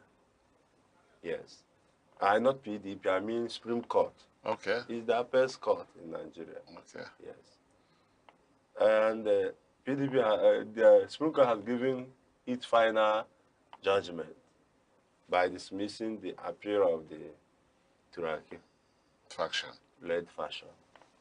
Yes. And what is open left for the PDP is to embrace peaceful harmonization, peaceful settlement, at least to move the party forward again. And do you think there could be any such peaceful harmonization or settlement given the hard stand that is in both sides of the divide? That is where the problem lies.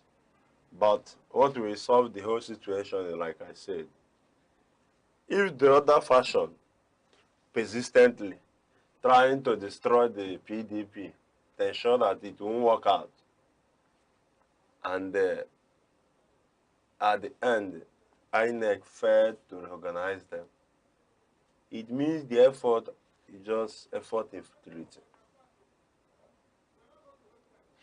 Yes, because the only thing that can make their whole effort or the whole their own fashion, their program, even everything, the noise in the social media make any impact is the recognition by INEC. And if the INEC did not recognize you, that means you are not the leader of the party. And the other faction of Abdurrahman, they are the one in charge of the party secretariat. Okay. Now, the PDP as a party, apart from the national problem, as a party in Enugu State, there's this holy-bolly about the primaries not going according to plan. What actually is the problem? Or has it transcended from what is happening at the national level to the state? Are you factionalized in Enugu State? I think what is still happening is internal crisis. Yes, we know it is internal crisis, but the internal crisis could mar the growth of the party, and could mar the prospects of the party come 2027. So, if there is internal crisis, what is the problem and what is the way out? We all know that majorly what usually brings problem is interest. Yes, is interest. The problem is in Enugu, I think, is interest. To me, some people, I don't like the way some used to play politics. I believe that it is very right for anybody to come and contest for a particular position. Yes. And that another person is contesting for the one you have interest in shouldn't warrant making the person your enemy or trying to fight to destroy the party. The best option would have been to play your card very well, try to embrace harmonization. Yes, carry everybody along for the best interest of the party. But any aspirant that always want to fulfill all his own desire without thinking about another aspirant's interest, I think person is not qualified to be the leader of the party or even the state. For any political party to move on, there must be harmonization. Any party that is moving on, there is harmonization. Because you can't avoid clash of interest. It's inevitable. Look at what happened in ADC. Clash of interest. And it couldn't be harmonized. That is what resulted peterobi, the company, going to NDC. But if any interest is properly managed, discussed on a round table, some other stakeholders will intervene. And if, two persons cannot be flag bearer of any particular position of a party at a time. It must be one person. And you cannot say because the other person is contesting, the person is now your enemy. It's normal thing to bring healthy competition. It makes the party lively. It makes even the party to be interesting. If one person is contesting, no rival, it will be boring. You should have large heart to know that in politics, you carry everybody along. Try to harmonize for the interest of the party. If you are looking for only your interest, the party will die. Okay. What is happening in Enugu is a clash of interest. What is happening? The lack of harmonization. What is happening in Enugu is a clash of interest in the PDP and lack of harmonization. So says our guest on today's topic, Barrister Anthony Ekene Okenwa. And on the topic we have discussed and given an insight into a Supreme Court ruling PDP leadership actually defined and what are the chances of the party come 2027 elections. And this is the much we can take from this program for one of time. I thank you, Barrister Okenwa, for being here for us. Thank you, sir. And thank you, sir. Thank you for being there. You viewer. This is where we draw the curtain on today's edition of Arena. God bless you. Thank you, sir.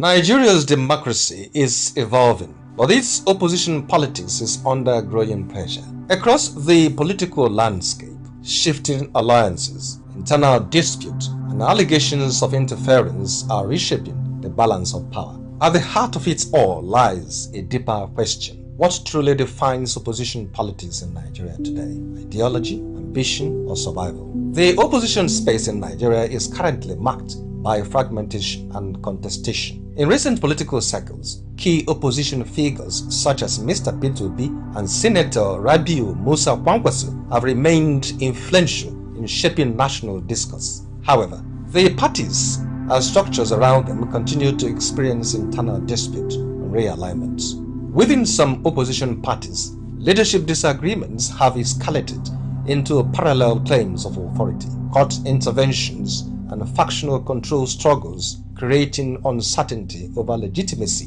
and direction. These developments have weakened cohesion and raised questions about whether opposition platforms are consolidating or continuously fragmenting.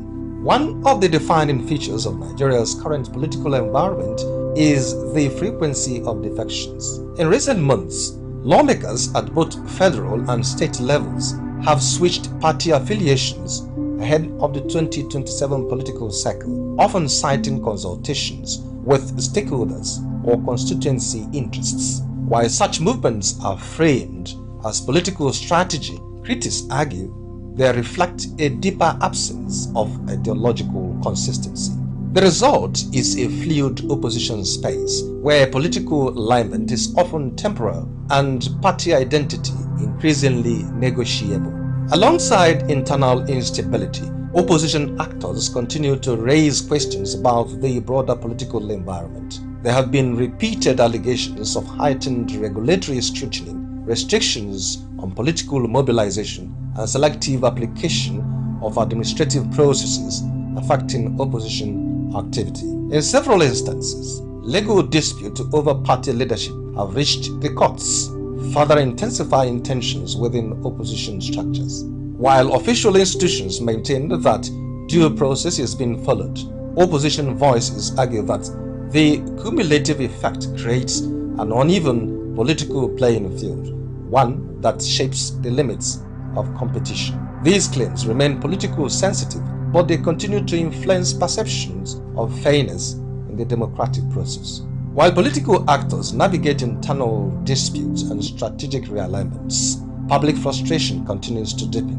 Rising inflation, insecurity in parts of the country, unemployment, and cost of living pressures have intensified dissatisfaction among citizens. For many Nigerians, opposition politics appears increasingly distant from everyday concerns, focused more on structure and positioning than on immediate national challenges. This disconnect is contributing to declining trust in political institutions and growing skepticism about the effectiveness of both ruling and opposition parties.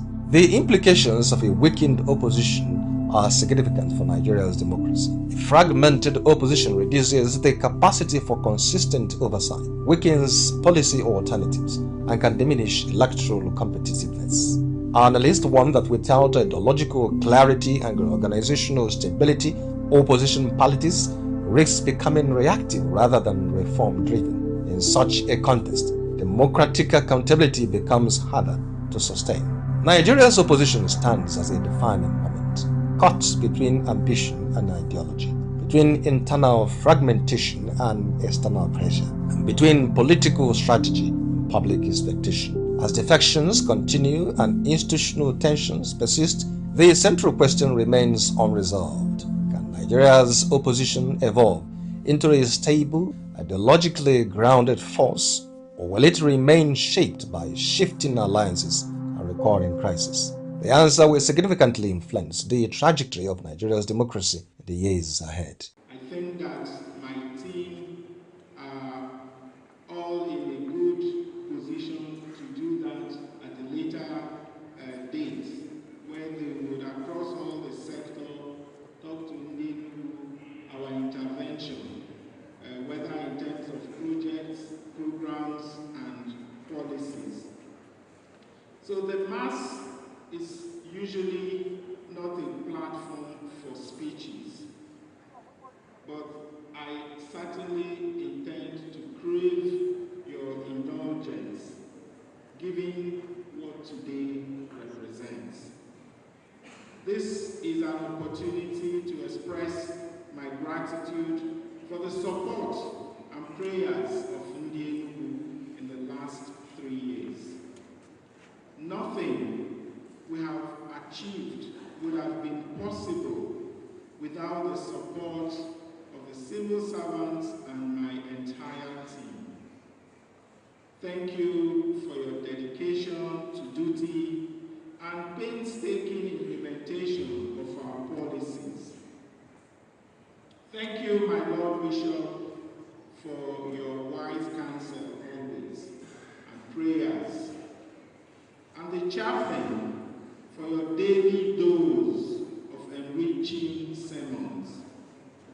The church has been an important part of this journey.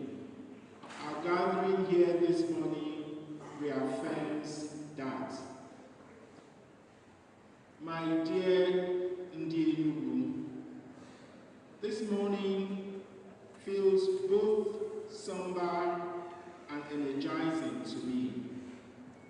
Perhaps anniversary naturally creates that feeling, like a birthday, a celebration, yes, but also a moment that interrupts the rush of events and forces you to reflect. 3 years ago, after taking the oath of office at Opera Square, I signed the Citizens' Charter. I remember the weight of that moment very clearly. At that time, many people saw just another government. Public life had produced too many declarations that never truly reached ordinary people. Hope had become conscious. But I believed that moment mattered. The charter was about trust, about rebuilding faith in public office, and creating a service-centered mindset by government for the people of this state. Most of what we now speak about so easily had yet taken physical form. It existed in planning, conviction, and hard belief. You could describe the future, but you could not touch it. That gap between vision and evidence is uncomfortable. It asks people to hold faith before results arrive. And honestly, that was our first challenge. We had become too used to disappointment, too used to shrinking our expectations in order to protect ourselves from frustration. That was the atmosphere surrounding Enugu 3 years ago. Which is why I've always felt that the deeper significance of the Citizens' Charter was psychological before it was political. It marked a decision to think seriously again about what this state could become and how future generations might eventually live here. This morning, I think it is worth pausing to reflect on that moment properly. Let us go on a journey across Enugu State today. Picture it. You leave early in the morning. You move through the capital and further outward into the rural communities. You pass schools in every ward of the state.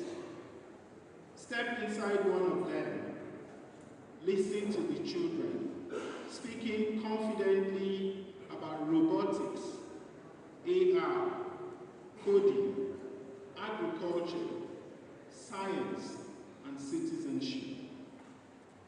Watch how naturally they use computers and smart boards, as though this future already belongs to them. Keep driving. You come across healthcare centers. Communities can now actually reach where maternal mortality has fallen dramatically and healthcare is moving closer to ordinary life.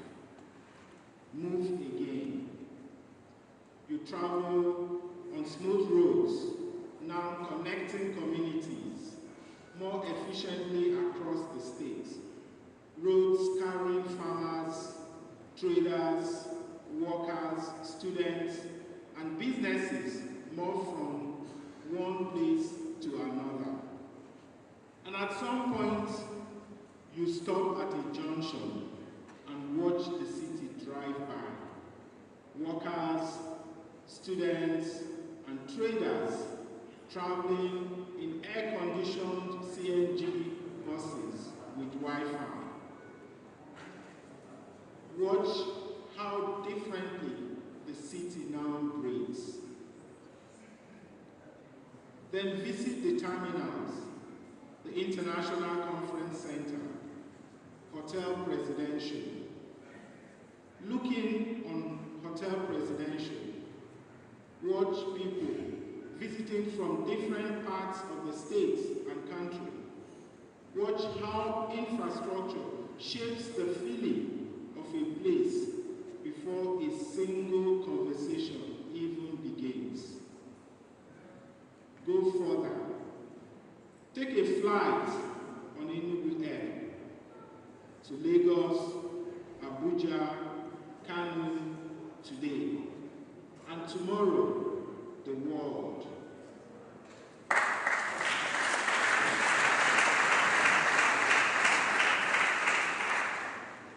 Connectivity changes the psychology of a place. It changes how people see themselves and how the world sees them too. Watch the shops opening throughout the week.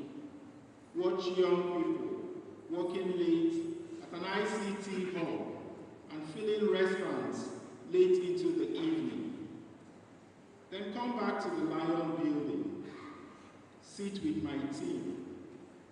Tell them what you saw. Tell them what you can feel happening around the state. Tell us whether this looks like the enugu you once knew. And then come and see me. Tell me how this makes you feel. Now let me paint a different picture. Imagine waking up tomorrow and finding yourself back in the enugu of old. The roads are broken again. Gridlock clusters the junctions. Mondays fall silent under the sit-at-home orders. Shops closed. Businesses retreat indoors. Public transport becomes stressful and exhausting again. Schools drift further behind the modern world. Healthcare centers struggle to meet basic needs. Hotel residential slips back into decay. Rural communities remain cut off by weak infrastructure and poor connectivity. The tech hubs are gone. The innovation ecosystem disappears before it fully matures. Investment dries up. National attention moves elsewhere. International partnerships fade. The state begins losing confidence in itself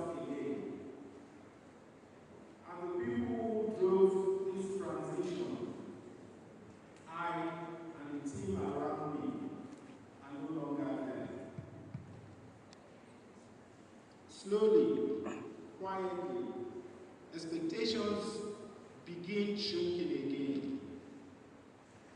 And then ask yourself honestly, how would that feel? What would you fight to give? What would you protect for your children and for the generations coming after us? What people see today are outcomes. What they do not always see is the struggle, persistence, and invisible labor required to bring those outcomes into existence. A functioning society does not emerge because somebody gives a speech and announces a vision. Between intention and reality sits an enormous amount of hard thinking, strategy, and effort. Take Presidential Hotel. By the time we came into office, the matter had already been tracked in legal processes for years. Hearings had been pushed far into the future. It would have been easy to leave it there and move on to easier things. But that building mattered symbolically to the state. It represented pride, confidence, and economic possibility. Allowing it to continue decaying indefinitely would have meant accepting paralysis permanently. So we pushed, we engaged, we argued the case directly, we insisted the people of Enugu deserved results instead of endless postponement. The same thing applies across the state. People drive on constructed roads now, but before asphalt is laid, there are engineering studies, negotiations, budget decisions, and months of planning. You see buses moving more smoothly across the state today, but somebody first had to think carefully about routes, congestion, pricing, terminals, and sustainability. Security required major investment, coordination, difficult decisions, and resolve. Even political harmony does not happen automatically. Across these past years, countless meetings have taken place quietly behind closed doors. Stakeholders have been engaged patiently. Communities have been listened to. Consensus had to be built repeatedly. And still, we do not always get everything right. None of this work is glamorous. Most of it never appears in headlines. But this is how serious transformation actually happens. Through sustained efforts, difficult decisions, and people remaining focused long after applause fades. What we're doing here cannot be understood simply as a collection of projects. We're building the operating system of this state. A different future is being constructed layer by layer, economically, culturally, and institutionally.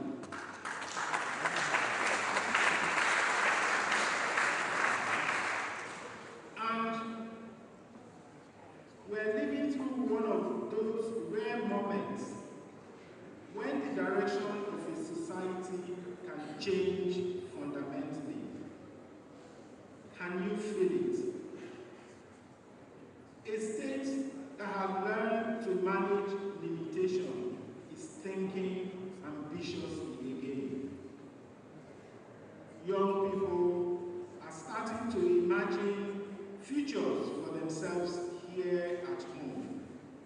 investors are looking at enugu, the wider region is paying attention. And God willing, what is being built here will contribute to something larger nationally.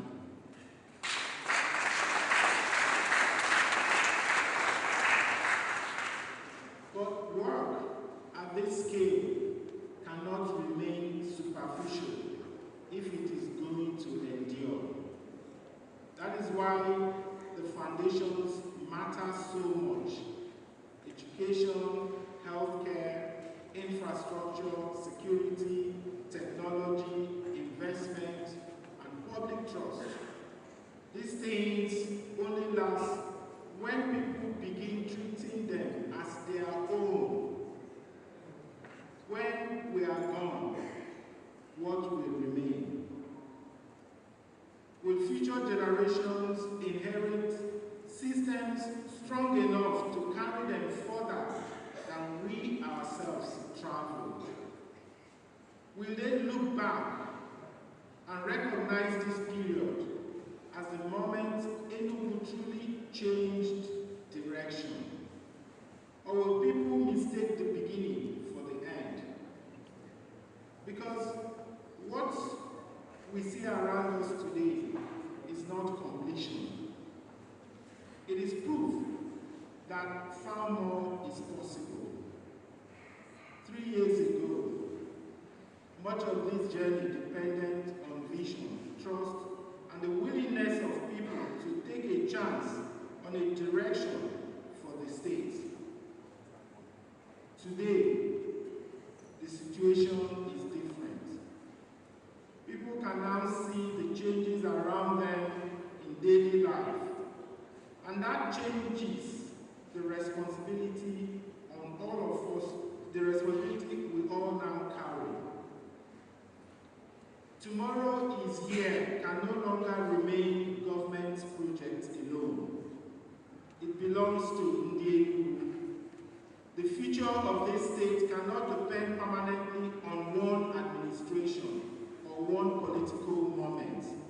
It must be rooted in public culture, in the way communities protect what has been built, participate seriously, and hold leadership accountable for continuing the work properly. Lasting transformation survives only when citizens themselves begin carrying part of the responsibility for protecting it. What we are building is still young. A child taking his first steps into the world still needs guidance, patience, careful attention, even when those first steps fill the family with pride.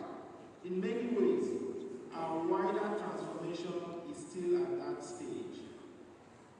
And anything young requires protection while it's strengthening itself.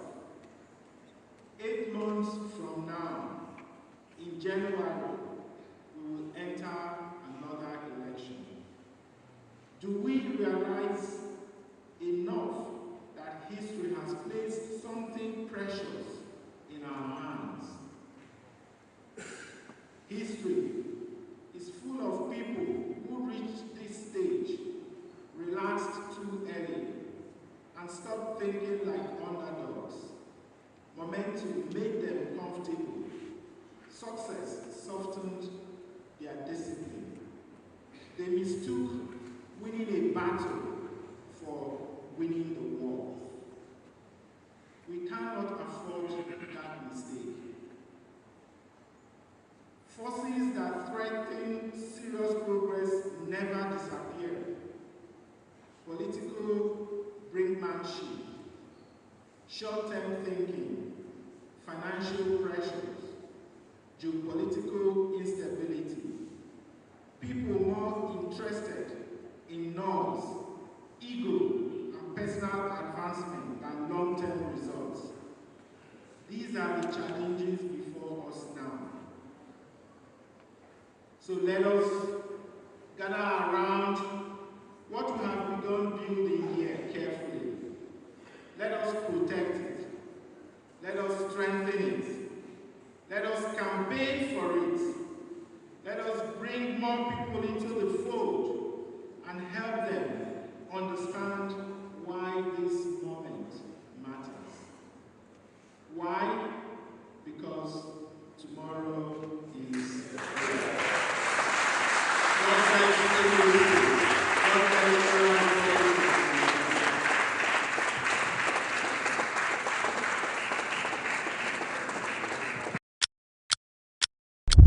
Second, the world changes, markets rise, leaders speak, stories unfold. To keep up, you don't just need news. You need clarity. You need speed. You need perspective. That's why Aneke TV brings you the global pulse. Accurate, reliable, right when it matters most. Aneke TV. Move with the world.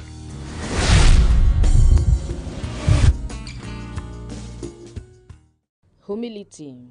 Humility is not thinking less of yourself. It is thinking of yourself less. It is the quiet dignity of those who serve when no one claps and rise when no one cheers. In a world shouting for attention, humility whispers truth. It chooses peace over pride and silence over show. It knows that value isn't in volume and honor isn't always visible. The humble carry unseen power. They lift others without needing a pedestal. And in doing so, they rise higher than ego ever could.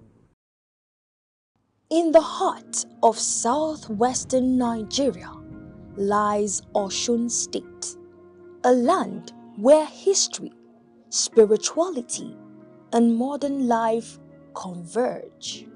From ancient groves to growing cities, Osun tells a story deeply rooted in Yoruba civilization. Osun State, created in 1991, is home to Osogbo, its capital city, a fast-developing urban center surrounded by rolling hills, farmlands, and rivers that have sustained communities for generations. At the edge of Osogbo lies the Osun-Osogbo Sacred Grove, a UNESCO World Heritage Site and one of the last remaining sacred forests in Yoruba culture. Dedicated to Osun, the goddess of fertility, the grove is both a spiritual sanctuary and a living museum of tradition. For centuries, Osun has remained a stronghold of Yoruba identity, where festivals, art, and spirituality are woven into everyday life. The annual Osun-Osogbo Festival draws thousands of pilgrims from across the world, celebrating faith, renewal, and cultural continuity. Beyond its sacred heritage, Osogbo is a growing city where tradition meets modern commerce. Markets bustle with traders selling textiles, food, and crafts, reflecting the entrepreneurial spirits of its people. Osun State is also a center of education, home to institutions such as Obafemi Awolowo University in nearby Ile-Ife and Osun State University, shaping the next generation of leaders. Young people here represent a bridge between tradition and innovation. In Ile-Ife, mythology and history intertwine, believed to be the spiritual birthplace of the Yoruba people. It remains one of Africa's most culturally significant ancient cities. Bronze works and archaeological discoveries here continue to attract global attention. Agriculture remains the backbone of Osun's economy. Cocoa, yam, cassava, and maize famine sustain rural communities across the state. In recent years, small-scale industries and digital entrepreneurship have begun reshaping its economic landscape. Like many Nigerian states, Osun continues to balance development with tradition, investing in infrastructure, education, and healthcare to improve the lives of its people. From sacred groves to modern cities, Osun State remains a living testament to Nigeria's cultural depth and evolving future. A place where heritage is not only remembered, but lived. Party here present. I am standing here on behalf of members of the Presidential Primary Election Committee of ADC for 2026, leading us to 2027 election. On behalf of the entire members of the Presidential Election Committee, we wish to thank the National Chairman, the NWC, our worthy leaders, and all members of our great party, the ADC, for the privilege to serve as chairman and members of the 2026 ADC presidential primary elections. We wish to thank all our great patrons who, despite the celebrations of today, the Holy Salah, and the Children's Day, sacrificed the comfort of their homes to be here to witness the conclusion of this historic exercise. Upon our appointment, we have worked around the clock to ensure that this event goes on successfully. I wish to sincerely thank every member of the committee, including co-opted members, ad hoc staff, as well as the entire security team. I also wish to thank the management of Transcorp Hilton Hotel for providing us this wonderful venue and all its associated courtesies. Similar thanks also goes to our service providers, particularly the interior decorator, for delivering at such a short notice. Every assignment is achievable if all parties involved avoid mischief or any effort to insert their personal prejudices and biases into the process. In every contest, only one person can win. Let us understand that what unites us as ADC is greater than what divides us. Those who didn't work with you today may work with you tomorrow. We are still one family. Let us resist the temptation to try to pull down a house because things did not go your way. 4 years is not too far from now. Those who didn't win today may, by the grace of God, win tomorrow. As a committee, we have worked with integrity, transparency, commitment, fairness, and a level playing field for every participant. We did not interject our own interest. Our job is mostly at the headquarters here to do collation and make sure the results are brought in.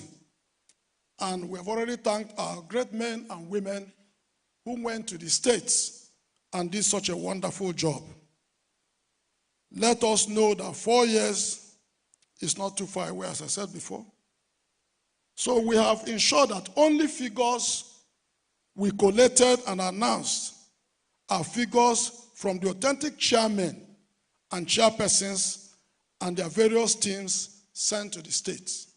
That's why they introduced themselves here. Finally, I wish to also thank members of INEC who are also making a lot of sacrifice, because certainly they would have been at home. Yes, their director there said it's call of duty. But we know sometimes people can skip duty for comfort. We thank you for coming.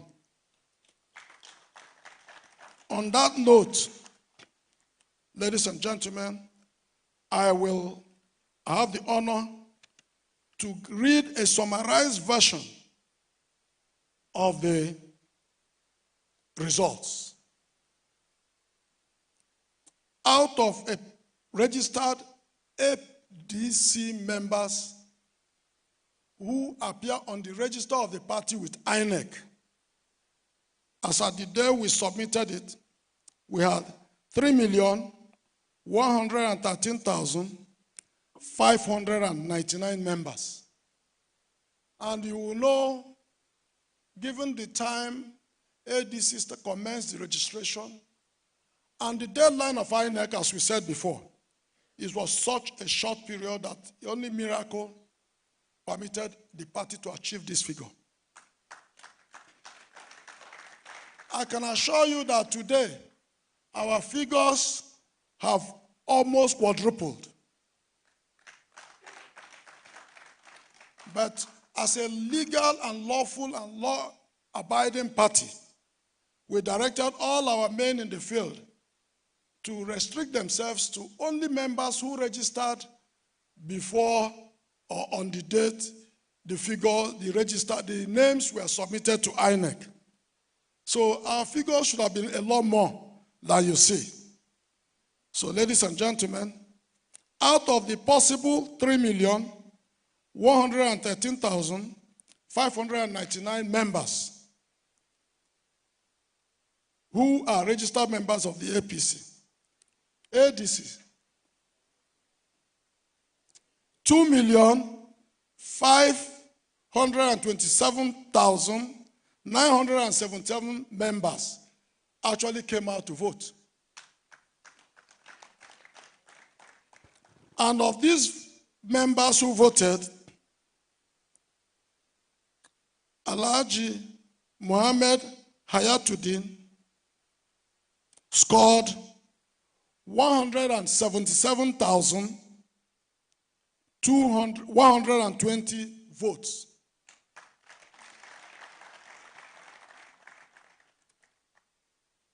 His Excellency, Right Honorable Rotimi Amechi, scored 504,117 votes.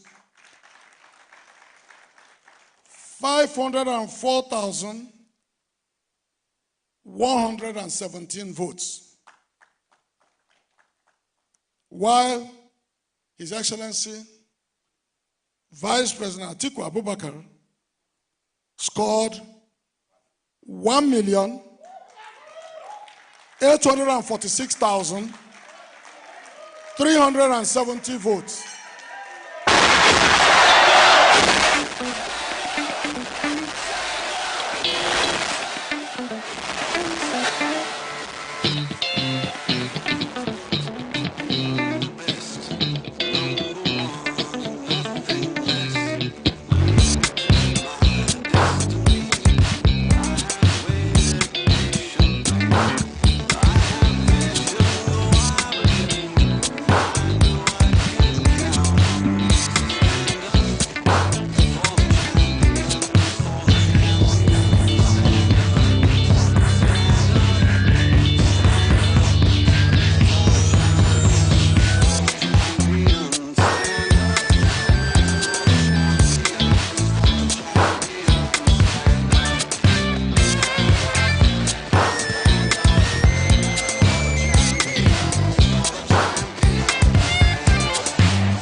Stand up. Thank you.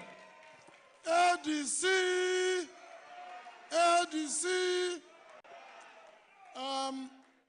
I'm sure you would have noticed from these figures that we had worthy contestants.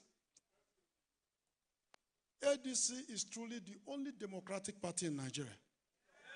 It's either you have only one candidate running, or you have where you have another candidate. He may be struggling to score up to 50,000 votes, if ever. None of our candidates have scored less than 100,000 votes. This is how deep our democracy in the party is.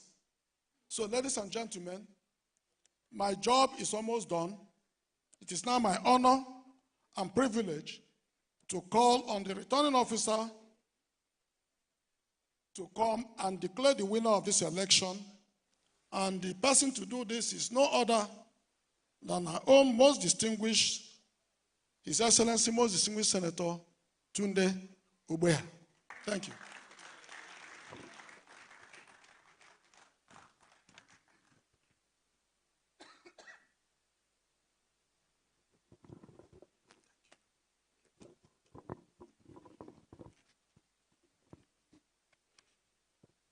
The National Chairman, ADC, His Excellency, Senator David Mark, members of the National Working Committee, the chairman and members of the presidential primary election, His Excellency, the former Vice President, distinguished party members, guests, and members of the press. My names are Jonathan Tunde Ogbeha, and I am not a professor that will qualify me as a returning officer, but by the grace of God, my party has chosen me to be the returning officer because I think I have the credentials that INEC will attest to. It is my responsibility as the returning officer of the African Democratic Congress primary election to declare the winner of the recently conducted presidential primary election across the country.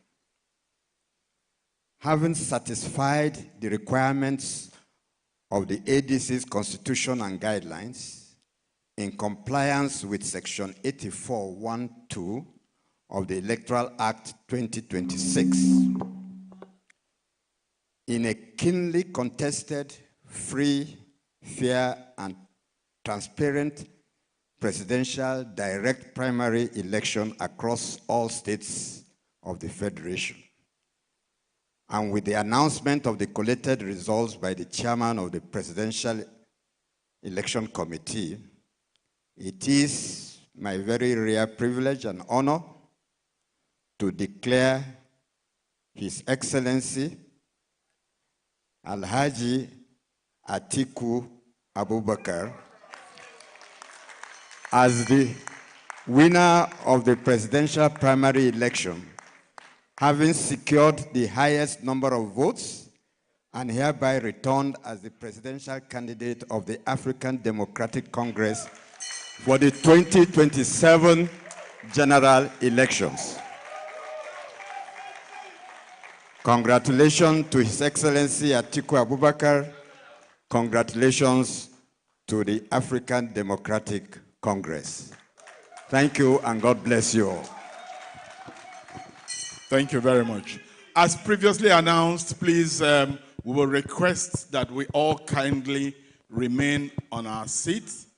His Excellency will be escorted to the podium by only the chairman of the African Democratic Congress, because the chairman will also make a speech and go ahead to present the flag. Please put your hands together for the winner and the next president of the Federal Republic of Nigeria, Alhaji Atiku Abubakar. You're welcome, sir.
Thank you. Thank you. Please be seated. Thank you.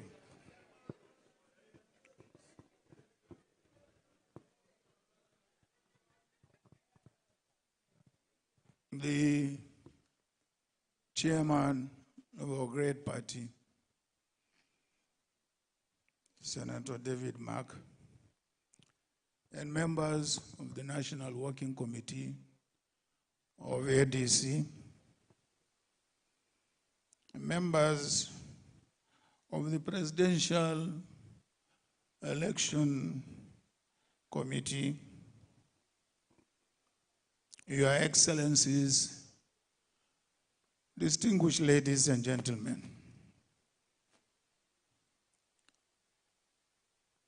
I wish to express my profound appreciation for the privilege which you have bestowed on me of leading our great party, the African Democratic Congress, into the next elections as its presidential candidate.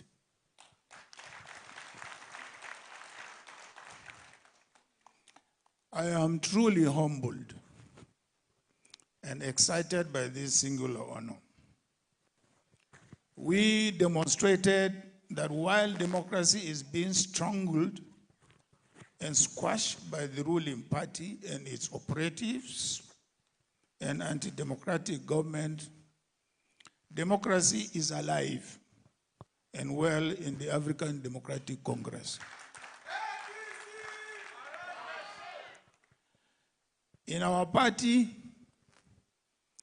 members are allowed to express their views, to have ambitions, and to contest for elective positions in a free, fair, and transparent process.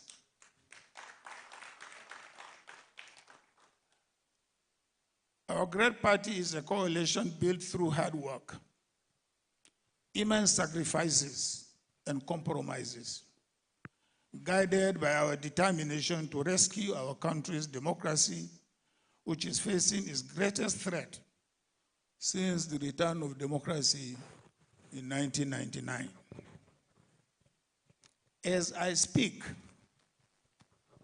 virtually all opposition political parties in the country are being thrown into different forms of leadership crisis.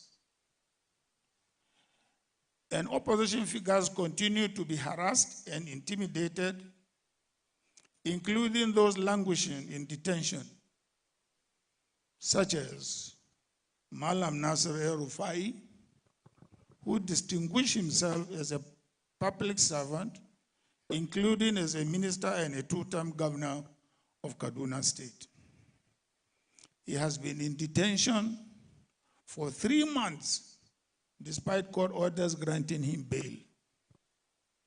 He has been denied the right to celebrate 2 important religious holidays with his family, in addition to being denied the opportunity to be by his mother's side as she took her last breath. What a cruel government. All because he is leading opposition figure. This kind of cruelty must stop.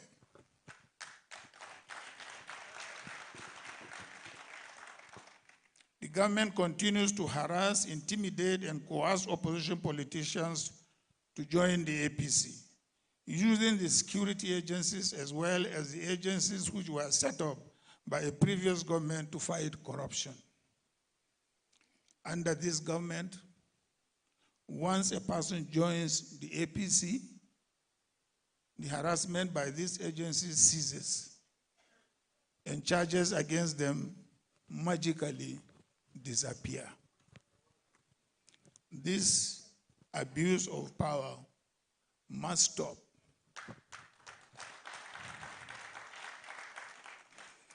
Great care was taken to ensure that due diligence was done in the process of forming this coalition. Yet the government and the INEC continue to undermine it, even trying to deregister it. Let me warn.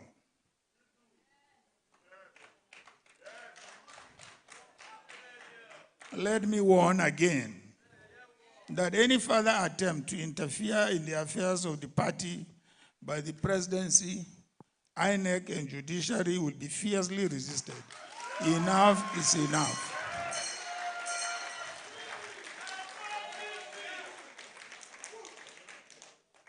I congratulate my fellow contestants for this ticket to represent our great party in the elections scheduled for early next year.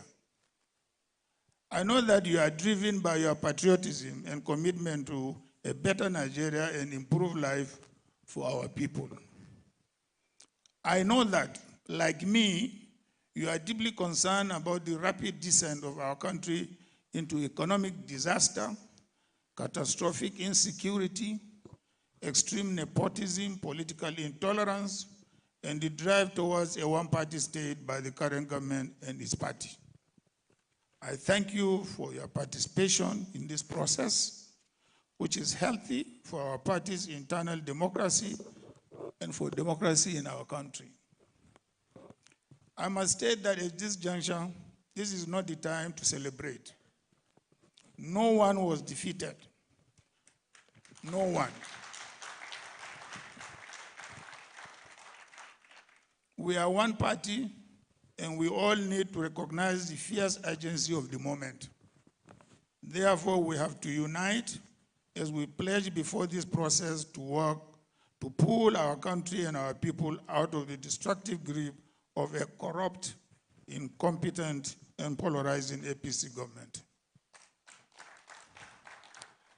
I thank the Primary Elections Committee for organizing a peaceful, free, fair, and transparent primaries.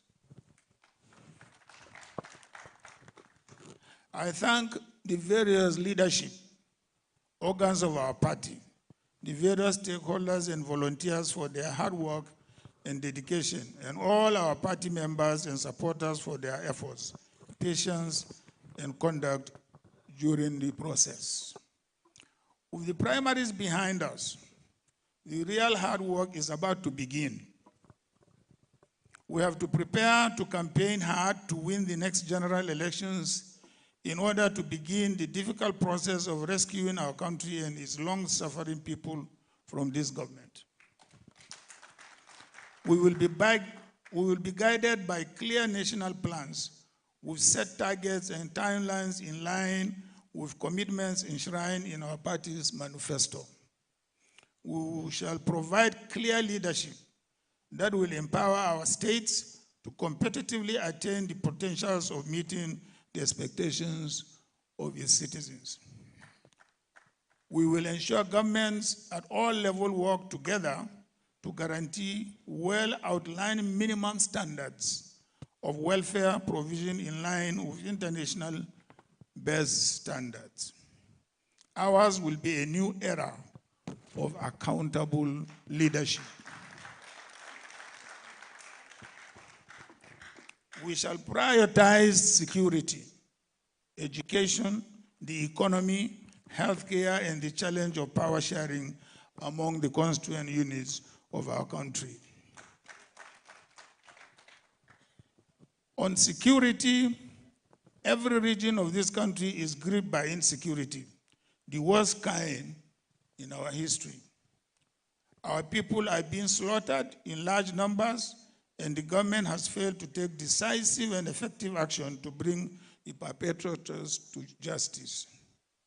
The most disturbing is that members of our security forces, including military generals, are being slaughtered wantonly in a manner that can only be embarrassing to our military, which fought to keep the country together and is highly respected in various parts of the world where they distinguish themselves in international assignments. All we have been getting from the government is silence, and on occasion, expression of condolence and empty promises to deal with the murderers. An ADC government under our leadership will take decisive action to address insecurity and protect lives and property in the country. We shall strengthen the armed forces, the police, and other security agencies with massive new recruitment, provision of modern and adequate equipment, training, improved welfare, and effective leadership. We shall also ensure accountability and proper coordination and intelligence sharing among all our security agencies.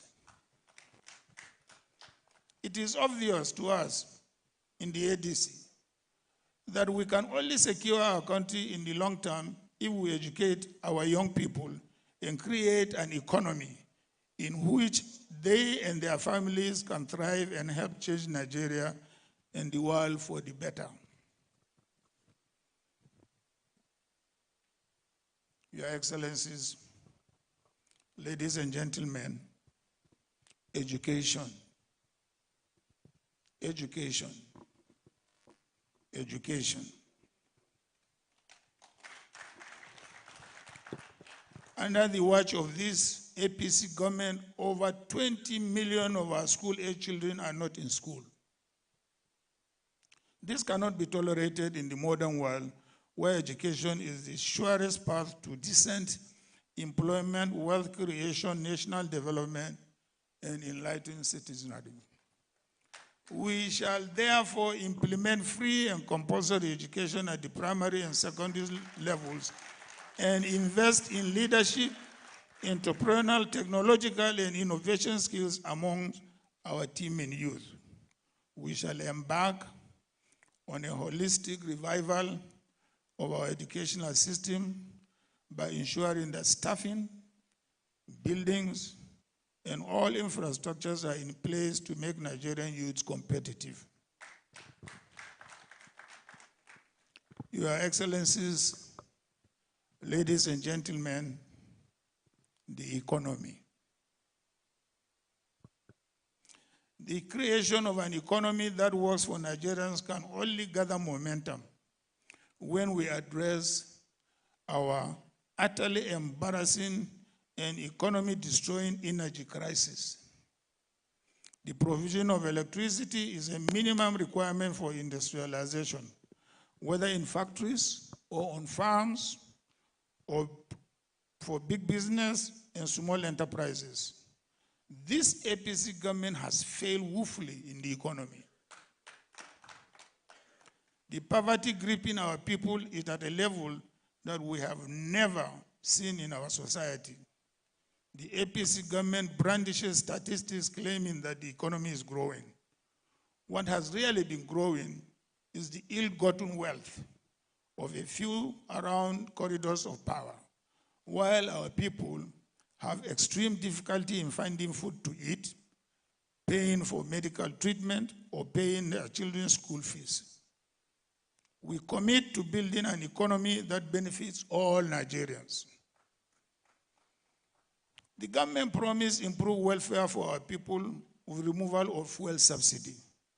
Needless to say, the savings from subsidy removal have not been accounted for, and the economic hardship resulting from the action has been unbearable on our people. To make matters worse, the APC government under President Bola Ahmed Tinubu has made borrowing the cornerstone of its economic policy. External borrowing alone has reached $30 billion US.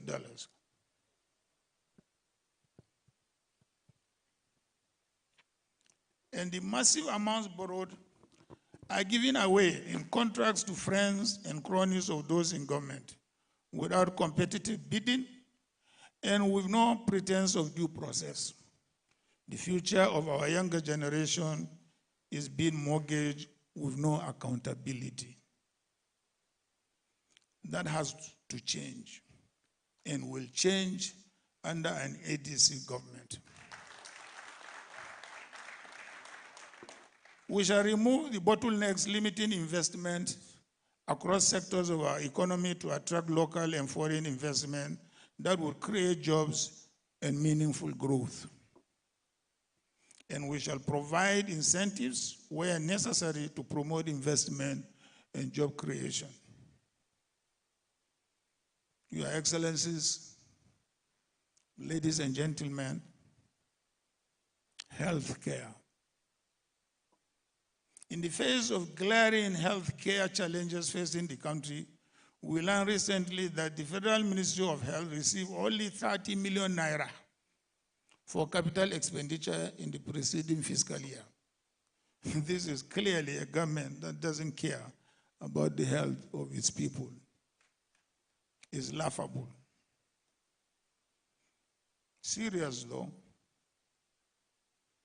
Our ADC government will prioritize healthcare with emphasis on prevention. Therefore, we will make massive investment in primary healthcare. In addition, we shall properly equip and staff our medical centers of excellence to ensure that our people receive the best specialist care here in Nigeria rather than travel abroad for the same. Every second, the world changes, markets rise, leaders speak, stories unfold.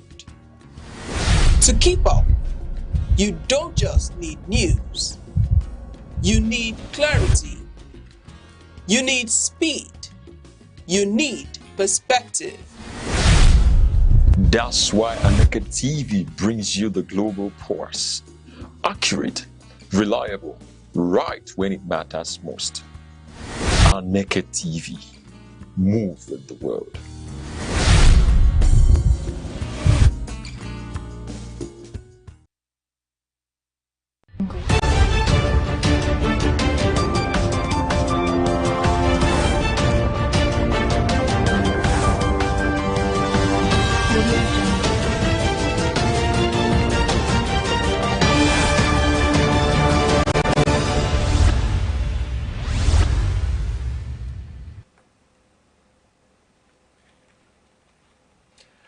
Good afternoon and welcome to News at 3 on Aneke TV.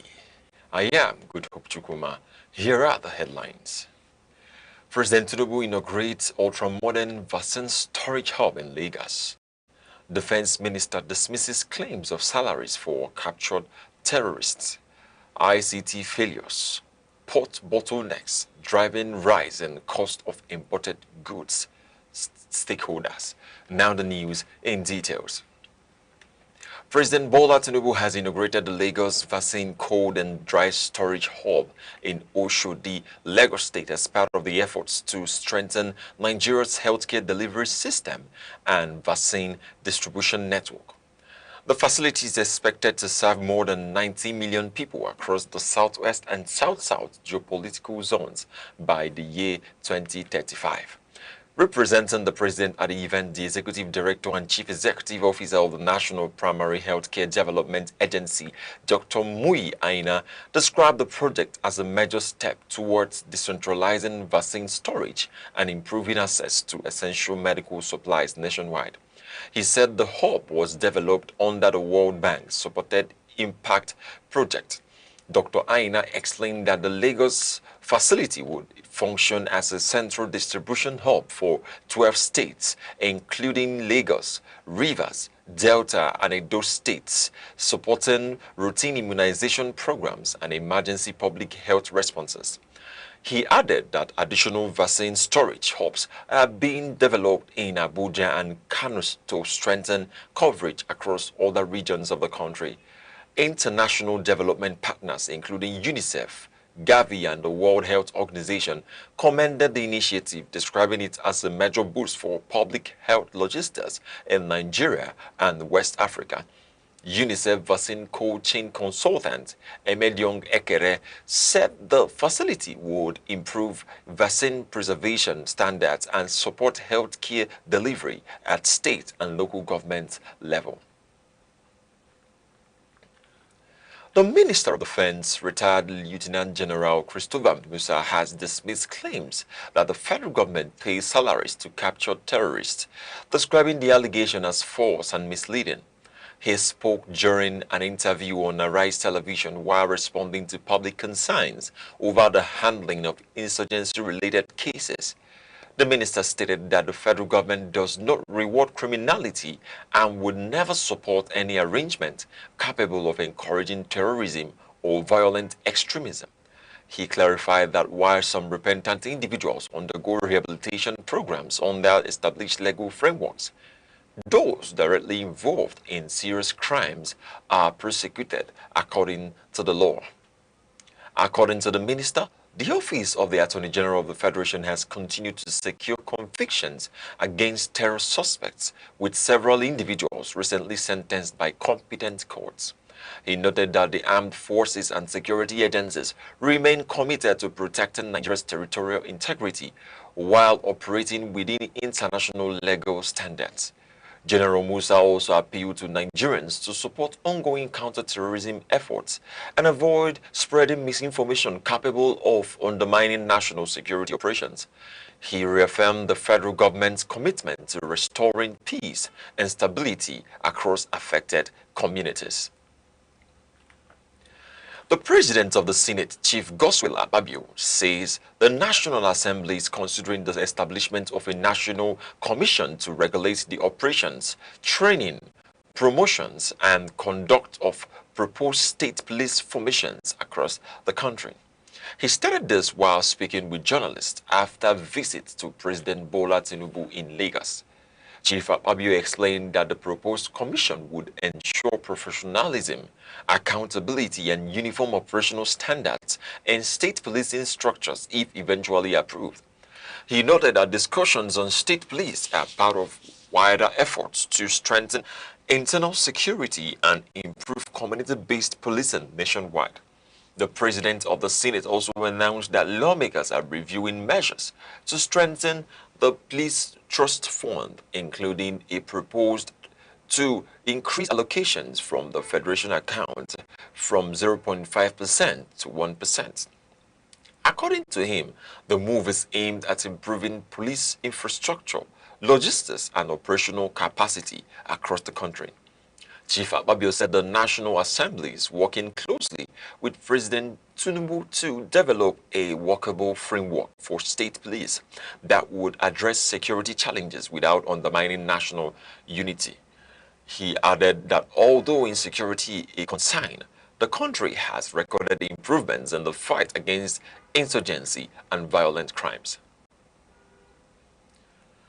Hundreds of teachers in Oyo State have staged a peaceful protest in Ibadan, demanding the immediate rescue of students and teachers abducted from schools in Orire local government area nearly 3 weeks ago. The protest was organized by the Oyo State chapter of the Nigerian Union of Teachers, NUT. The demonstrators gathered at the Iwo Road area of Ibadan carrying placards and chanting solidarity songs calling on security agencies and government authorities to intensify efforts towards securing the release of the victims. Protesters expressed concern over the continued captivity of the abducted students and teachers. The victims were reportedly kidnapped on May 15th when armed attackers invaded communities in Esele area of Onire local government area. Since the incident, disturbing videos allegedly showing the victims in captivity have circulated online, heightening public anxiety across the state. Leaders of the protesting teachers said the safety of schools and learning environments must remain a priority. They called on both the federal and Oyo state governments to take urgent action to rescue the victims and strengthen security around schools, particularly in vulnerable rural communities. Parents and residents of communities in the local government area of Oyo State have continued to appeal for the rescue of students and teachers abducted during attacks on schools in the area. Emotional videos circulating online show mothers pleading with the federal government and security agencies to secure the release of their children. One of the parents, Mrs. Aduke Balogun, narrated how armed men invaded a Siele community and abducted her 8-year-old daughter, Kehinde Kosara, alongside other pupils and teachers. She described the incident as traumatic and called for urgent government intervention to save the victims. Eyewitnesses say the attackers invaded schools in Esiele and neighboring Yawota communities, killing a primary school teacher, an assistant headmaster, identified as Jewel Adesien, and a commercial motorcyclist during the attack. Community members say the government later forced the principal of Community High School, SLA, to transport some of the abducted victims towards a nearby forest. Residents also reported that the attackers abandoned the said principal's vehicle ablaze before the victims deeper into the forest. Community leaders have appealed for increased security presence in the area, noting that the surrounding forest has repeatedly been linked to criminal activities and armed attacks. The news at 3 comes to you live from Aneke TV. For more updates and breaking news stories, follow us on Facebook and YouTube at Aneke TV. And now, here is a recap of the major stories making the headlines. President Tinubu has inaugurated a modern vaccine cold and dry storage facility in Lagos to strengthen vaccine distribution and healthcare delivery across southern Nigeria. The Minister of Defense says claims that the federal government pays salaries to captured terrorists are false and misleading. Coming up shortly, stakeholders in the maritime sector says persistent ICT failures and administrative bottlenecks within the Nigeria Customs Service are contributing to the rising cost of imported goods nationwide. We'll be right back shortly. 7 days, countless moments, stories that shape the week. From decisions in the corridors of power to developments affecting everyday lives. From moments of challenge to stories of resilience and progress. This is where the week comes into focus. Week in retrospect, only on Aneke TV. Welcome back. One person has been confirmed dead following an attack by suspected armed militia in Kufai Amadu community, Takun local government area of Taraba State. The incident occurred on Thursday evening as traders, farmers and residents were closing activities at a local market in the area. Residents said gunshots were suddenly heard from a nearby bush close to the community's yam market, forcing people to flee for safety. Panic reportedly spread across the area as armed men were later seen moving through nearby settlements. Security personnel were subsequently deployed to the scene after the body of a young man was discovered. Community members have appealed to security agencies to strengthen patrols and surveillance in the area to prevent further attacks and protect residents. Confirming the incident, the Public Relations Officer of the Taraba State Police Command, Superintendent Victor Meshilza, said the victims were attacked while attempting to retrieve belongings from their homes in the troubled community. He added that normalcy has been restored while investigations continue to identify and arrest those responsible for the attack.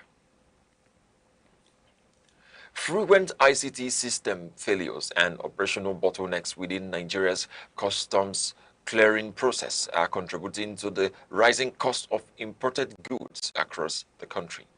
Industry stakeholders say delays at ports and airports are forcing importers to pay additional charges that are eventually transferred to consumers.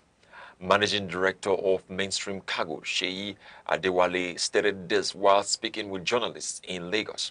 He explained that repeated downtime on customs processing platforms slows cargo clearance and exposes importers and freight agents to heavy demurrage and storage penalties.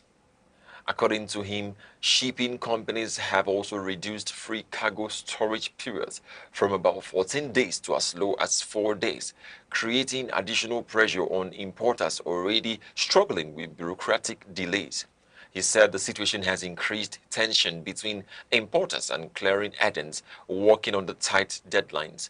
Adewale called on the Nigeria Customs Service, the Federal Airports Authority of Nigeria, and other regulatory agencies to improve digital infrastructure and strengthen interagency communication systems. He warned that unless urgent reforms are implemented, the rising operational costs will continue to affect the prices of imported goods in Nigerian markets. Now in sports, Nigeria's world record holder in the women's 100 meters hurdles, Tobi Amusan, has dropped to third position in the latest global rankings following strong performances by American athlete Masai Ruzel on the Diamond League circuit. Ruzel moved to the top of the rankings after recording consecutive victories in Shanghai and Xiamen with impressive times of 12.25 and 12.14 seconds respectively. The performances pushed her rankings points above those of fellow American hurdle Grace Stark and Nigeria's Tobi Amusan. Despite the latest ranking changes, Amusan remains one of the leading athletes in the event and continues preparations for major international competitions later this year. Meanwhile, President of the Athletics Federation of Nigeria, Tinubu Okowa, has announced that the 2026 National Track and Field Championships will hold from June 19th to June 22nd at the Yabatech Sports Complex in Lagos. He said the competition will serve as the official selection trials for Nigeria's athletes ahead of the 2026 Commonwealth Games in Glasgow, Scotland. Now in entertainment, former Big Brother Naija housemate and entrepreneur Queen Mercy Atang says her business and online platforms have recorded significant growth in recent weeks following increased public attention and brand partnerships. The reality television star announced on social media that her business page recently surpassed 5 million views, while her personal account recorded more than 20 million views. She thanked supporters for promoting her bakery brand. Queen Mercy Atang recently secured a major endorsement partnership with the B-Lord Group, further strengthening her position in Nigeria's entertainment and influencer industry. And now, to end the news, here are the main points again. President Bola Tinubu has inaugurated the Lagos Vaccine Cold and Dry Storage Hub in Oshodi, Lagos State, as part of efforts to strengthen Nigeria's healthcare delivery system and improve vaccine distribution across the southwest and south-south regions. The president, represented by the executive director of the National Primary Healthcare Development Agency, Dr. Mui Aina, said the facility will serve more than 90 million Nigerians and support routine immunization as well as emergency health interventions. The Minister of Defense, retired Lieutenant General Christopher Musa, has dismissed allegations that the federal government pays salaries to captured terrorists speaking during an interview on Arise Television. The defense minister described the claims as false and misleading. Stakeholders in the maritime and logistics sector says persistent ICT failures and administrative bottlenecks within the Nigerian Customs Service are contributing significantly to the rising cost of imported goods across the country. Managing Director of Mainstream Cargo, Mr. Sheyi Adewale, said delays in customs processing systems and shortened demurrage timelines imposed by shipping companies are increasing operational costs for importers and freight agents. And that concludes the news. Thank you for watching. I am Good Hope Chukuma. Good afternoon.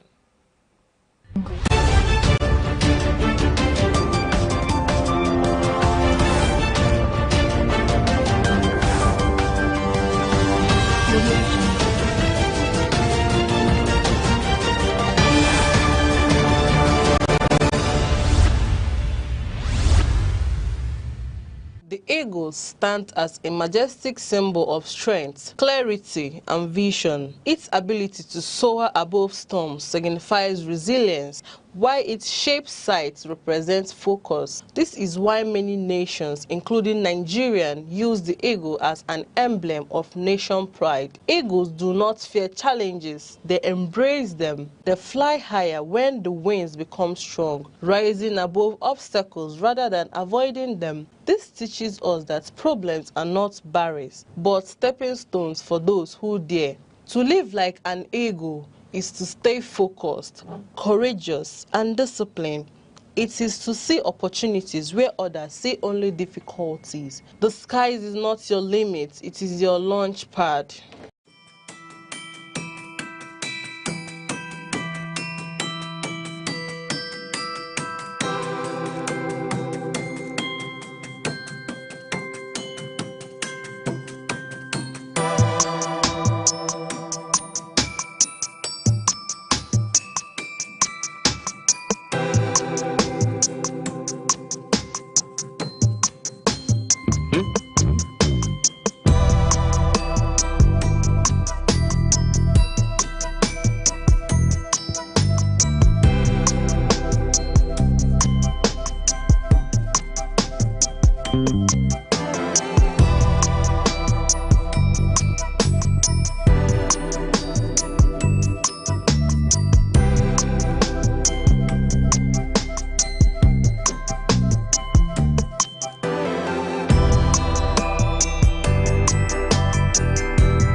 Time, the silent witness to human courage, the keeper of memory, the archivist of greatness.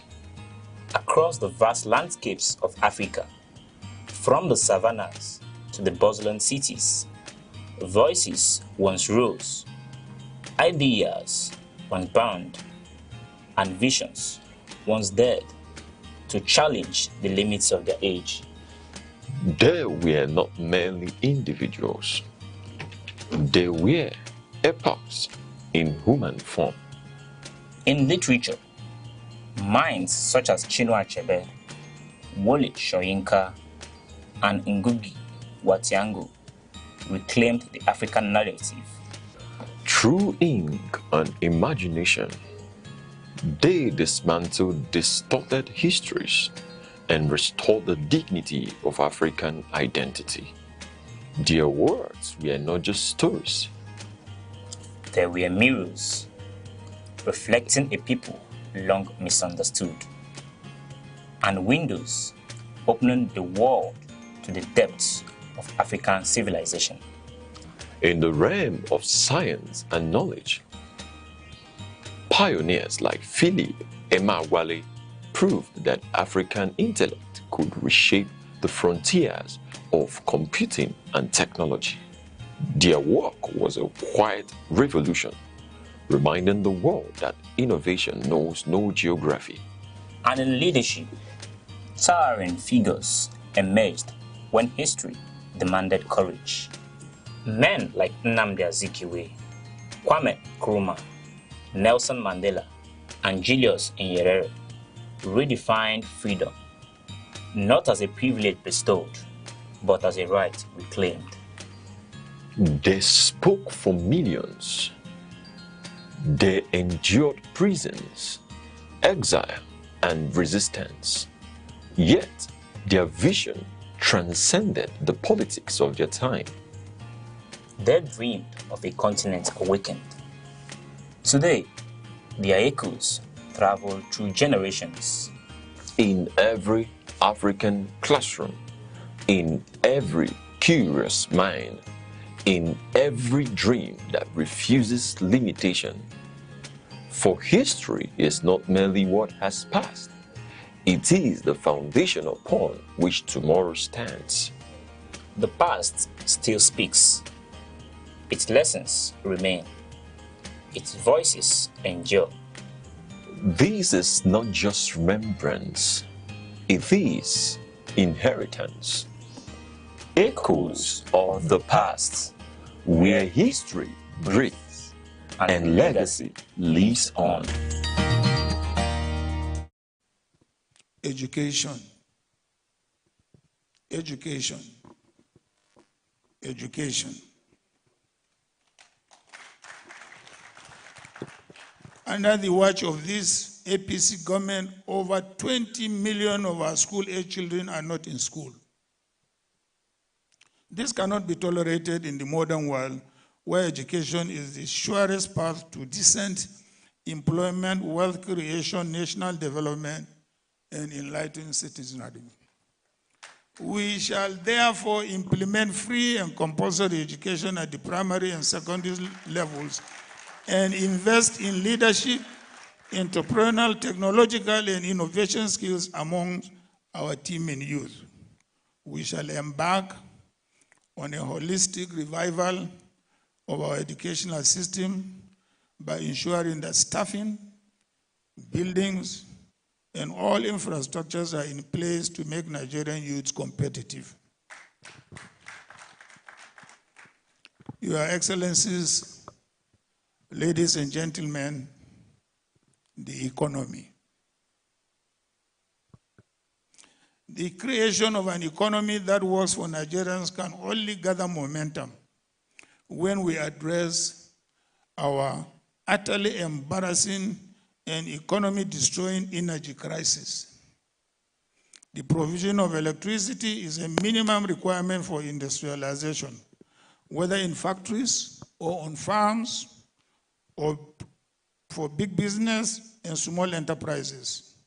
This APC government has failed woefully in the economy. The poverty gripping our people is at a level that we have never seen in our society. The APC government brandishes statistics claiming that the economy is growing. What has really been growing is the ill-gotten wealth of a few around corridors of power, while our people have extreme difficulty in finding food to eat, paying for medical treatment, or paying their children's school fees. We commit to building an economy that benefits all Nigerians. The government promised improved welfare for our people with removal of fuel subsidy. Needless to say, the savings from subsidy removal have not been accounted for, and the economic hardship resulting from the action has been unbearable on our people. To make matters worse, the APC government under President Bola Ahmed Tinubu has made borrowing the cornerstone of its economic policy. External borrowing alone has reached $30 billion US.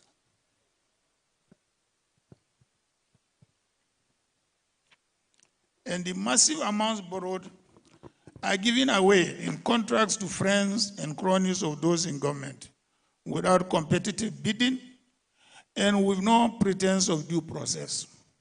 The future of our younger generation is being mortgaged with no accountability. That has to change and will change under an ADC government. We shall remove the bottlenecks limiting investment across sectors of our economy to attract local and foreign investment that will create jobs and meaningful growth. And we shall provide incentives where necessary to promote investment and job creation. Your Excellencies, ladies and gentlemen, healthcare. In the face of glaring healthcare challenges facing the country, we learned recently that the Federal Ministry of Health received only 30 million naira for capital expenditure in the preceding fiscal year. This is clearly a government that doesn't care about the health of its people. It's laughable. Serious though. Our ADC government will prioritize healthcare with emphasis on prevention. Therefore, we will make massive investment in primary healthcare. In addition, we shall properly equip and staff our medical centers of excellence to ensure that our people receive the best specialist care here in Nigeria rather than travel abroad for the same. We shall establish more such centers where needed and incentivize the private sector to build world-class medical facilities across the country to meet the needs of our people. In the coming weeks and months, we shall be rolling out our platform addressing these priorities in more detail and with clear timelines. Fellow Nigerians, while the APC government offers meaningless renewed hope, we will provide renewed action to repair the damage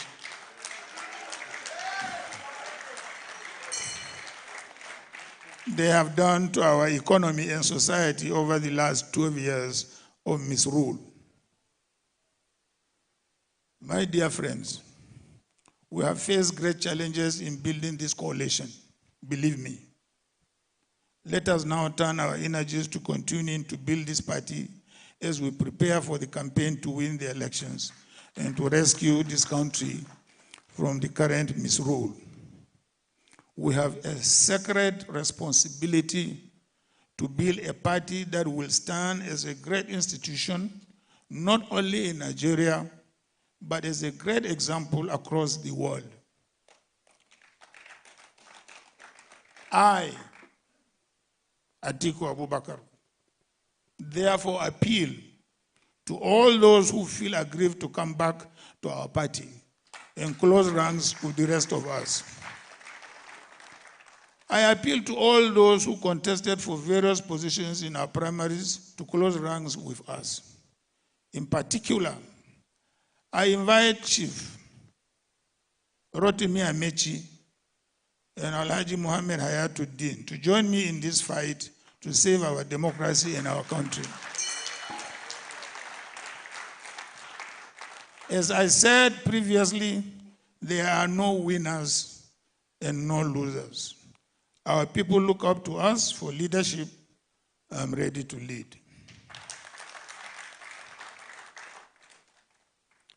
I shall work with you all to continue to build our party.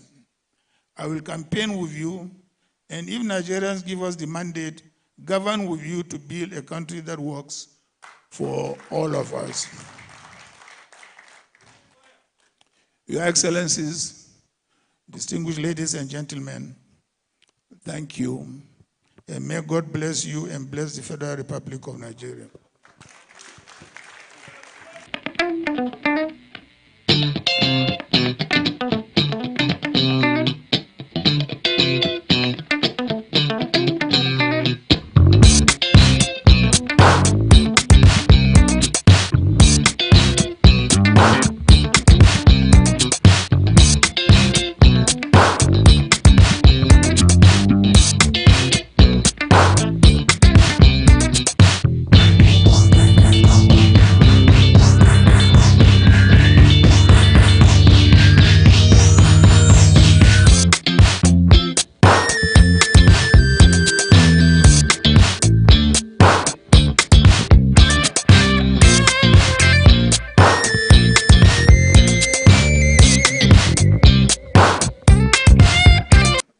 To remain there. No, remain there. Remain there. The chairman will come, yes. You are a flag bearer for now until you hand it over to the owner. Mr. Chairman, sir, may we now have the honor and pleasure for you to come and do the needful and inform the entire world and the universe that the ADC has finally arrived and that we shall all shine together. Please put your hands together for distinguished Senator David Mark, Chairman of the African Democratic Congress. You're welcome, sir.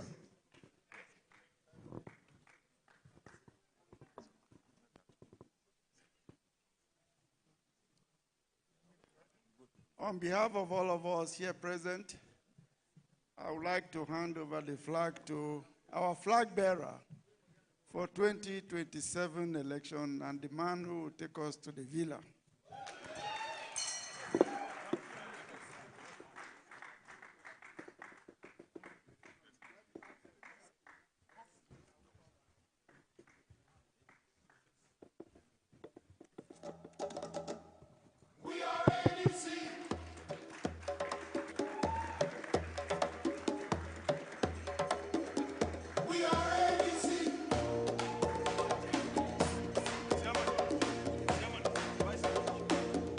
From north, south, east, and west, a brighter future is our quest. Justice, peace, unity. I hereby accept the nomination.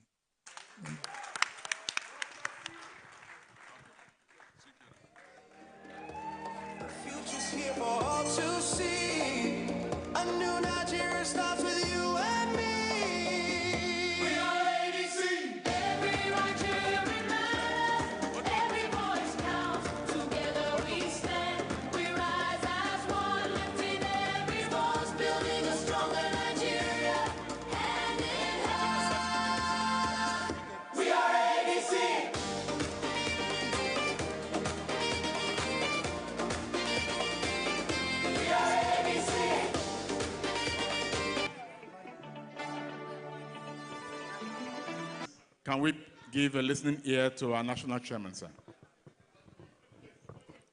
Very distinguished leaders and stakeholders of the African Democratic Congress, members of the National Working Committee, members of the Executive Committee, coalition leaders, elected officials, youth groups, civil society organizations, members of the diplomatic corps, INEC officials, gentlemen of the media, our very esteemed aspirants, party faithfuls gathered here at the Congress Hall, Nigerians joining us from across the 36 states and the Federal Capital Territory, and Nigerians in diaspora. Good evening. I want to join those who have spoken before me to warmly welcome all of you to this declaration event of the ADC presidential primaries. Today is not just about announcing a presidential candidate. Today is also about proving a point to Nigeria and to Nigerians. It is about proving that democracy can still work, proving that political competition does not have to become political warfare, proving that a party can organize itself around principles instead of personalities, and that in a season of deep national anxiety, a bright future is still possible in this country. That is why this gathering matters, and that is why history will remember what we've done here today. Let me begin by thanking every member of the African Democratic Congress for your steadfastness, your patience, your sacrifices, your understanding, and your faith in this party, especially in the face of daunting challenges. Many people doubted us. Some dismissed us outright. Others predicted confusion, division, and even outright collapse. But all of you here stood firm. You kept faith with ADC. And today, because of your commitment, our party stands tall, stronger, and more united. Let me also recognize and appreciate the members of the Presidential Steering Committee, the Screening Committee, the Presidential Primary Election Committee, for their patriotism, your diligence, and professionalism throughout this process. In the face of enormous pressure, logistical complexity, and intense national attention, they carried out their responsibilities with courage, discipline, and unwavering commitment to fairness and transparency. Their work has strengthened the credibility of this exercise and reinforced the confidence of our members and the Nigerian people in the integrity of the African Democratic Congress. On behalf of the leadership and the entire membership of our party, I thank them for their sacrifice and service to our party and to democracy. Now, I also want to especially commend our three distinguished aspirants, the former Vice President, Alhaji Atiku Abubakar GCON, former Governor of Rivers State, and immediate past Minister of Transportation, Chief Chubike Rotimi Amechi, CON, and the former Chairman of the Nigerian Economic Group and former Chairman of NNDC, Mr. Mohammed Hayatuddin, OON. It is important to mention that we are the only political party to have three very strong aspirants contest for the presidential ticket. This alone makes the ADC unique in its deep commitment to democracy and to democratic practices. This also demonstrates the loyalty of these three gentlemen to our party, their courage to compete for the great opportunity to serve, and their abiding faith in democracy. By subjecting themselves to this process, they did not not merely contest an election. They strengthen democracy. And despite efforts in some quarters to create uncertainty and tension, they remained committed to this process and to the ideals of this party. And for that, the ADC owes them a debt of gratitude. My brothers and sisters, a few days before these primaries began, I invited the 3 presidential aspirants to a private dinner. Just 4 Nigerians seated around a table, speaking honestly and frankly about the future of our country and the future of this party. I remember looking at each of them and saying something very simple. Whatever happens in this primary, let us remember why we're doing this. Majority of Nigerians are looking up to us to liberate and rescue them from this current regime of suffering. We must not let them down.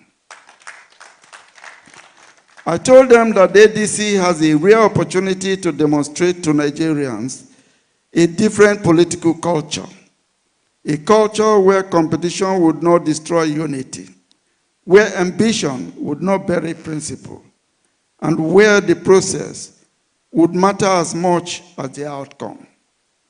To their credit, all 3 men agreed with me.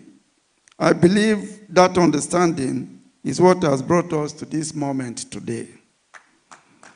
When I accepted the responsibility of leading this party as chairman, I made a promise before God and before Nigerians that I would be fair to all, that I would ensure a level playing field, and that every member, regardless of status or influence, would have equal opportunity and equal respect. This exercise is the culmination of that commitment.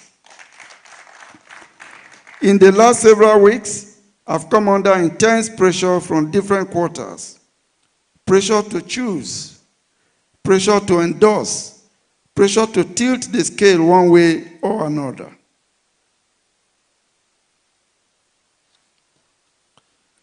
But I insisted that the African Democratic Congress is not that kind of political party. We're not a party where one individual or a few powerful interests sit in a room and decide the presidential candidate before members get the opportunity to vote.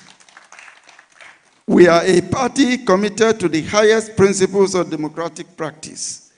And with this primary election, we have demonstrated exactly that to the public. We did not work towards a predetermined outcome. We allowed a free contest. We allowed our members across Nigeria to make their choice.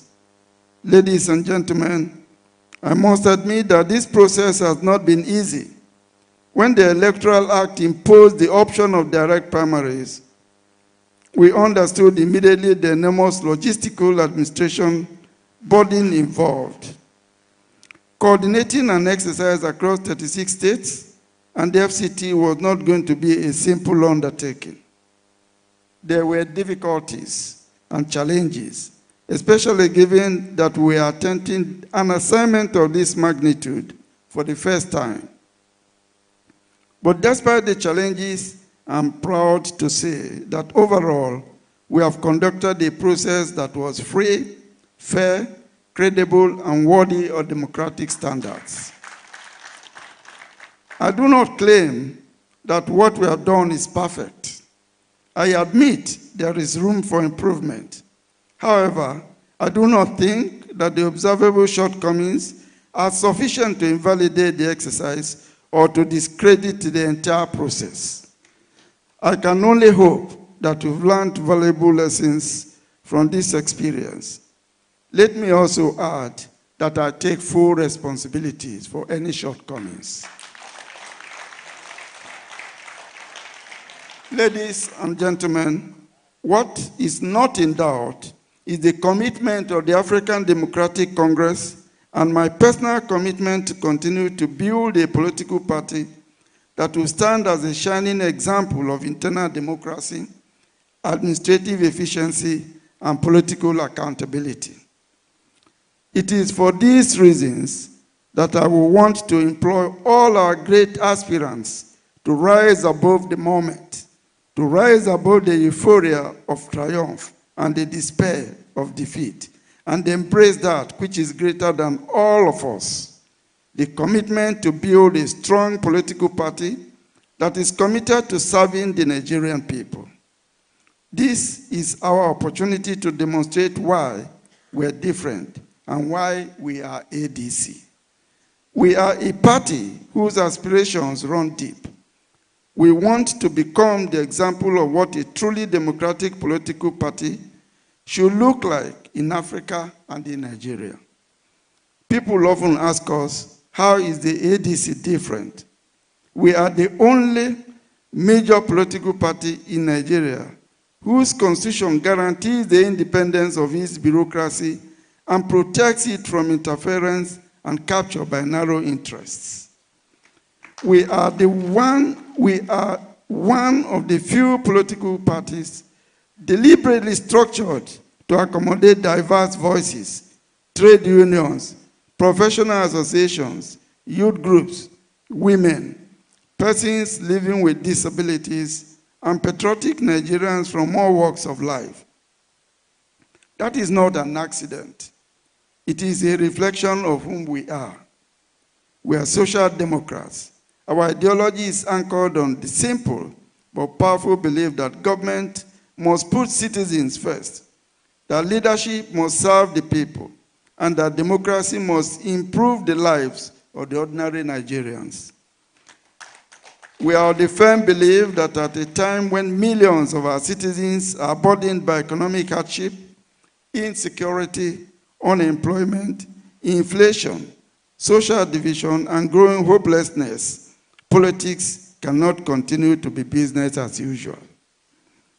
Our country faces existential challenge. Families are struggling to survive. Young people are losing faith in leadership communities. Communities are living in fear, and many Nigerians feel abandoned by those entrusted with power. That is why what we're doing here today or this night matters more than the sum of individual ambitions or personal interests. This primary is not simply about selecting a candidate. It is about beginning a national rescue mission. And so, I want to appeal directly to our three aspirants, Alhaji Atiku Abubakar, GCON, Right Honorable Rotimi Amechi, CON, Alhaji Mohammed Hayatuddin, CON. Each of you is eminently qualified. Each of you has served this country with distinction in important capacities. All of you possess the experience and capacity to offer leadership to Nigeria. However, it can only be one of you who would fly the flag of our party. And tonight, the members of the African Democratic Congress have spoken. I congratulate you, Alhaji Atiku Abubakar. This party has placed its trust in you, and you must realize that you now have a duty to build bridges and carry every member along. Today, all of us have won, but we must remember that the bigger mission remains greater than individual ambition. We must work together to win, not only for us, but for the Nigerian people. My dear compatriots, the journey ahead will not be easy, but I am confident that with the Nigerian people on our side, we will win. But Nigerians are also watching to see whether we as opposition leaders can still rise above ego, division, and personal interest. They are watching to see whether we can put them first. Let tonight send a message across our nation that the ADC stands for fairness, for inclusion, for courage, and for democratic integrity. Let tonight mark the beginning of something greater than mere politics. Let it mark the rebirth of political trust in Nigeria.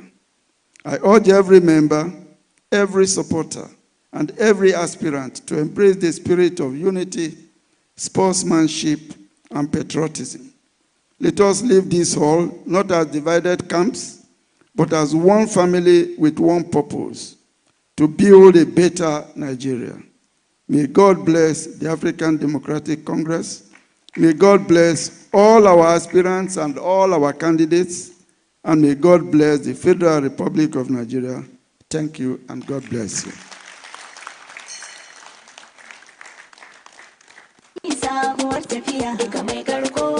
Thank you, Mr. Chairman, sir.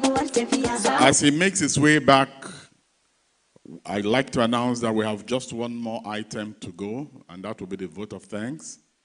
And after that, we'll have the national anthem, and we'll call it a day, or a night, or a week, if you like, because it's been long in coming. As he makes his way back to his seat, I'd like to tell you a little story about a certain football club known as Arsenal. For 22 years, this club suffered mockery. This club was humiliated. It was derided. The club knew no joy, but it remained steadfast, focused, and methodical. Only last Saturday, that great effort was rewarded. This Saturday, in Budapest, it will be reconfirmed. You may not know it, that all Arsenal football followers all over the world imbibe the spirit of patience, dedication, loyalty, and never giving up. And may I announce to you that unknown to most people in this world, the #1 fan of Arsenal Football Club in Nigeria is Alhaji Atiku Abubakar. And it is not a surprise why this gentleman has suffered humiliation, has sacrificed for this country from the Nadeko days till today, and even up till tonight, is being buffeted left, right, and center by the powers that be. But guess what? He has triumphed. The time is nigh. His initials are AA for Atiku Abubakar.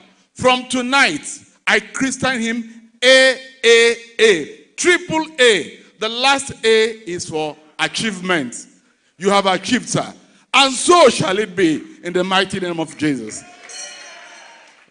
Can we now sit down and listen to the vote of thanks? And like the chairman said, become very energized from tonight as we move forward to reclaim our dear country, Nigeria. At this point,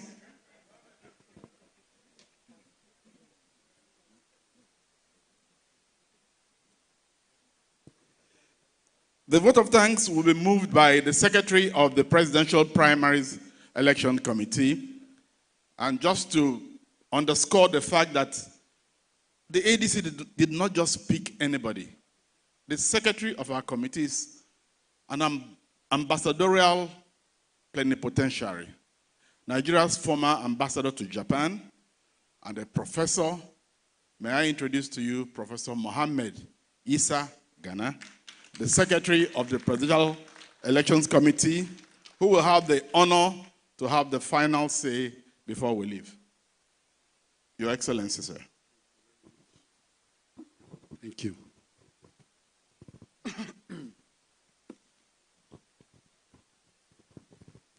Your Excellency,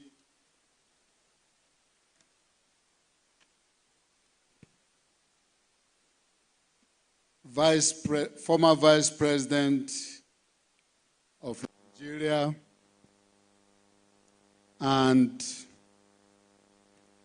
the presidential candidate of ADC, Alhaji Atiku Abubakar, GCON, the Waziri Adamawa. First of all, let me join our great chairman of our party to congratulate you on this occasion on this occasion of becoming our party's candidate for 2027 election. Congratulations, sir. We shall win by the grace of God. We are in ADC to take over. And by the grace of God, we shall win. And we will protect the votes, inshallah. We are working towards it. We cannot allow our votes to be stolen again. They are preparing for it. We should be preparing not to allow them to do so. Congratulations once again. The chairman of our great party, thank you very much, sir, for the very, very eloquent and thought-provoking speech you gave us. We are going to pick the points, especially those that have to do with the direction of our great party. Thank you very much. You have been with the committee all along, monitoring everything we have been doing. We thank you greatly, and also thank you for making resources available to the committee to be able to bring up this event to this level. When we first got to the initial venue, some of us protested and rejected it. This is where ADC should be, actually. Thank you very much, sir. Congratulations. Thank you. And we thank your colleagues in the National Working Committee for the great job, in spite of all the blows you have received from APC and maybe from inec. Yes. We thank you very much for what you have done for us. The inec, thank you very much for being with us all from the beginning. You came in large numbers. We appreciate you for doing that. And we hope and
Aneke television.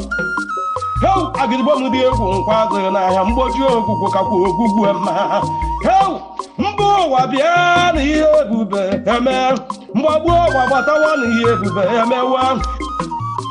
Aneke television on the mellow way, Yamela Madia, in our uncle, in a American Futanwa, in our Hozu, in our Afghan, the one Aneke television, the Arcade, ozi ọma bịa wara Aneke telivishọn yidume heu na-emere ogbe emere amadi ihe ume Igbo bịawo na nke a bụ nke anyị ịmara ebe oge ọrụ etiho mọnwụ ntakịtụkwa mọnwụ si nne ya mere ha ji wee weta Aneke telivishọn ọ bụ onye mgbagburu ahụ nna ọ dị na soshal midia ọ dị na mgbagbu ọ dị n'Enugu steeti.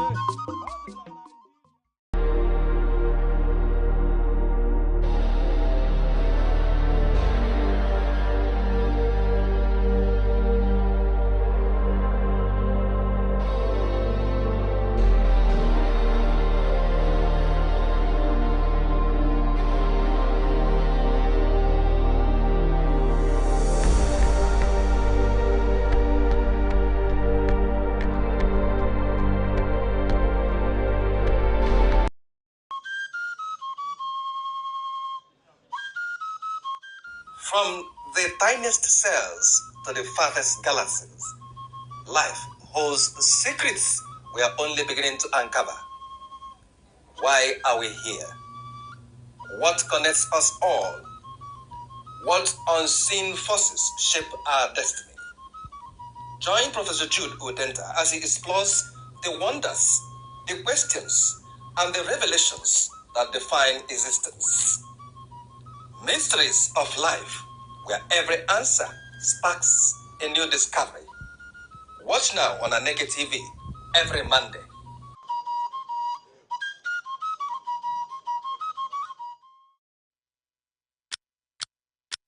Every second, the world changes, markets rise, leaders speak, stories unfold. To keep up, you don't just need news. You need clarity. You need speed. You need perspective. That's why Aneke TV brings you the global pulse. Accurate, reliable, right when it matters most. Aneke TV. Move with the world.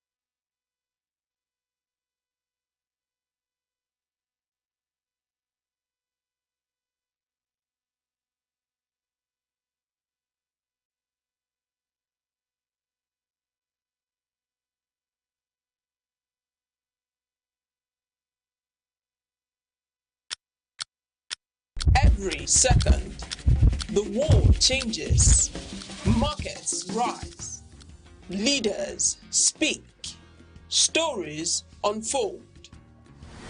To keep up, you don't just need news. You need clarity. You need speed. You need perspective. That's why Aneke TV brings you the global pulse. Accurate, reliable, right when it matters most. Aneke TV. Move with the world.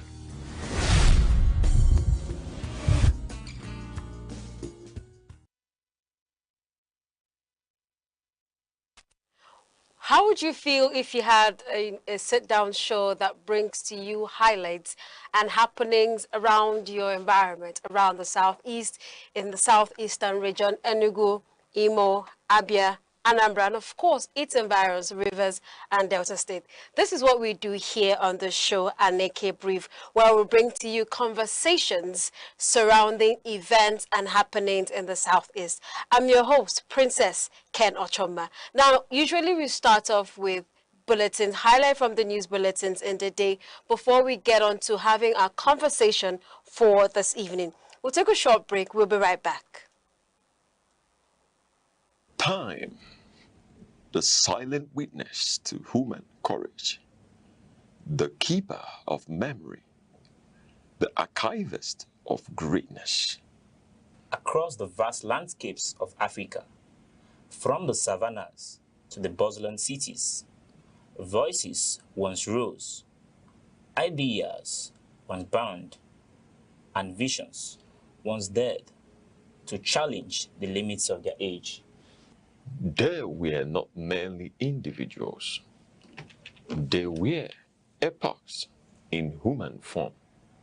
In literature, minds such as Chinua Achebe, Wole Soyinka, and Ngugi wa Thiong'o reclaimed the African narrative. Through ink and imagination, they dismantled distorted histories and restored the dignity of African identity. Their words were not just stories. They were mirrors, reflecting a people long misunderstood, and windows opening the world to the depths of African civilization. In the realm of science and knowledge, pioneers like Philip Emeagwali proved that African intellect could reshape the frontiers of computing and technology. Their work was a quiet revolution, reminding the world that innovation knows no geography. And in leadership, towering figures emerged when history demanded courage. Men like Nnamdi Azikiwe, Kwame Nkrumah, Nelson Mandela, and Julius Nyerere redefined freedom, not as a privilege bestowed, but as a right reclaimed. They spoke for millions. They endured prisons, exile, and resistance. Yet, their vision transcended the politics of their time. They dreamed of a continent awakened. Today, their echoes travel through generations. In every African classroom, in every curious mind, in every dream that refuses limitation. For history is not merely what has passed, it is the foundation upon which tomorrow stands. The past still speaks. Its lessons remain. Its voices endure. This is not just remembrance, it is inheritance. Echoes of the past, where history breathes and legacy lives on. Now to the news bulletin. The Enugu state government states that its newly restructured 4-tier healthcare system is designed to provide accessible, affordable, and high-quality healthcare services to residents across the state. The Commissioner for Health in the state, Professor George Ugu, made this known during a research conference at the University of Nigeria. Professor Ugu said the administration of Governor Petermbah has made major investment in healthcare infrastructure, including the upgrade of general hospitals and primary healthcare centers across the 17 local government areas of the state. He explained that the state has introduced a subsidized health insurance program aimed at reducing financial pressure on residents. Now, according to him, the program allows citizens to access healthcare services through an affordable annual payment system while ensuring wider health coverage. The commissioner added that over 2,000 health workers have been recruited to strengthen service delivery, while electronic medical record systems are being introduced to improve patient management. Tension briefly gripped the People's Democratic Party Secretariat in Enugu yesterday after heavily armed operatives of the Nigeria Police Force occupied the premises at the party as the party was about to hold its governorship primary election. Security personnel reportedly arrived at the venue early in the morning with patrol vehicles and an anti-bomb disposal unit, restricting access to the complex. Eyewitnesses said members of the police anti-bomb squad were seen conducting security checks around the decorated secretariat, causing confusion among party officials and supporters who had gathered for the scheduled exercise. Chairman of the Enugu State PDP, Mr. Vitus Okechi, expressed concern over the development, saying the party was not informed about this operation. He directed members to proceed to their various wards to continue the voting process, insisting that the primary election must continue without disruption. Mr. Okechi later confirmed that voting was conducted peacefully across the state under the supervision of officials of the Independent National Electoral Commission. Still in Enugu, operatives of the Enugu State Police Command arrested 3 suspects linked to unlawful possession of firearms and suspected cult-related activities in separate operations across Nsukka and 9th Mile Corner areas of the state. Police authorities said the operations led to the recovery of locally made guns, live cartridges, and other incriminating items. Now, according to the command, operatives attached to the Okuje division arrested 23-year-old Sunday Okumaji during a stop-and-search operation in Nsukka local government area. Police recovered a locally made pistol loaded with 1 live cartridge from his bag. The suspect reportedly claimed he was a firearm repairer handling the weapon for repairs. In another operation along the Nsukka Old Road in 9th Mile Corner, operatives of the Distress Response Squad intercepted 3 men on motorcycle. 2 suspects escaped, while 27-year-old Chimobi Ozo was arrested with a locally fabricated revolver pistol and 4 live cartridges allegedly concealed in his bag. Police say the suspect confessed to involvement in cult activities. The command also confirmed the arrest of Ekene Alphonse Ugu after he allegedly abandoned a motorcycle and a bag containing a locally made pistol, a live cartridge, keys, tools, and suspected illicit substances during a surveillance patrol in Nsukka. In Anambra State, Governor Chukwuma Soludo has announced plans to establish a central palace for Awka as part of efforts to preserve the cultural heritage and identity of the state capital. The governor made the announcement during the annual Imoka Festival celebration in Awka. Governor Soludo paid a solidarity visit to the traditional ruler of Awka, Obi Gibson Nwosu, becoming the first sitting governor of the state to attend the traditional festival. The event was attended by community leaders, traditional title holders, and stakeholders from across the town. Addressing residents during the ceremony, the governor said Awka deserves a lasting symbol of unity and tradition that future generations would identify with. Governor Soludo also commended residents for the peaceful conduct of the Imoka Festival and reiterated his administration's commitment to infrastructural development across Anambra State. We move over to Imo State, and in Imo, the Imo State Police Command says 300 officers have completed specialized training in forensic and fraud investigations as part of efforts to strengthen operational capacity and improve service delivery within the force. Police Public Relations Officer in the state, Mr. Henry Okoye, announced this in a statement issued in Owerri. He said the 2-day training program forms part of ongoing police reforms initiated by the Inspector General of Police, Mr. Olatunji Disu. According to the command, the training focused on modern forensic techniques, intelligence-led policing, financial investigations, anti-money laundering procedures, and strategies for tackling fraud and emerging crimes. Officers were also trained on evidence handling and interagency collaboration.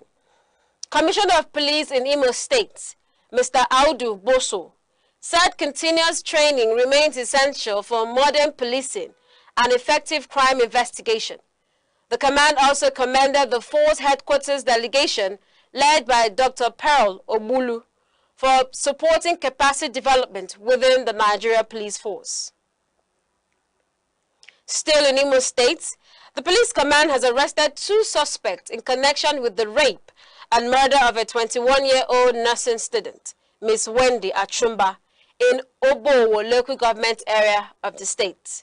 Police spokesperson Mr. Henry Okoye said the suspect, who was undergoing post-basic midwifery training at Our Lady of Mercy Nursing School, was found dead in her off-campus apartment last Thursday. The suspects, identified as Onyema Okonkwo and Emmanuel Onyekachi, were arrested following what police described as intelligence-led investigation carried out with support from members of the community.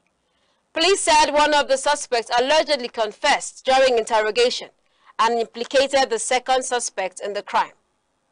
Commissioner of Police in Imo State, Mr. Audu Boso, assured residents that the case will be professionally investigated and prosecuted. Community leaders, including traditional ruler Eze Patrick Owakala, condemned the killing and called for justice for the late student.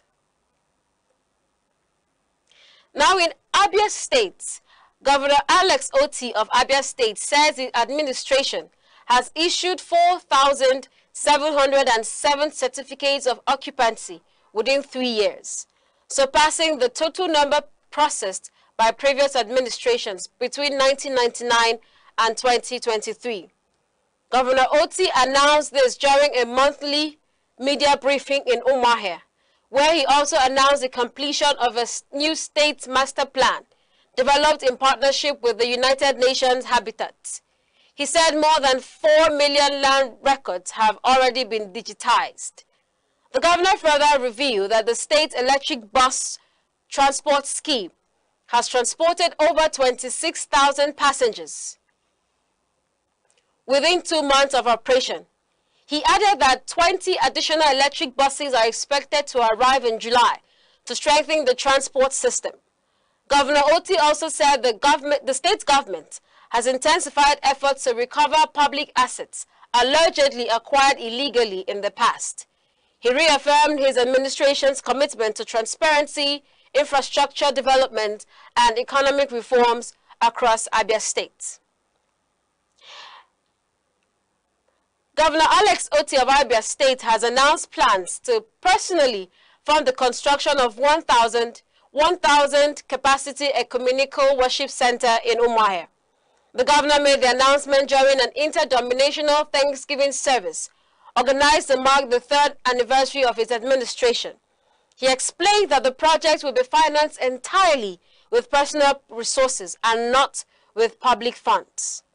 Governor Oti said the land for the project, located in Umuahia, was acquired with his personal funds in 2009, years before he assumed office as governor. He described the initiative as part of a personal commitment made before the 2023 general election. And lastly, in Enugu, this is from the event of yesterday, Governor petermbah of Enugu State has congratulated Rangers International FC following the club's victory in the Nigeria Premier Football League. Rangers secured their 9th league title after defeating Ikorodu City Football Club 2-1 at the Onikon Stadium in Lagos. The Flying Antelopes finished the season with 68 points, narrowly ahead of Rivers United on the final league table. Governor Mbah praised the players, coaching crew, and management of the club for their determination and discipline throughout the season. He described their achievement as a restoration of Enugu State's proud football heritage and commended the team for making the state proud. All right, that's our news bulletin for this evening. We'll take a short break, and when we come back, we'll be diving into our topic for this evening. We're discussing, earlier in the news today, we read that the World Bank has ranked Nigeria as the 3rd largest borrower. What does this mean for the country, and how do we salvage the situation in the coming years? We'll take a short break. We'll be right back. Stay with us.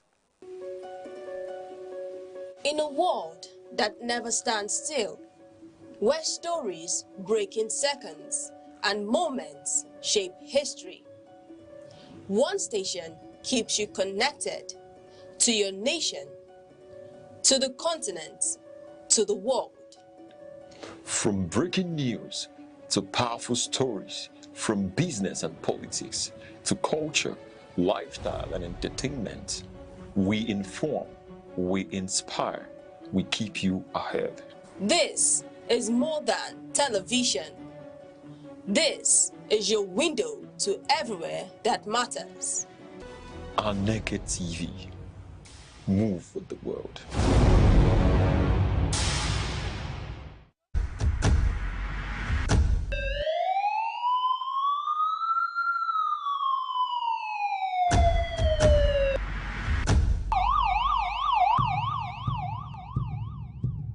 In a world where safety matters and vigilance saves lives, information is power, awareness is protection. from our streets to our homes, from local communities to national security, Security Watch brings you timely reports, expert analysis, and trusted updates on security issues that matter to you. Stay alert, stay informed, stay safe.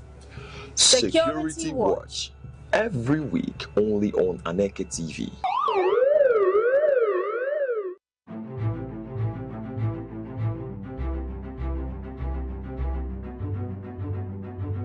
Morning headlines before you step out. Midday updates while you walk. Evening analysis when the day winds down. Wherever life takes you, Aneke TV keeps you informed, connected, and ahead. Aneke TV. Move with the world.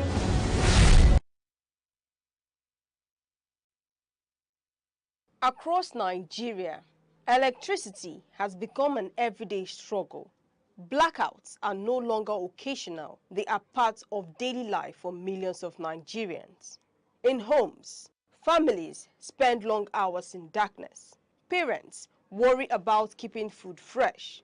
Children struggle to study, and the cost of running generators adds to household expenses in an already challenging economy. Businesses are also feeling the pinch. Shops, restaurants, and small factories often spend more on fuel for generators than they earn in daily revenue. Perishable goods spoil. Production slows. Evening sales decline. Electricity, which should be a basic necessity, has become a luxury. Experts say the crisis stems from multiple factors: technical failures and aging infrastructure in the national grid, frequent gas shortages, and operational inefficiencies in distribution companies all contribute. Maintenance outage and tariff adjustments have further reduced the supply of electricity across the country. The impact on national development is significant. Schools struggle to conduct evening classes. Hospitals depend heavily on generators to keep life-saving equipment running. Businesses lose revenue, and the cost of doing business rises. The lack of stable electricity slows economic growth and limits opportunities for millions of Nigerians. Experts recommend practical solutions: increasing electricity generation, especially through renewable sources like solar, wind, and hydro, could reduce reliance on gas. Upgrading and maintaining infrastructure, stabilizing gas supply, and encouraging private sector participation in independent power projects would help expand supply and improve efficiency. Off-grid solutions such as solar panels, mini-grids, and inverters can supplement national supply, ensuring homes, schools, and businesses continue to function during outages. Energy conservation, smart meters, and transparent billing systems can also reduce losses and encourage reliable supply. Some businesses have already combined solar power with backup generators, cutting fuel costs by nearly half. Schools and hospitals using mini grids continue operations even when the national grid fails. Expanding these solutions nationwide could significantly reduce the impact of blackouts, saving households money and boosting productivity. For now, Nigerians wait for a lasting solution. Stable and reliable electricity is not just convenience, it is the backbone of daily life, economic growth, and national development.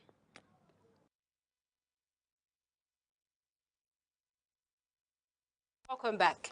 Now, if you have been tracking the news lately, you would likely have seen the massive infrastructure projects, the discussions around subsidy reforms and the government's push for economic revival.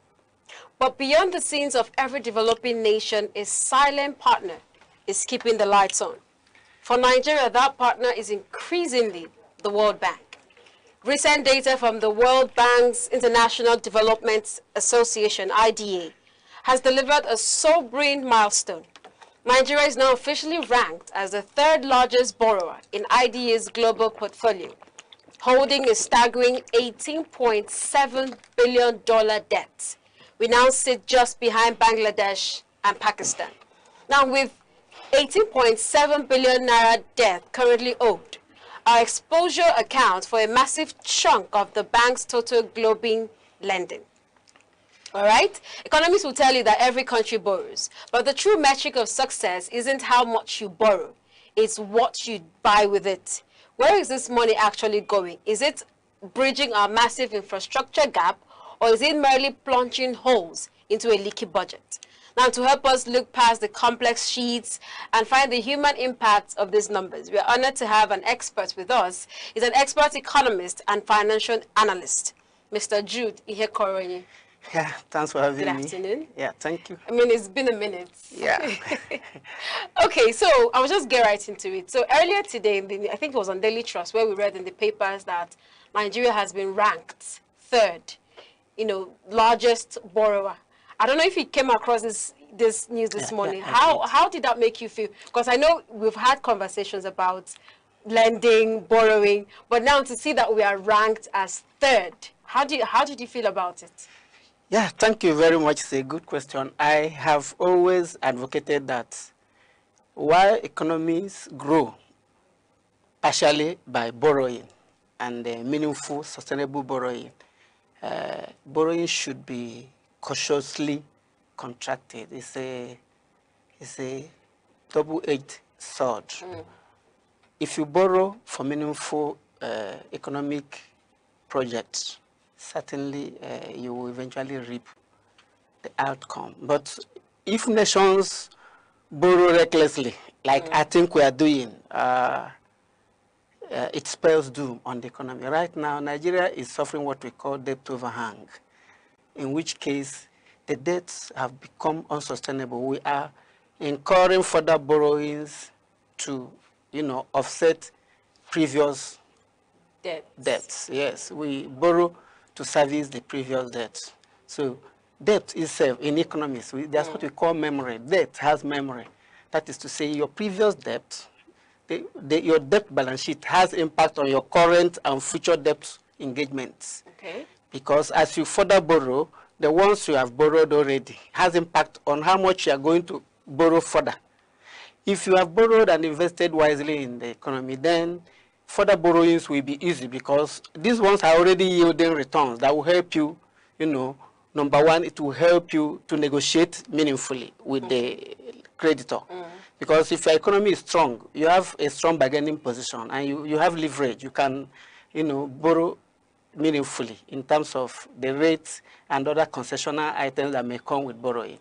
But if you have not been performing well, if the past loans have not been performing well, you are simply at the creditor's mercy. The conditionalities attached to the loans extended to you are always very stringent and strict. And this goes to interrupt and, your domestic monetary policy sovereignty, economic sovereignty is compromised by external borrowing especially. Do you understand? Yes. And coming to the case of Nigeria, ranked third largest borrower, 18.5 billion. I looked at it and I was like, this is what I predicted in December when we spoke, I told you that as long as we continue engaging in further borrowings without plunging these loans in meaningful real sector projects that will yield growth, create momentum in the economy, there is no way Nigeria will not run into this problem. If we should face the fact, I think what derailed Nigeria is corruption. Yes. Nobody mentions it, especially the media. The media people don't like us to say the leaders are corrupt. But the truth is that if these loans are properly accounted for, Nigeria should be a $1 trillion economy today. If we have invested our loans properly, we shouldn't have only 3,500 kilometers of rail track for a population of 220 million people. We shouldn't have only 4,000 megawatts of power, of which not up to that 4,000 is delivered. We don't have more than... In the last, I think it was 2 weeks ago that the news told us that the president went and borrowed, I think over 1.2 billion naira to invest to invest in infrastructure. So, and then we've heard that these monies that are being borrowed are invested into things. Is it that we don't see, because you already said if we invest this money wisely, we should see the results of the outcome. So our case, is it that we are not seeing what this money is invested in, or the government is not telling us what they are investing it in? Because they tell us this is what they want to invest it into. This is why they borrow this money. But we don't see it. But somehow they still come and tell us, oh, we are doing this for the good of Nigeria. Data doesn't lie. Yes. So whatever they tell you and whatever they tell me, to me, it is the jury, doesn't matter. De facto, what you see, real, shows that Nigeria has heavy infrastructure deficit. Do you understand? We have heavy infrastructure deficit. For you to transit into an industrialized nation, just like the Asian giants did, Nigeria is estimated to have at least 40,000 megawatts of power. We have to have at least 18 to 20,000 rail tracks, kilometers of rail track. Every state, every city in Nigeria have to have a functional airport. Yes. Flight in Nigeria is the most expensive in the whole world. It is an elitist thing. Ordinarily, flights should be affordable to even school children going back to their parents after holiday, for their holidays. But in Nigeria, it is the other way around. So once there is no congenial environment for investments to thrive, investors who come here know that this is a very dicey economy. The volatility of the economy is very high. You cannot sit down and predict tomorrow and make an investment calculation that if I invest $1 billion today, given this and these conditions, look at the likely return I will get in the next 2 years, 3 years. Look at the likely risks I'm going to face. Look at how I will moderate, what will moderate me going into these risks. Do you understand? As in the mitigation factors. If you don't have such an economy where people come in, it's a high-risk economy. Everybody coming in is coming for arbitrage. It's a high-premium economy because high risk, high returns. Look at NTN, for instance. In Nigeria, NTN makes the largest profit. Their prices, their charges here are almost ×2, double what you get any other place in Africa. Do you understand? And their justification is that they provide almost all the infrastructure they need. Because that becomes their bargaining chip. If you provide your own power, your own security, and everything, then you can tell the government, you should allow me some wide bandwidth to charge in order to recover. And in doing this, it's a leverage for you to exploit the middle ground that this government failure has created. Do you understand? Yes. Now, it's on record that this administration has borrowed more than, his predecessors. Already, yes. Yes, already. But also, on the flip side, last year in Enugu recorded the highest state with, IGR. Now, if states such as Enugu, the way Enugu was able to do it and was ranked highest, is able to generate income on their own to run the affairs of the system, In turn, shouldn't this in a way affect the extent in which the federal government at large borrows to take care of infrastructures and facilities in the country at large? Yeah, extremities are errors. See, what happens in Enugu should not be a benchmark. Okay. Do you understand? I live in Enugu. I know the economy of Enugu very, very well. Enugu has no reason whatsoever being even the fifth best or fifth highest IGR collector in Nigeria. Why? How many big companies do you have in Enugu? Apart from Ama Breweries, can you remember any other big company? I thought Innocent used to be in it. Innocent is a small company. Okay, Even Ama Breweries is fully automated. If you go there, they don't have more than 300 workers. Staff, yes. Everything is automated. Yeah, robot, do you understand? They don't have much. They don't generate much. The only thing they generate is that the externalities effect of what they are doing, people who supply them, people who feed them and all that. But so the economies of their presence gravitates outwards towards the microeconomy of the area. Do you understand? Apart from that, Ama Breweries doesn't even have much.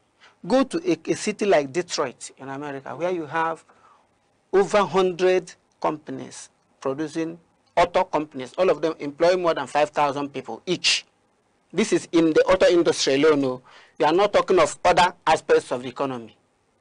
So imagine if Enugu State has up to 100 big companies, each employing up to 1,000 people. Okay. You can imagine the kind of IGR they will collect. Now, what Enugu State governor is doing is uneconomic. It is counterproductive because in economies, there's a benchmark below which you don't tax people. Do you understand? Tax is an equalizer. You collect tax from the average and the rich, use it to, to equalize the income inequality, bring up those people below the poverty line. But Enugu State is collecting revenue, is collecting money from even people who are hawking sachet water, who are selling vegetable, the poorest of the poor. They muzzle them, collect revenue. That's not tax. So I don't want to use that one as a standard. It is wrong. If we decide to use this standard, let's say if this measure yielded results in Enugu, and the federal government decides to toe this line. As in, if we extrapolate this to the national level, would this in any way help reduce our debt rates? Of course. Now, I was coming to that. Okay. See, Nigeria's economy, the size of Nigeria's economy has been estimated to yield an IGR of approximately 50 to 60 trillion naira annually. IGR, 50 to 60 trillion naira. In which case, if we can collect revenue at this rate, Nigeria will have little or no reason to borrow. However, Nigeria is collecting close to this. If we should tell ourselves the truth, Nigeria is collecting close to this. But because there are a lot of leakages, the corruption index is very high. Nobody punishes corruption. People collect money and give government the quota they wish to. Yes. And nobody checks it. Nobody is imprisoned for corruption. So in the end, what we have ended up collecting in the past 5 years has hovered between 25 and 35 trillion naira. Here is an economy that can generate up to 60 trillion naira in IGR. But we have collected about 50% or 60% of this in IGR. That transmits to the debt burden we have, because you now see the government falling back on external and internal debts. Even internally, we are borrowing heavily. And that is why this thing is driving interest rate high. Interest rate internally is very high because government is the preferred lender. And if government wants my money, why should I borrow? Why should I lend to private person that is a high risk? Yes. I'm sure government will pay me back. So this internal borrowing is crowding out private investment in the system. As in private investors that would have collected these monies, invested them meaningfully in real sector of the economy to stimulate activity in the economy. They are, priced out. Government borrows and the bank ignores them. And this has an effect. Now, part of the monies we are borrowing go to servicing the loans and in defending the naira. That is why the naira exchange rate has been a bit stable. between 1,400, 1,300 and all that for the past 2 years.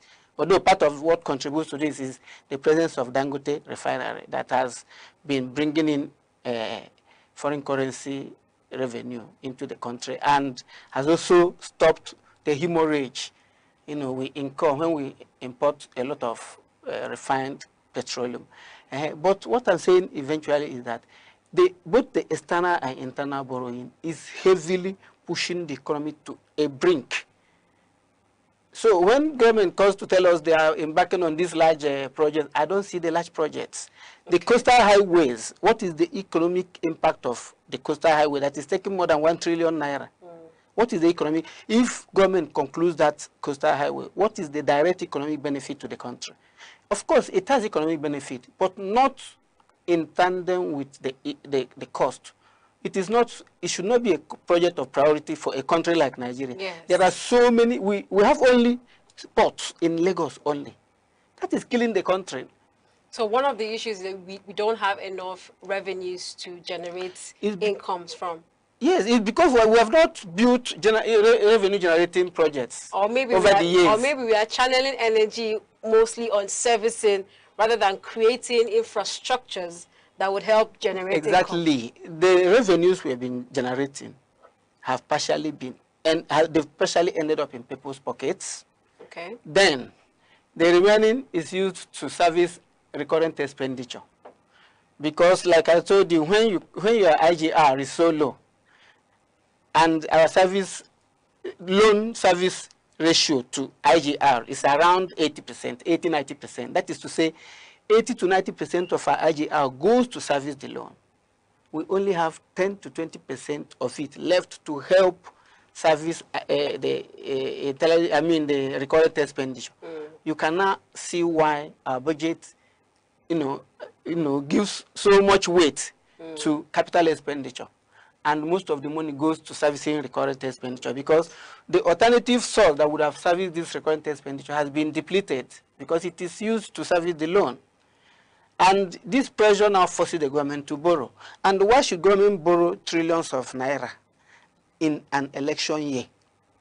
That's another question. Why should government borrow $1 trillion, $1 billion, $2 billion when you have few months to election? It's a questionable. The lender themselves know the history of Africa. They know that every election year we spend heavily on elections. So all these monies they are borrowing, unfortunately will end up servicing the election requirements of the governing party. Okay, let's move on. Let's talk about taxing. Yes. Early towards the end of last year, it was everywhere. Remitting tax, submitting tax, revenues, and everything. And I remember the rush that we had on social media, where everybody was talking about how to calculate your income and all of that. Yes. So far, seeing that we are at this point, yes, how has this helped, or what's the progress so far from 1st of January when it was inaugurated to this very point? Yeah, the knock-on effect of that tax legislation has not really been shown to be so devastating as we anticipated. Okay. Do you understand? And I must also tell you that the government drew back on some of those policies. Yes. They saw the outcry. They saw the implication. So they drew back on. They didn't, there is a quantum of reform an economy can take at a time. Any given system has a minimum threshold of reform you can apply to it, except you want to kill the system. So if the government had applied that entire tax policy at once, it would have crushed the economy. But because there was very huge outcry, the government drew back on some of those policies, and now they are applying them gradually. And so the impact is not being felt at once. Do you understand? There's no dead weight on the system coming from this tax policy. However, the government is implementing them gradually. And so we are still watching to see how it plays out. Okay, given that Nigeria is still in the category of developing countries, and then we have this idea from World Bank and other, being ranked between Bangladesh and Pakistan Where does this leave Nigeria on the global market? It is really a shame that Nigeria is ranked among countries like Bangladesh and Pakistan. With all due respect to Bangladesh and Pakistan, by right, Nigeria is supposed to have transmitted far higher than those places, especially Bangladesh. Do you understand? Yes. It is because of bad leadership. Nothing more. I am sorry to say this, but that is the truth. Because if our leaders have been sensitive to the needs and priorities of this economy, number one, we won't have any need to borrow as much as we are borrowing at this time of our life, of our independent life. The primary needs of the economy would have been met long ago if we had applied our oil revenues properly. Okay, Dangote refinery has just come on stream, but we had 4 refineries before Dangote refinery, and we have been spending money servicing them. So assume these 4 refineries have been working, and we have not been importing fuel. Imagine how much foreign exchange we would have saved, and foreign exchange we would have earned through that alone. If Ajokuta Steel Plant, a $10 billion, $12 billion investment of this country, if it has been working, Nigeria would have been a net exporter of steel. And we would have been producing vehicles and all kinds of things today, because that is the heart of industrial productivity. Okay. You can't produce anything with steel and metals without the steel mill working. Now we still import, and that contributes significantly to the cost of production at home, because we import these things from China and other places. And if our transport system has been, taken care of, you can't grow an economy without logistics. Logistic infrastructure is key. If movement of goods and humans is easy and cost-effective, reasonably priced, it helps gravitate growth in the economy. And our education and health. You look at the education, our education, Nigeria we go all over the world and excel, but you know the quality of our education here at home. We suffer a lot to get educated. If Nigeria has invested in education, that would have made a lot of impact on our domestic economy. And so all these things put together is why Nigeria is ranked where it is today. But the good news is that we still have, today is still a good day to start. Today is still a good day to start. Assume we have a good government today that is bent on developing this country, playing down on ethnicity, religious differences, and all these things, and developing this country. We have all it takes to be among the top 20 economies in the world. We have the population, we have the huge market. Nigeria is the hub market for Africa, especially West Africa. We constitute 75% of the entire West Africa, and we are the hub market. Then you look at the quality of human index, Nigerian human index. We go outside, we perform so well. We come here, we are suffering. Most of us are underemployed because you have all the skills and knowledge. There are no places to apply them. Government doesn't encourage it. Everybody is looking into politics because they have made that place a den where you go and steal and go free. Now, we understand that these IDA loans are consensual. I mean, I have something to gain from you, so I give you money, and somehow it has allowed countries to borrow to a certain amount. Now, how much benefits does the World Bank gain from these countries owing them? Because whether we like it or not, like you've rightly said, borrowing is not good for any economy. But it seems like the World Bank, or the institution itself, grows from how much a country owes them. Yeah, thank you. So how much benefit, and how do we come around to rectify this for a country as great, or considered to be the giant of Africa? How do we rectify this enclosement with the World Bank? The thing is, I have continued to mention corruption. World Bank itself, unfortunately, is heavily corrupt. Look, they thrive by putting us down. If all these multilateral institutions don't have African clients, they won't survive. Okay. If our economy is not down and looking up to them for a piecemeal, they won't survive. Assume Africa is on its foot, and we talk at par with Europe and America. World Bank won't come to dictate for us. You know, this thing, in the first place, World Bank benefits because there are a lot of things they don't tell you. When they lend, let me say, $1 billion to you for agriculture, you will find that all the agricultural equipments will come from the countries they require, they mentioned to you. They tell you this are where you get your computers, these are where you get your office equipment, these are where you get your agricultural. You import, a quarter of that money goes back to them automatically. That is number one. And nobody says that they are not also, they don't also have a kickback. That one is a subterranean economy that we don't see. Do you understand? Yes. Otherwise, why are they bent on lending to us? Why? And again, it gives them leverage on your domestic economy, because what it means is he who pays the piper dictates the tone. If I lend 1 billion to you, I give you conditionalities. These conditionalities infringe on your domestic sovereignty. Your monetary policy loses its sovereignty. Maybe those things serve as collaterals to this. Because now, part of it could be their companies, their own companies could have access to our minerals. Okay. Those may not be part of the written down agreements, but they may be the unwritten agreement that you allow their companies access. After all, World Bank and IMF are American. America is the largest shareholder in those two institutions, and their headquarters is in New York. They will bring their own companies to come and, you know, mine your resources here, dictate for you here, and continue to hold you down. Do you understand? So borrowing to a large extent compromises your sovereignty, both financial and even political sovereignty. Don't be surprised that these people have a way and they say on who governs you. All right, a little away from economy.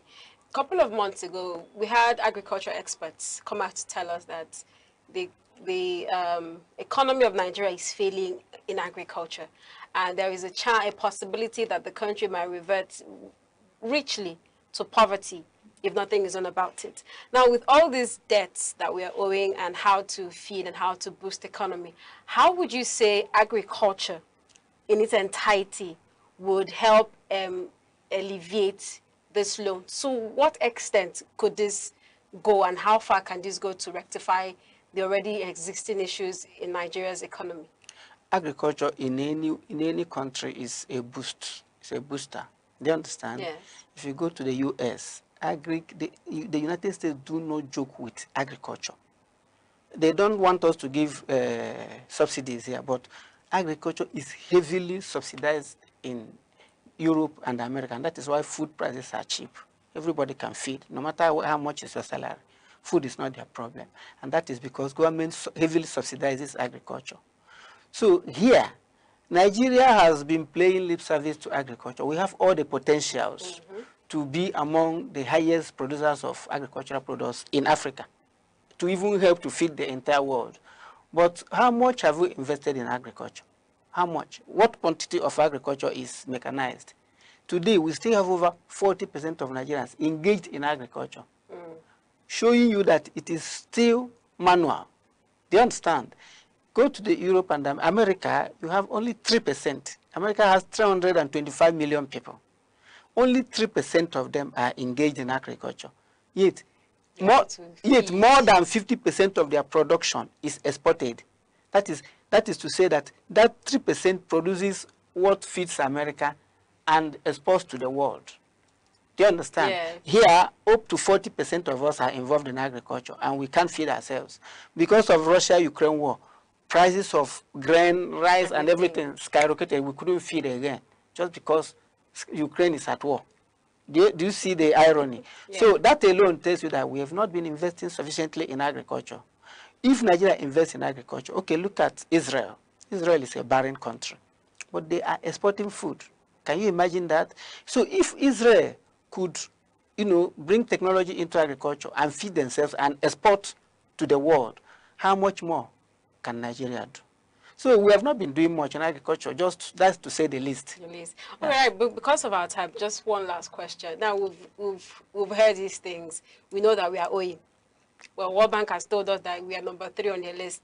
What is the projection of the debt situation in Nigeria we are going into elections, next year's elections, the tenure of this current administration ends next year and the start of another one begins, what is the projection of these debts situation, and how do we, as individuals now, are there ways individuals or entities will contribute or can contribute to easing of these things in however little way we can?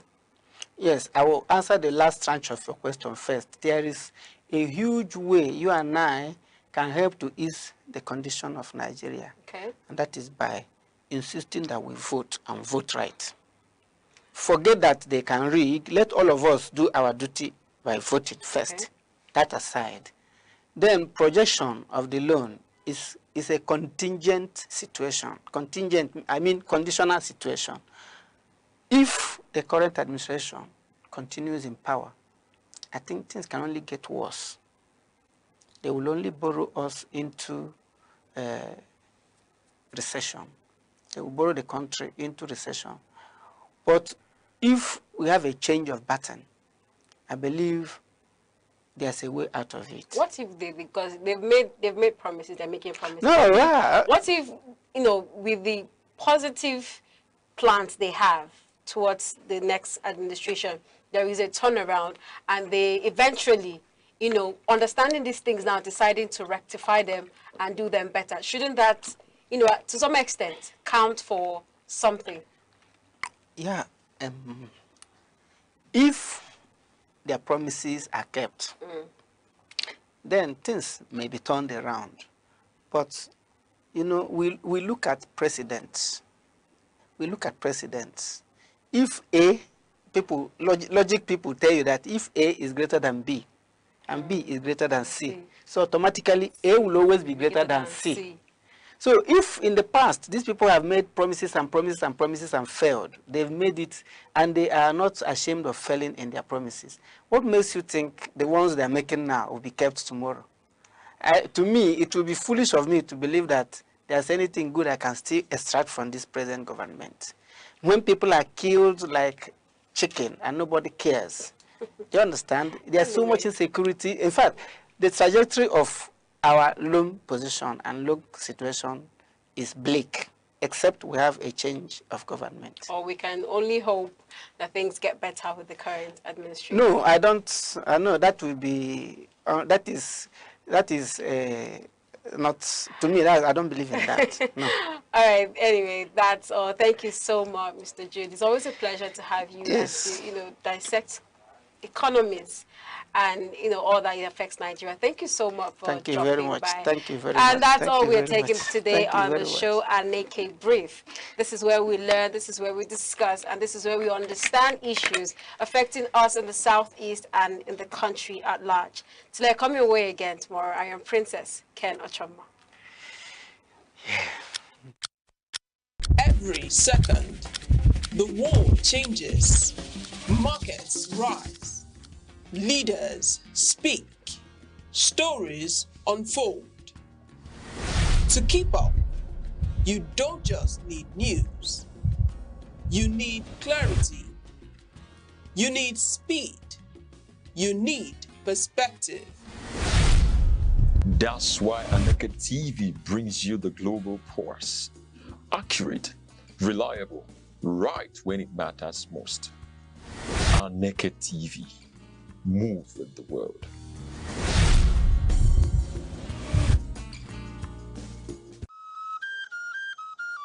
Chinua Achebe taught the world that African stories matter. Through Things Fall Apart, gave voice to the colonized and challenged stereotypes.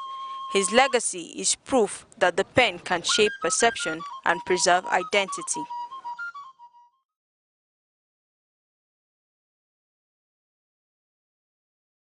Imo State unfolds like a living poem, a tapestry of memory, aspiration, and transformation. Here, history is not settled in the past, but continues to move forward, carried in the footsteps of Imolites, whose resolve and optimism animate every corner of the land. The people and their spirit Imolites are renewed for their courage, enterprise, and intellect. From the bustling avenues of Owerri to the rolling hills of Idato, both the young and the old carry a quiet, steadfast conviction. Education is not just a means to an end, but a calling. Their ambition lives in the classrooms, in labs, in markets, and in the global Imo diaspora. Imo's cultural heartbeat is rhythmic and rich. High life melodies mingle with gospel harmonies and modern beats, each song echoing ancestral memory and youthful vigor. Traditional dances carry stories of community, origin, and resilience, even as innovation blossoms, rooted in respect for heritage. Infrastructure and roads. Under Governor Hope Uzodimma, Imo has undergone what many describe as a road revolution. The administration claims to have delivered over 120 quality roads within 5 years.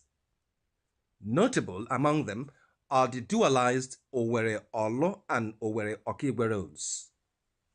The Mbidi-Oguta Road, and 18-kilometer dual carriageway, was commissioned in early 2025, aiming to boost economic activities in Uru West and Oguta LGAs, especially by connecting to the Orashi Energy Free Trade Zone. Other signature infrastructure includes the Azamta flyover to decongest traffic and the Emmanuel Iwanyam International Conference Center, which has been built to world-class standards. Governor Uzodimma has also stated that these infrastructure investments are not just for mobility, but are economic corridors intended to stimulate trade, reduce travel time, and integrate Imo's communities more closely. Under human capital development, health and education, and on health, the Governor Uzodimma administration reports a comprehensive revamp. Renovation of 305 health centers, purportedly one in each electoral ward. Establishment of 55 new primary health centers, announced in 2025 to expand access, particularly in rural areas. Construction of 3 new general hospitals at Ohaji, Oguta, and Omuma. Revitalization of the Imo State University Teaching Hospital and the Specialist Hospital, plus re-accreditation of nursing and midwifery schools. Creation of a state health insurance scheme known as Imo Health Insurance, which has reportedly covered more than 66,000 residents. Deployment of mobile clinics to reach rural and underdeserved communities. In education, Governor Uzodimma has significantly expanded tertiary education. What was once one functioning public university has grown to 3, along with a polytechnic and a college of education. He has also prioritized youth empowerment and governance that are strong signals of financial reforms. According to some reports, Uzodimma has focused heavily on capital spending, budgeting major parts of the state resources towards infrastructure and development. Then, Imo under Emeka Ihedioha, renewal and vision. While much of the recent narrative focuses on Governor Uzodimma, it is important to acknowledge the contributions of his predecessor, Chief Emeka Ihedioha. Through his rebuild Imo agenda, Chief Ihedioha prioritized environmental renewal. There were efforts to restore drainage, improve waste management, plant community trees, and reintroduce refuse compactor vehicles. He also restructured state finances, including implementing a treasury single account for greater financial discipline and automating revenue collection to improve the state's internally generated revenue. In agriculture, Chief Ihedioha launched an initiative called Rice Revolution to boost rice production, turn rural youths into farmers, and partner with the private sector for food security. For youth and sports, Chief Ihedioha's government reportedly worked on sports infrastructure across the 27 local government areas, envisioning healthy, active youth participation in sports. What truly defines Imo is its resilience. Where decay once prevailed, renewal now pauses. Where neglect reigned, leadership dares to imagine. The story of Imo is not only about roads and hospitals, it is about a people who refuse to accept stagnation, who carry their heritage with dignity, and who dare to dream of a better tomorrow. As night falls over palm-lined hills and Owerri streets, hum with life, Imo is not just a place, it is a promise built in classrooms, clinics, markets, and fields. In its people lies its greatest wealth, and in its bold, forward-looking dreams, its greatest power.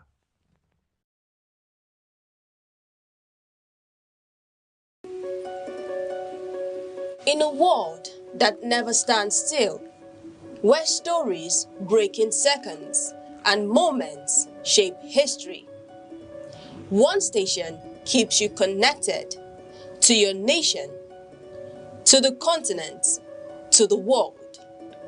From breaking news to powerful stories, from business and politics to culture, lifestyle and entertainment, we inform, we inspire, we keep you ahead.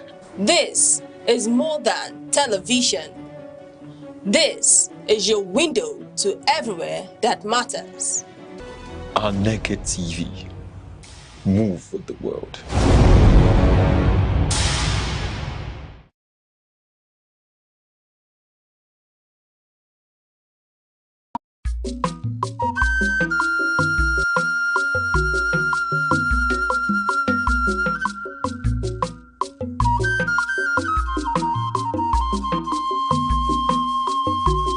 Aneke television.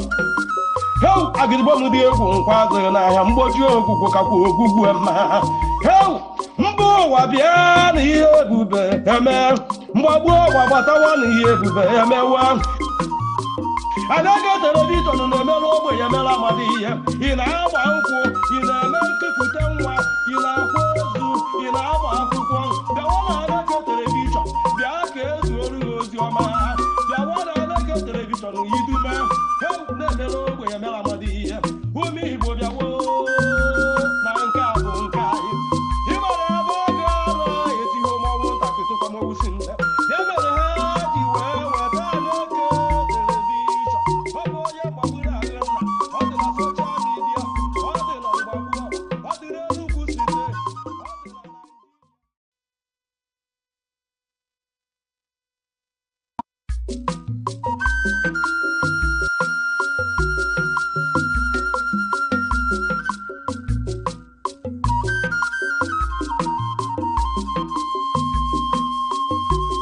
Aneke television. How agribo di egwu nkwazo na ahia mgboji ogwugwu kakwa ogwugwu ema. How mbo wa bia na ihe ebube eme. Mgbagbu wa gbatawa na ihe ebube emewa. Aneke television na emelu ogbe ya mela amadi ihe.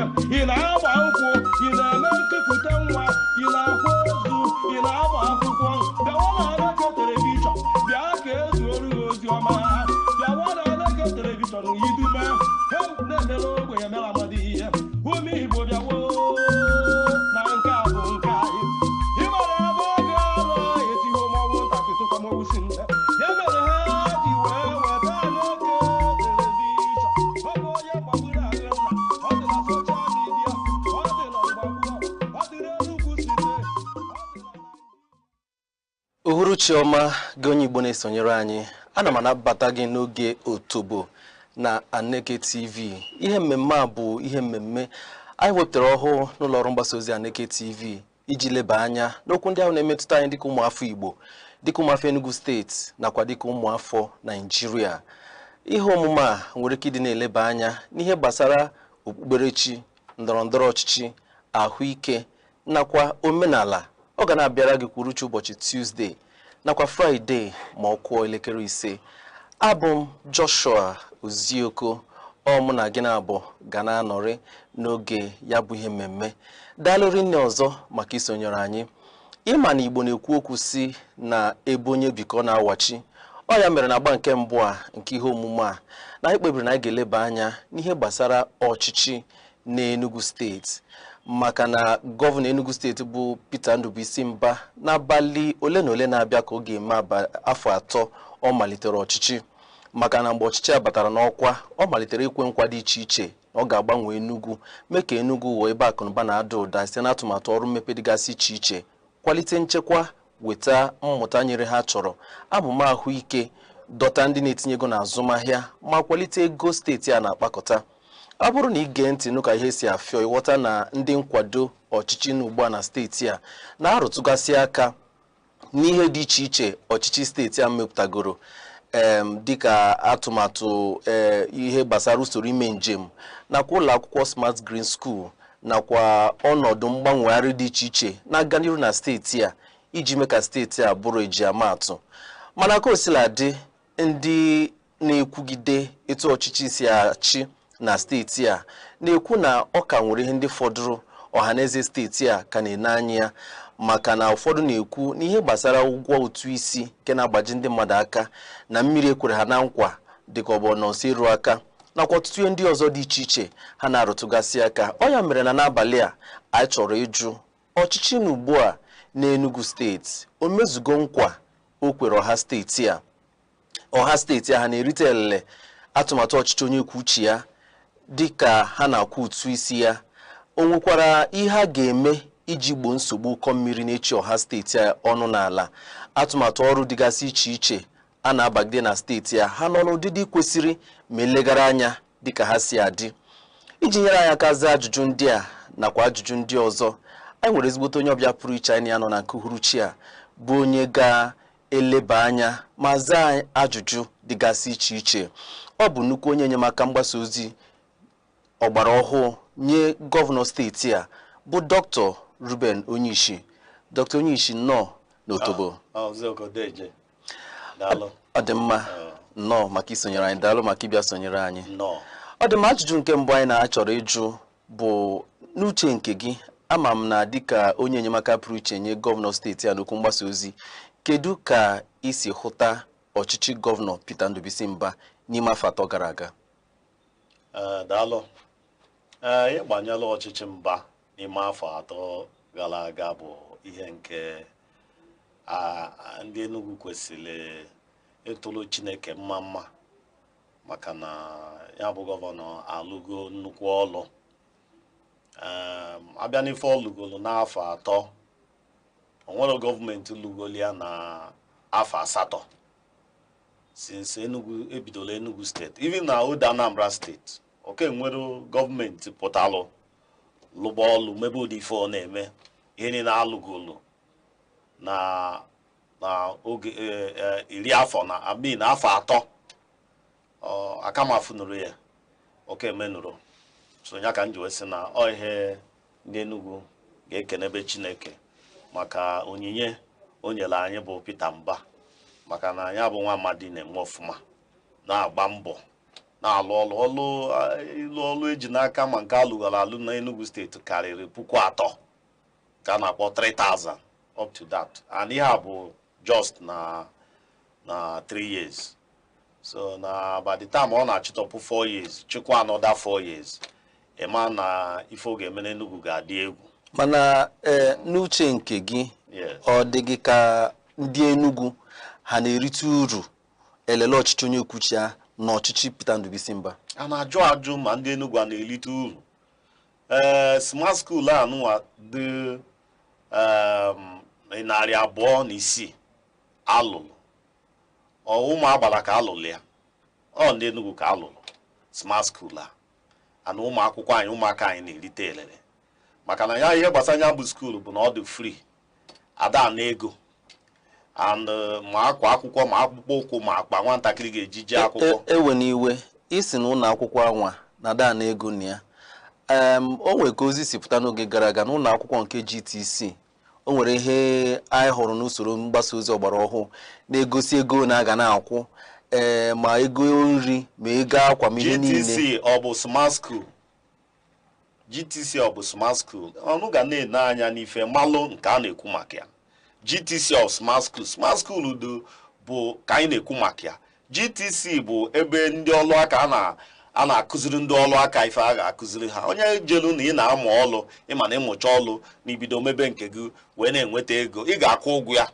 And ọ bụrụkwa na ụgwọ ya dị too much mana onye ahụ ga-akwụ. GTC ine anya na the transformation gọvanọ wetelu na technical school a ga-alụ ya na the 8 constituencies 8 state federal constituencies ifuru ihe gọvanọ lụ na GTC ya ha alụlụ bụ maka vocation nke ndị oyibo na-akpọ vocational education ọlụ aka ọha bụ ndị nke ahụ dịka onye ọbụla bịala ime nke ahụ ga-akwụ ụgwọ. Nkọwa ị na-enye kịta ọ dị mkpa onye nwa bụ smart school ọ dị mkpa na ịbịa na-enye nkọwa mana ajụjụ ọzọ na-ajụ maka na ụfọdụ ekwugo na amago mmadụ one na one kwuru na ụmụ ha na-agabu GTC tupu arụgharịa ya etu ọ dị kịta maka onye ọbụla nọ bụ n'Enugu anọta aka mere etu GTC dị mana ka arụgharịchaziri ya o nwezi ndị ama nkwụnwụzu ụgwọ ka ụmụ ha gaa n'iru na-agụ ebe anwa. Ọ bụrụ eziokwu o nwere ndị ama akwụnwụ ụgwọ maka na ihe gbasara ọlụ aka bụ ije na ị na-amụ ọlụ a ga-akwụrụ gị ụgwọ ọlụ a ga-akwụrụ gị ụgwọ ndị je mana ị na-alụ ndị nke na-eme apprentice abroad the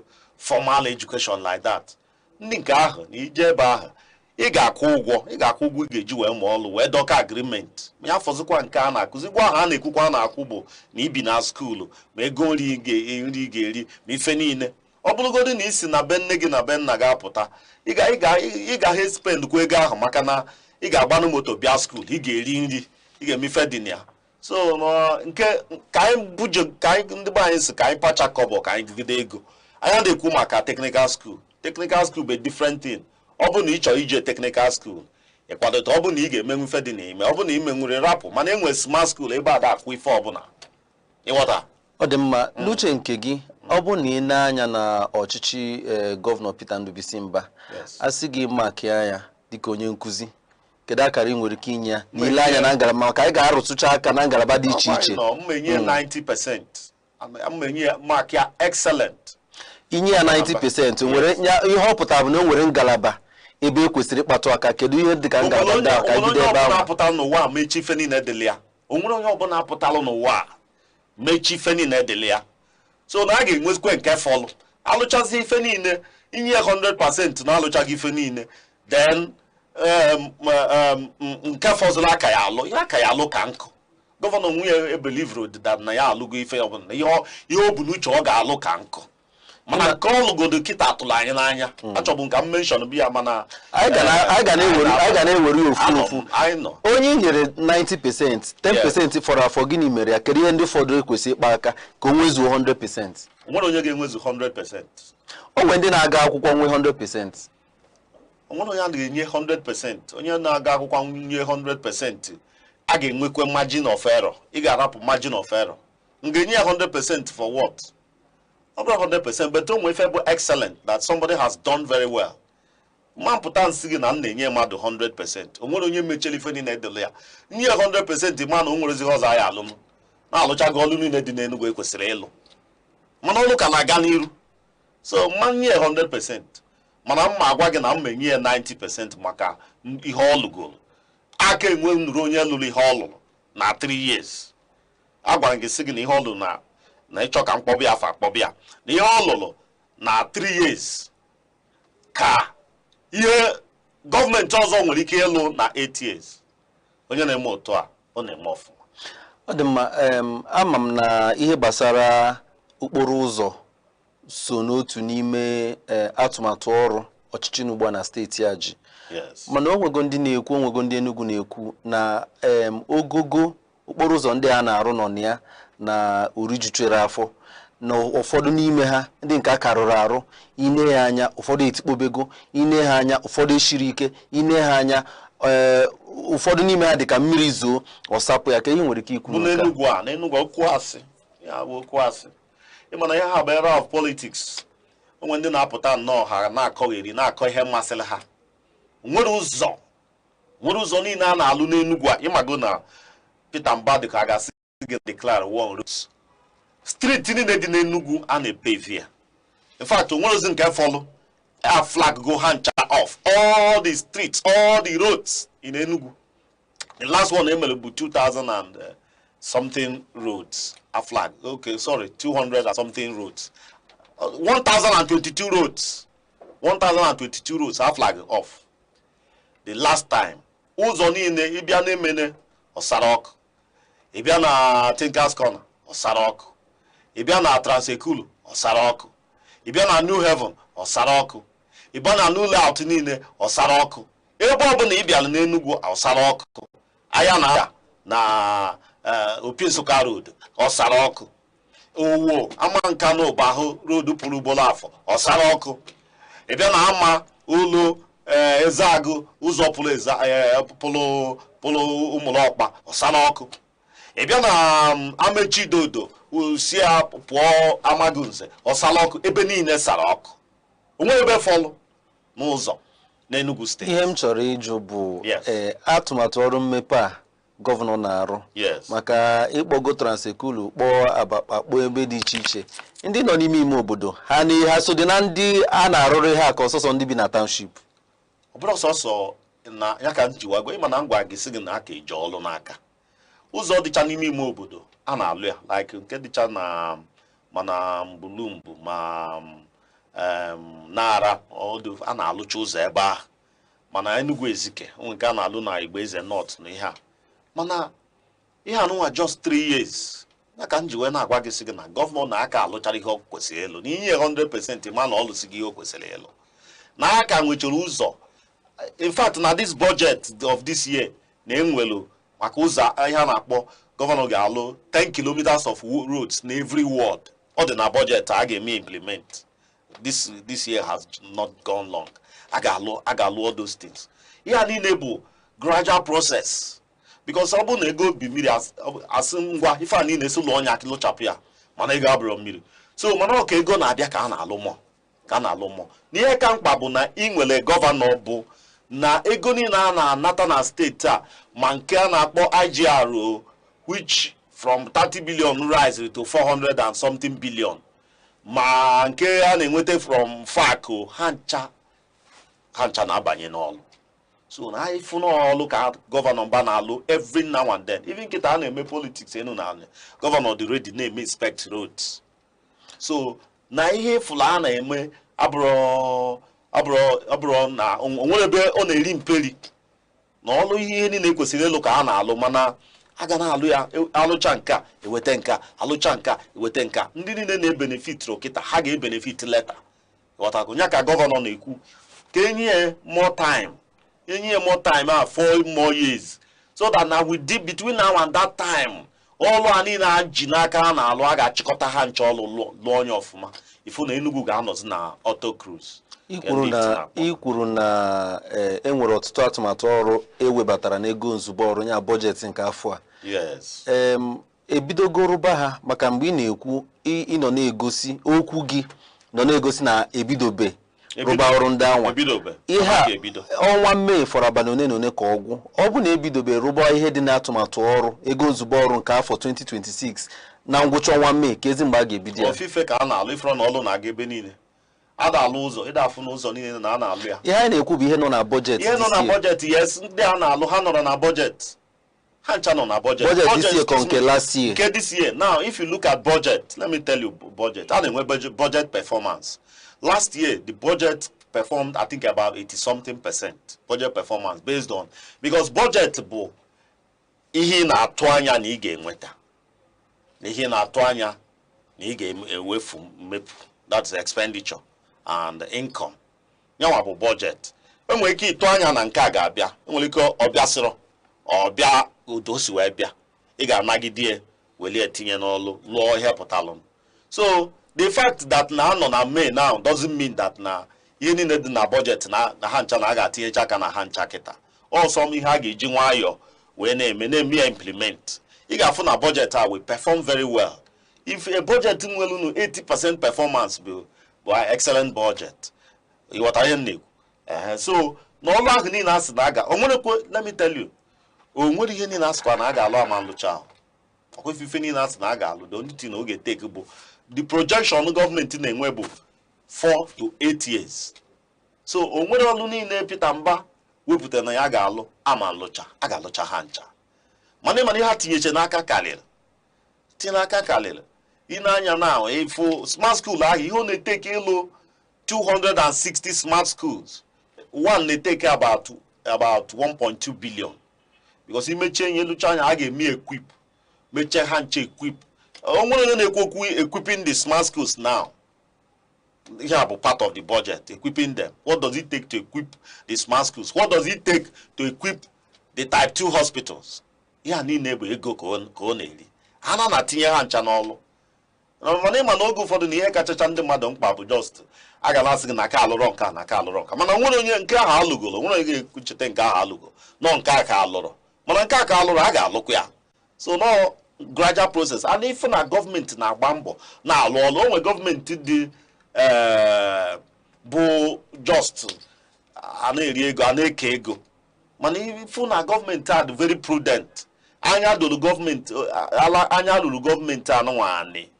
Ujiri nwayọ na-ewepụta ego na-ene anya kedu ka ebe kwesịrị itinye ihe ka ọ dị mma ihe gọọmenti a na-eme. So anya lụrụ ya anị. Ana ifụkwa ihe niile ifu na ego niile ewetara na-eji ha ncha na-alụ ọlụ na-abanye ebe o kwesịrị ịbanye. Even recurrent expenditure na budget a dị very low. I think it's even about 25%. But I think 20% or so. Mana ineze anya na capital expenditure if not 80%. So which means na ego ni na ewetelu bụ ọlụ ka nwere nke a na-eri, nke ahụ ifuru a na-atinye bụ na-akwọ ndị ọlụ ụgwọ wee nwee expenses a na-eme na running government. Yanwa bụ recurrent expenditure. No obele ego cha. Inanya na gratuity and pension, I think about 11 billion ka budget ya. Enwecha akụnụba ngalaba ọbụla nwechara budget ha anyị nwechara a na-eme implement. So onwere ihe na-eri mperi kịta. Ọlụ aka alụrọ ka dị n'iru ka a ga-alụ ya. Ya okwu gị bụ ndị Enugu nwee ndidi na nke dị n'iru ka. Nke dị n'iru ka mana ndị Enugu na-enwekwe ndidi, ndị Enugu ga na-emekwe enjoy nke alụgolo alụ. Ọ dị mma. Ị na-enwe ndidi ma ọlụ niile alụgolo alụ ihe alụrụ ka nkụ. So ha na-eme nke ahụ enjoy. Ndị be anyị si na ọsara ataba akwụ were ọdụ wee dosa na nke a ka achara acha. Ọ ga-ata. Ọ dị mma Dr. Onyeisi daalụrụ nne. Ka anyị bịa na Smart Green School. Yes. Anyị enwetago ozi na ọtụtụ n'ime ụlọ akwụkwọ anwa ndị arụrụ. Ụfọdụ akụkụ ha dara ada. Nwa mgbe ka ma ha akpụ ka ọ na-agụba dịrọ nkụ. Ihe mebụ na ịbịa a na-asị na ọtụtụ n'ime ha dara ada. Ọ bụrụkwa na ha dara ada nọ na rainstorm ihe a bụ udu mmiri. Mmiri ezobebe mgbe ha daa. O nwere nke dalụ mgbe oge mmiri ezobere. Mana nke ahụ gwa m. Ya niile bụ rainstorm bụ ihe butuli ya. Smart school nke alụ na be anyị na be nna m. Mmiri rainstorm buli ya. So rainstorm bụ a natural thing. Natural disaster. Mana because oge o melu ụfọdụ ndị mmadụ a na-anwụli, ọ dịka a na-anwụli ọnwụ. Ndị na-eme politics a na-anwụli ọnwụ na mmiri na oke ikuku buru ụlọ alụchagolu bupụ ya a na-anwụli ọnwụ. So aghọtara m ya bụ ife. Ma anyị na-anwụlizi ọnwụ na natural disaster melu. Ka a na-achọzi ka smart school ọhịa ka ịfụcha ndị politics na ndị opposition. Nso na enwego modalities iji doziche ndị nke ahụ mebiri. Maka na onwe nke ha na-egosi the other time na New Haven ebe mmiri na-awụ na classroom. Mmiri ahụ na-awụ na asị na contact onwe ya lụchara o kwesị iwepụ o wepụrụ ya tinye ọzọ mmiri ahụ na-awụ. Mana ịma na every of the contract na onwe ha na-akpọ 4% a na-ewepụta wee jide. I think 5% a na-ejide retainership. Na ọ bụrụ na after ịlụcha dị ọlụ gafee ebe 6 months I ga make sure check the sure that na ihe lụrụ dị mma so that na ọ bụ na ọ dịrọ ma a ga-eyuze gị ha anatalụ gị wee welie wee dozie so ihe anyị chọpụtalụ bụ na rainstorm buru many of them and rainstorm na-ebu maka na agba mgba atụ n'ogwe agba igbo atụ n'ogwe sọsọ ogwe ka apịrị apị ị na-anya na out of 260 enwere ka ọ bụrụ na rainstorm metụtara ihe dịka 7 mana a ga-eme ya amplify na ikuku eburu gị ihe niile mana ịlụ ọlụ yes ikuku bulie a ga-alụ ya in fact gọvanọ agwago ndị local government chairman sa monitor ebe ọbụla ikuku bulu eteke note ka eje dozie ya nwe ya na-edozi abụrụ ine anya efo na ọ bụ na ikuku bulu ebe a ọ bụrụzi ikuku o bulu atiechi azụ ịghọta edozie ya mana ndị opposition bịa na-anwụrịzi ọnwụ ihe niile abụrụ ndị opposition maka ndị Enugu nọ smart school anwa arụcha onwe ndị biche n'azụ ụnụ ya onwe ndị biche n'akụkụ ụnụ ya so ihe niile abụrụ ndị opposition mana ihe nna ajụ bụ mgbe ị na-ekwu okwu isi na o nwere ka ọ bụrụ ihe dịka 7 n'ime ha ka ikuku mmiri anwa butu dịka isi kwuo ndị ọzọ a na-ebuturu ọ na ikuku mmiri kuru ebe ndị nke anwa maka ihe anyị ji na-ajụ bụ na ụfọdụ na-ekwu na ọ nwere ike ọ bụrụ na akụrụngwa eji rụọ ndị nke anwa dara eshiro ike maka na ndị nke na-adarọ ikuku mmiri ọ na o kuru ebe ndị nke anwa ọ bụrụ eziokwu ị na-anya na ị ga-afụ na o nweche factors na-determine ife rainstorm ahụ enwere ike ọnọ niile ka ikuku na-ebu ị ga-afụkwa ụlọ dị otu a na-abọdụ ikuku buru nke ọzọ rapụ nke ọzọ ọ dependent ka ebe ahụ si wee dị and the trees ịma na trees na-ewu ejikwe ihe dị ka ikuku ahụ ọ bụrụ na ị planticha tree ọ ga-enye aka wee wage most of these things alụchala ya lụpụ ya outside ebe enwesịrị ma osisi ma all these things so ọ ife kpatara ya rainstorm bịaba ogosi na plan wee rụọ ya je ka m gwa gị every smart school nwere specification enwe specification ka a ga-esi wee lụ ya I think no 5 gịnị ka ihe na-akpọ dị ya 5 or something na roofing which is the highest. That's the specification in for each of them. So every contractor na alụ ya ga-alụ ya to specification. Onwego smart school anyị jere kutuo. Ihe jiri kutuo onye bụ nke dị na mbụ. Ihe jiri kutuo onye bụ na onye ahụ na-alụ substandard work. Ebe kwesịrị use 16mm, oje use 12mm. So akwatuli ya. Na a ga-alụgalikwa ya at his own expense. All right? So na roofing ahụ niile ha ncha nweche specification ka a ga-esi lụ ya. This is the standard. And I follow ya. And then we monitoring team. SSG na monitor the other one. Ya na team nke. Then Commissioner for Works na team nke. Na monitor. No je. SSG I follow oje go so many places. Oje. Ma ebe oje go 3 times. And eje. Anogide awakpo ndị ahụ ka adịkwa sure na ha na-eme the right thing. So anyị mekwele ife niile ekwesịrị ime ka afọ na ọlụ ahụ gala ọfụma. The secretary to secretary to state government ọ ga-abụrụ na ihe ọ nọ n'ọfịs bụ na-ede assign memo na-ede letter na-ede ọdịs mana onye nke a na-ekuni every now and then na SSG nọ n'ọfịa na-awa ọfịa na-aga ebe a to make sure na ọlụ eji na alụlụ ya ọfụma. Ọ dị ma Dr. Onyeisi ọ dịghị ka maka na gọvanọ batara dịka m kwuru ya na mmalite kwue nkwa na a ga-arụ atụmatụ ọrụ dịgasị iche iche ọ dịghị ka ọ kwụọ na anụ ya n'obi ịrụ ọtụtụ atụmatụ ọrụ n'otu oge ọ na-eme na ndị nke a na-arụ arụ na-eribe mperi ọdụ nwere ihe dị ka ya maka na ọlụ niile a na-alụ na enwelu ndị na-amonite ya and ihe ahụ niile like alụgo ICC ifulu ebe ICC na-eri mperi alụgo Enugu emere ihe nwere ebe ọ na-eri mperi Enugu the transport interchange terminals niile alụlụ mana Gariki mana Abakpa mana Nsụka mana Holy Ghost ebe a niile alụlụ onwe nke na-eri mperi onwero so ihe a niile a na-alụ ma international hospital a na-alụ ebe a onwere nke na-eri mperi ma hotel presidential alụlụ onwe nke na-eri mperi so ifu na ihe niile a na-alụ na-aga n'anya ya mana ọ bụ na anyị lụọ ọlụ enwe natural disaster metụtala some few of them ọ bụrụ na a ga-eme mmadụ ga-eji wee sịbaza na ekpoko ọlụ niile a na-alụ na odolo anya mana gọọmenti abụrụ sọsọ gọvanọ bụ inekwe administration gọvanọ bụ the leader mana o nwekwe ndị a na-edunyecha ọlụ na alụ the thing o nwere ife ọbụla a na-alụ enwere ndị na-amonite ya na-afụ na the thing na ọ na-aga ọfụma ọlụ ahụ niile ifuru ekpo ka ọzọ a na-alụ enyego specification n'ụzọ niile a na-alụ ana na-amonite ya He can measure the earthwork, he measure stone base, he measure all these things. Asphalt, because asphalt is just the coating. Asphalt is but the last thing. So he could measure earthwork. Main of ma. In the choose on in an lochakita funa and a booze or measure earthwork. He finish the earthwork, main and a first, second, third, before now they measure stone base. He measure the stone base before now there's a batas and asphalt. So no any na-ebi ụzọ alụsiri ike. Anọ m ka ị na-ekwu na ụzọ na nwere ụzọ kene. Nwere ụzọ this government lụrụ na-eri pere.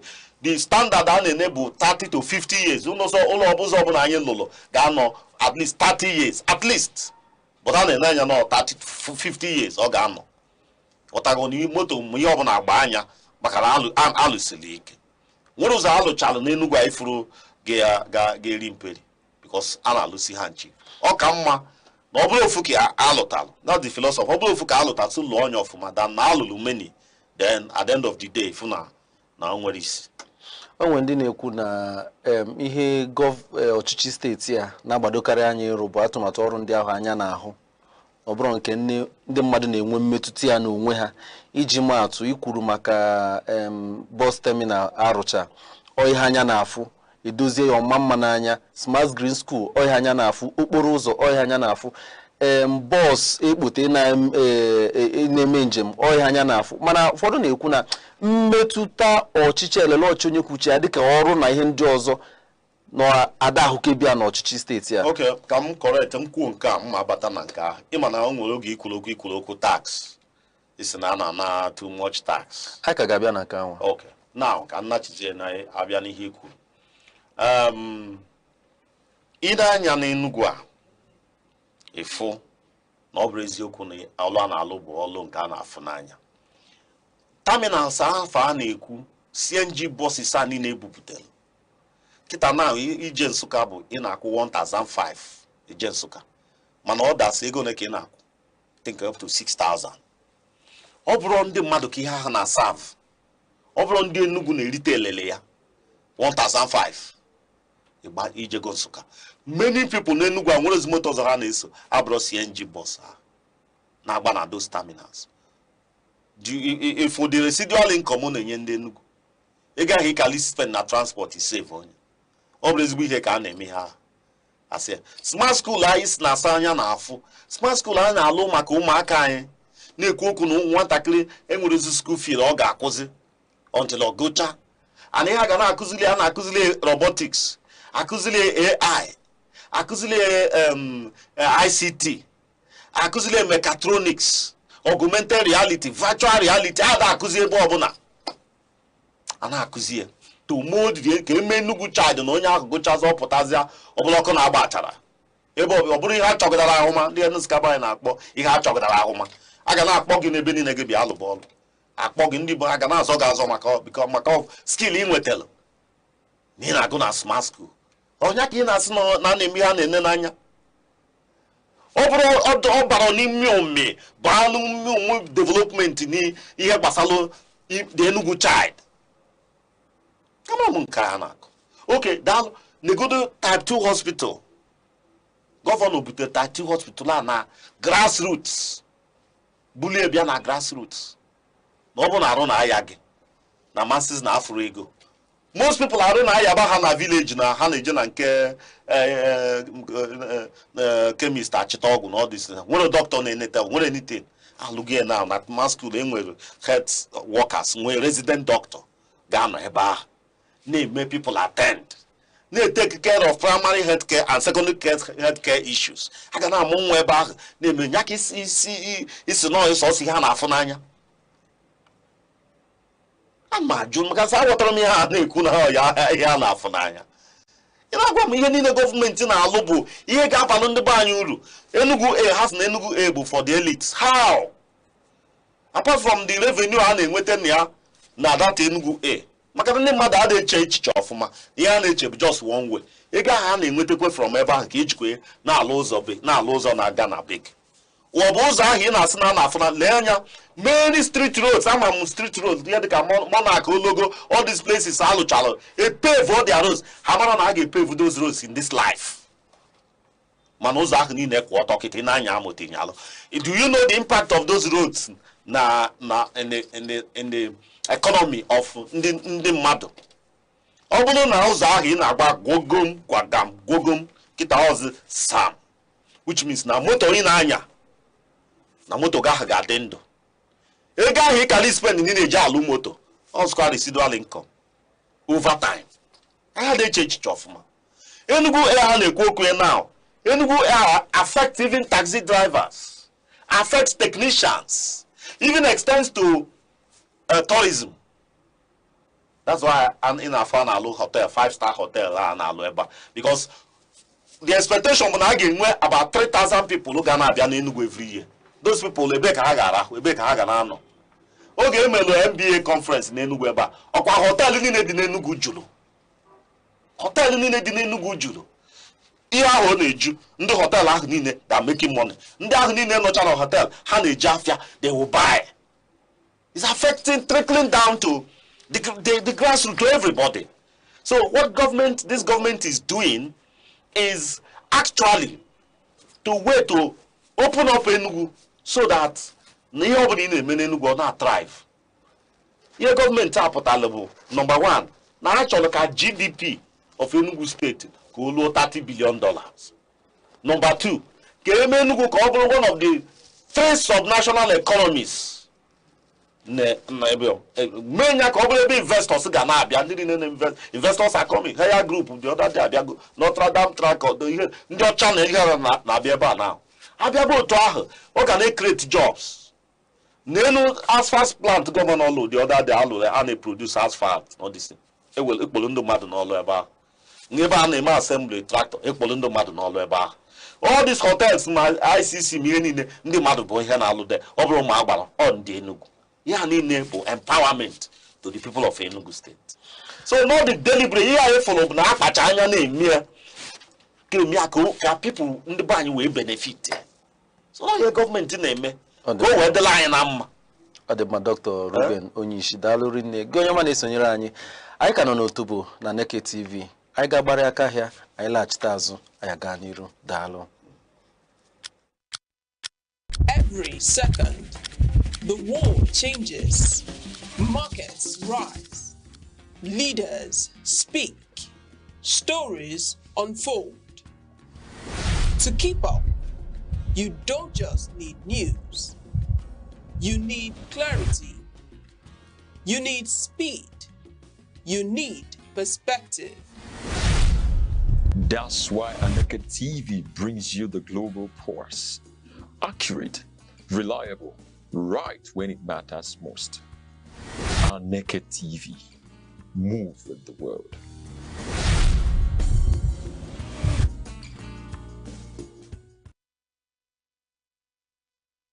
Daalụ onye ọma na-esonyere anyị dịka anyị na-aga n'iru n'otobo na Aneke TV.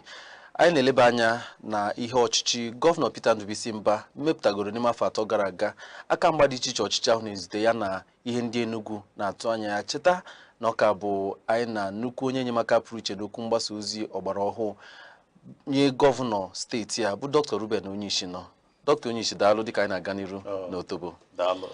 Ọ dị mma ka anyị bata n'ihe banyere ụtụ isi. Gọọmenti steeti a akwaliteghị ihe gbasara ego ọ na-akpakọta maka na mgbe Peter Ndubuisi batara n'ọchịchị n'ọnwa Mee afọ 2023, Enugu na-akpakọta ihe nọ n'agbata ijeri naira 26 na ijeri naira 37.4 kwa afọ ọbụla, dịka ozi ụlọọrụ Enugu State Internal Revenue Service wepụtara si kwuo. Ma n'ime ọchịchị Peter Ndubuisi na-abịa n'afọ 2024, ọchịchị a nwetara dịka 185 abịa n'afọ 2025 o nwetara dịka 406 abịa n'afọ a bụ 2026 o nwetago dịka 870. Afọ a anyị na-ekwu okwu ya na-agba nke mbụ nke afọ a bụ malite n'ọnwa Jenụwarị ruo n'ọnwa Maachị afọ a enwetago ihe dịka ijeri naira 43 na 996 bụ ego steeti akpakọta ya IGR. Ọnọdụ a ọ na-egosi na akụnụba steeti a na-eto eto ka ọ na ụtụ isi na anyịgbu ndị steeti ya? Daalụ. Ịma na onye amara ebe enile ozu na abụọ n'ọkpa. Ị na-anya ifu na ihe gbasara tax a na-akwụ na steeti a, because onwe ndị mmadụ na-akpọ ganịganị na tax akarịa na tax akarịa, mana ọhụpụ ndị opposition na-eme ihe ahụ ma gwara na-akọ datin ha na-akọ. Gọvanọ wee set up committee wee sị oke committee biko jee neba anya n'ihe gbasara tax a na-ana na steeti a ka ha malụ. Eventually the committee discovered na ndị petty traders na-akwụ tax petty traders. Governor stopped it immediately. Stop onya. Ada nazi petty traders ego. Governor wee sị okay na land administration ihe gbasara land cut all tax a na-akwụ na land administration by 60%. So n'ihe a na-akwụzi n'ụtọkụ bụ onye nwere lock-up shop ọkwụọ 34,000. 34,000 na bụ per annum. Shop ebe ahụ ị ga-apụta in a day na ị ga-eleta ihe profit 200,000 300,000. Ihe ị ga-akwụ iche ka enye in a day ego ne ka ọ pụtara oluru 100 naira ị ga na-akwụ in a day ihe a na-akụ. So ị na-ede anya na tax ọ bụrụ na a na-enweta much na tax, mana the only thing bụ na anyị nwere a creative governor that is financially intelligent. Mmadụ ihe kwe na akụ n'ihe gbasara ka esi enweta ego na eme ya wee anyị Enugu a na-enweta ego. Ị na-anya n'ihe gbasara ego a na-enweta n'Enugu AGR rise to 400 and something billion. Ihe o ji wee rise abụ na gọvanọ the creative wee bido all these moribund assets ihe niile steeti a nwere na-ana n'iyi. First of all ebidolu na revenue a na-collect. Before now revenue ahụ niile na-ana na-akpa ndị mmadụ. Ma ihe a na-enweta na mining ma ihe niile oge gọvanọ batara izizi ndị one of the miners gọvanọ ka ya kụnyele 1 billion na account. Gọvanọ si ya kụnye na account Enugu State 1 billion. Most of that money ego ahụ niile a na-enweta bụ na akpa ndị mmadụ ka ọ na-ana na revenue a niile. So petermbah wee bịaza wee kwechiri wee mechie ụzọ ahụ niile ebe esi eri mperi ihe ego ahụ niile a na-anata si ana n'iyi na-ana na akpa ndị mmadụ agbaghị ego ndị mmadụ before na ahụ na-eri na steeti a wee mechie ha ncha wee tinye na e-platform nke ndị oyibo na-akpọ e-platform, so that n'ihe ọbụla a na-akwụ ga na-aba na akpa gọọmenti through internet ka mkpọzi anyị internet ka unu wee dị anya ọnya nwa melu na ego ahụ niile na-ana n'iyi kịta na ọ da-anazi n'iyi achịkọta ha ncha ọnụ jidie ọ bụ na-abatalụ steeti frego na-abata steeti eweli ya na-alụ ọnụ.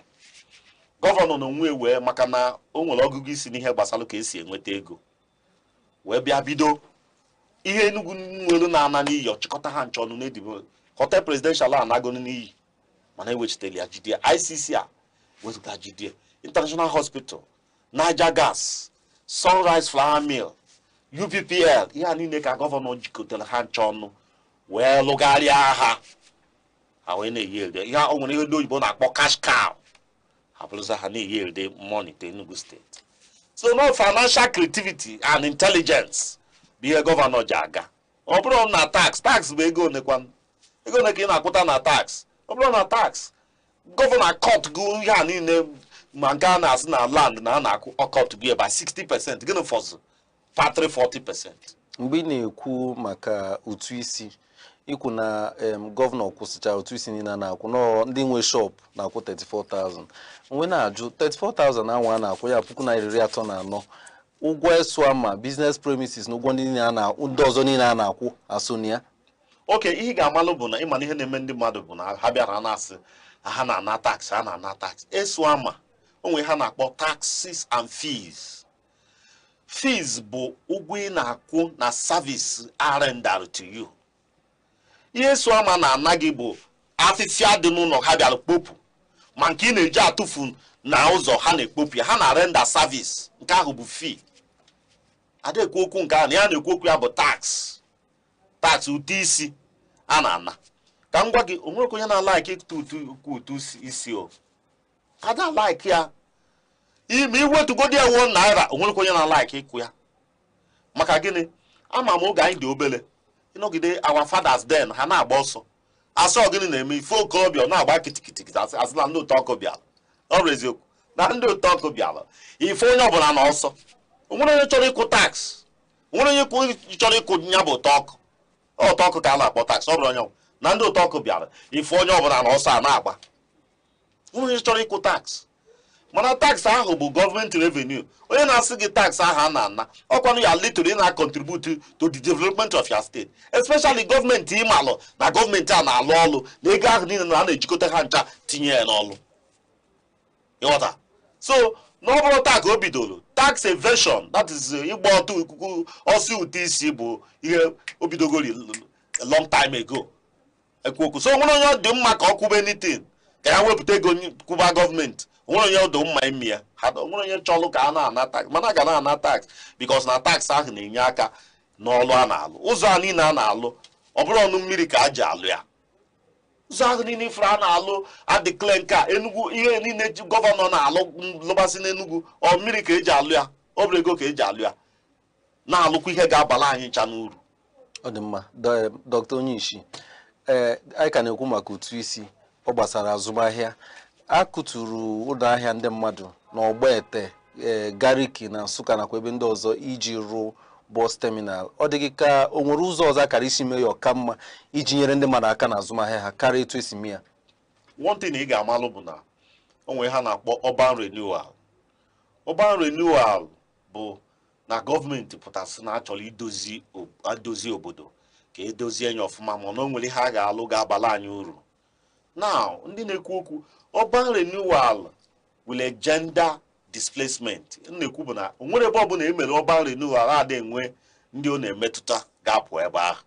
Anyị ma na gọọmenti akwụgo compensation akwụrụ compensation to ndị nwe ebe ahụ ndị railway nwe ebe ahụ akwụrụ ha compensation n'ọfa nwa ka ọ dịzịla ịkwụ ndị ọ bụrụ na ha nwee compensation ha ga-enye ndị nwechere shop ebe ahụ ha enye ha a na-enwe enwebe urban renewal ahụ onwere ositi ọbụla adị enwe ihe a na-alụ de a na-alụ gọọmenti bịa ịlụ ọlụ de ha ga-displace people only team na gọọmenti ga-akwụtu compensation like na Nsụka ahụ ị na-anya na Nsụka maka na Nsụka ka ọ na-akpọ ganigani ndị opposition n'ala ebe ahụ na-eme akpọ ganigani na-akụtụrụ ogige ha na-akụtụ ogige onwekwa ebe ọzọ abụrụ na gọọmenti ịma na ka afịa si eme afịa nwere ike dola ebe a ka ogige dị asị ebe a ka ọ dị anọgide ife ọ na-shift to gọọmenti park ebe ahụ ịfụrụ akụtụrụ bụ gọọmenti park a na-enyere notice ndị a niile ihe niile alụ na gọọmenti park ahụ nwunye efe na gọọmenti bịa na-achọ ịlụ ife ọzọ ga-abala anyị n'uru kịta na ihe ahụ niile na-abala anyị n'uru ndị a niile na-aba the buses CNG buses ọ na-enyere anyị aka ghọtago so ọ gọọmenti bụ ihe bịalụ lụgharịa all those things si ndị ahụ niile ha ga-apụ onwere na UK everywhere a na-enwe urban renewal enwe nya ọ ga-enwe ndị ọ ga-emetụta ndị anwa gwara ka ha pụọ n'ụlọ ahịa kedu ọnọdụ ahaziri ebe ha ahaziri ọnọdụ like na ịbịa na ndị Nsụka ahụ a gwara ha onye ọbụla jee na Ọba Road gọvanọ ekwugo na ndị nke ahụ niile o metụtara ebe ahụ na a ga-enye ha seed money ha ga-eji wee bido biznes na alụcha Nsụka ultramodern market a na-alụkọta alụcha anya a ga-akpọ ndị ahụ niile o metụtalụ nye ha capital ka ha gbazie wee bido afịa ndị nke bidoro maka most of them jekwe na Akụ Road market so ịbịakwa n'ebe anụnwa ndị o metụtara ọ bụrụ na Ogbete nwere metụrụ Ogbete aka ihe metụrụ bụ ebe ahụ niile nọ at the fringe the other side ọ ebe alụ garịrị na and anya na efu na most of those places bụcha shanties ebe ndị criminals na-hibernate most of those places efuchara ka eji ekpochapụ na nza because ebe ahụ bụzi ebe criminals ị na-anya ije ebe Ogbete kịta ị na-agafezi ụzọ before now ị na-afọ ebe itinyere ụkwụ and pickpocket ma ndị ahụ omekome niile bụ ebe a ka ha ncha na hibernate mana kịta na-ekpochapụ those things adụmala ka ịgbabụ ebe ahụ before because ije ebe ahụ ịtọ mana kịta n'ọzọ silele werara ịgafelu ọ bụrụ ife dị mma kee maka ndị ahịa Gariki nwere ọnọdụ ahaziri ha maka ikwugo maka ndị nke ndị agbakwa maka ndị nke o mere na agbakwa o mere na Gariki too mana Gariki yes ebe onye ọbụla o metụtara yes I know that ama m na gọọmenti kwuru compensation because ọ mmadụ ka ọ ga-emetụta ọ bụrụ ụmụ agbara ka ọ ga-emetụta urban renewal everywhere in the world ọ ga-emetụta onye ọbụla ọ ga-emetụta ndị mmadụ mana ihe a na-alụ bụ ihe dị mma ọ maka ọdịmma ndị be anyị ịghọta. Ọ dị mma Dr. Onyeisi ka anyị bata na okwu gbasara mmiri maka na mgbe gọvanọ batara n'ọchịchị o kwere nkwa ya n'ime abalị 180 na mmiri ga-agba na be onye Enugu ọbụla ka ọ dị kịta ihe aka inu na-ada na ntị adọrọzi ka ihe na-atọ n'ọnụ ọ bụ na nwa mgbe ka ma akpụkọ na agụba dị nkọ gịnị mere mmiri ndị Enugu well daalụ oge gọvanọ batalụ gọvanọ nego ka m gwa gị tupu gọọmenti abịa gọvanọ amachaghị ihe niile plan ọka ihe niile ka ya ga-echisi wee chi ọ dị na manifesto ya o veiled on 22nd October 2022 na Godfrey Okoye University ihe niile adịgo clear ka ọ ga-esi wee mee nọmba 1 bụ n'ihe gbasara mmiri n'Enugu na mmiri ga na-agba n'Enugu na mmiri maka ịma na mmiri bụ age long problem n'Enugu a because of the undulating landscape ka Enugu esi wee dị so and ịmago na another one bụ na igwuo kịta coal anọchi ebe niile so nwere ozi ebe ga-esi wee gwupụta mmiri na so that's why eji ejezi 9th mile na-eje Oji na-eje all those places now gọvanọ wee sị mba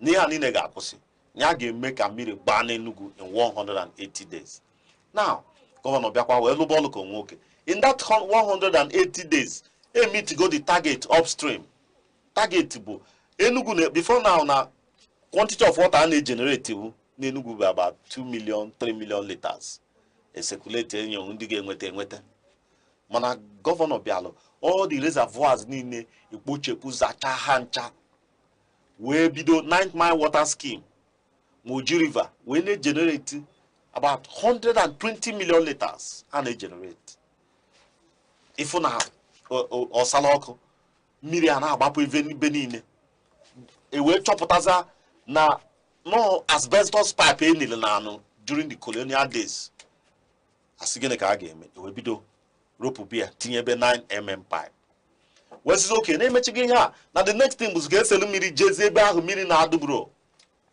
wee discover za na many people lụrụ ụlọ na waterways akwa mmiri kwesịrị isi wee ga alụchuru ụzọ ebe niile lụcha anya ụlọ ọ bụrụ na asị ka etikpobe ụlọ ahụ niile ka etikpobe ha niile mana Enugu ga-abụzi demolition site a ga-akwari and a ga-enwekwu and cry ma ndị ga na-akwa bigo bịa buru mmiri gị rapụrụ anyị ụlọ na ya chọrọzi mmiri nwa ọ ka esi eme ya ka compassionate gọọmenti na-eche anya sị mba na ihe mere bụ na a ga-achọzi ewe to navigate the thing akwa mmiri ahụ ka ọ gaa n'ụzọ ọzọ ya ka a na-achọ a na-alụ ya then now French Development Bank abatago into it ha nwa nọkịta na-alụzi akwa mmiri na-alụzi ụzọ mmiri ahụ niile ka ọ gaa ebe ọ ka gara a na-alụ ya bụ ọlụ ma kịta enwere challenge na downstream emitigo ya na upstream ihe niile kwesịrị ihe niile enid na upstream dị mmiri dị amasịsị na mmiri adịrọ oge a na-egenerate 3 million egenerate 2 million kịta mmiri dị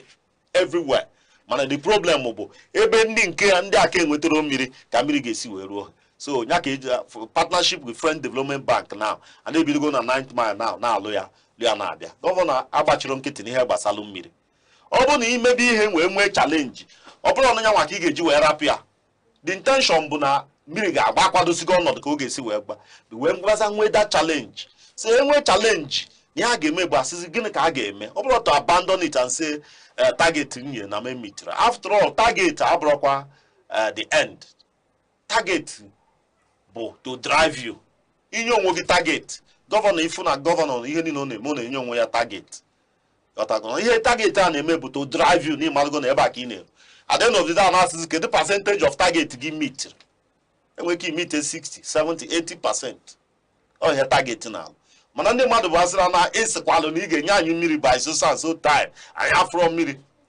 na ebe ịma Dr. Nishi ịma na ihe o kwuru na mmiri ga-agba na be ndị mmadụ n'ime 180 days yes now isi na enwe challenge na downstream na upstream emechaghị ekwesị ime downstream ka challenge anwa a na-enwe na downstream ka ihe ha ga-eme ya ga-ahapụzi ya ọnụ ya nwa ka m na-agwa gị na nwere ihe ara pakwa nsị gị na-eji ọlụ a sị gị na ndị French Development Bank na ọlụ kịta ọrụ ya ngwa gị ọ ka anyị tibe mkpu ka eche tibe ka anyị nwere time iti mkpu o ihe nwe time bụ ọlụ French Development Bank kịta ji ọlụ n'aka na a na-esekuleti mmiri everywhere ije ma agbakpa niile ma ebe niile ndị mmadụ dọdade nje ọba redio ọkwa ndị mmadụ na-akpọ si na ha na-afụ ihe gọvanọ na-alụ n'ihe gbasara mmiri ndị mmadụ na-akpọnụ na fon na ihe gbasara mmiri na-eji ọlụ n'aka ọlụ na-aga. Ọ dịghị ka ihe gbasara mmiri a ndị nọ n'ime ime obodo ha so ya ka ọsọsọ ndị nọ na township. Ya na-ekwugodo okwu ya na bụ Enugu, ihe gọvanọ kwuru bụ Enugu. Ịmara na mmiri bụ problem na Enugu.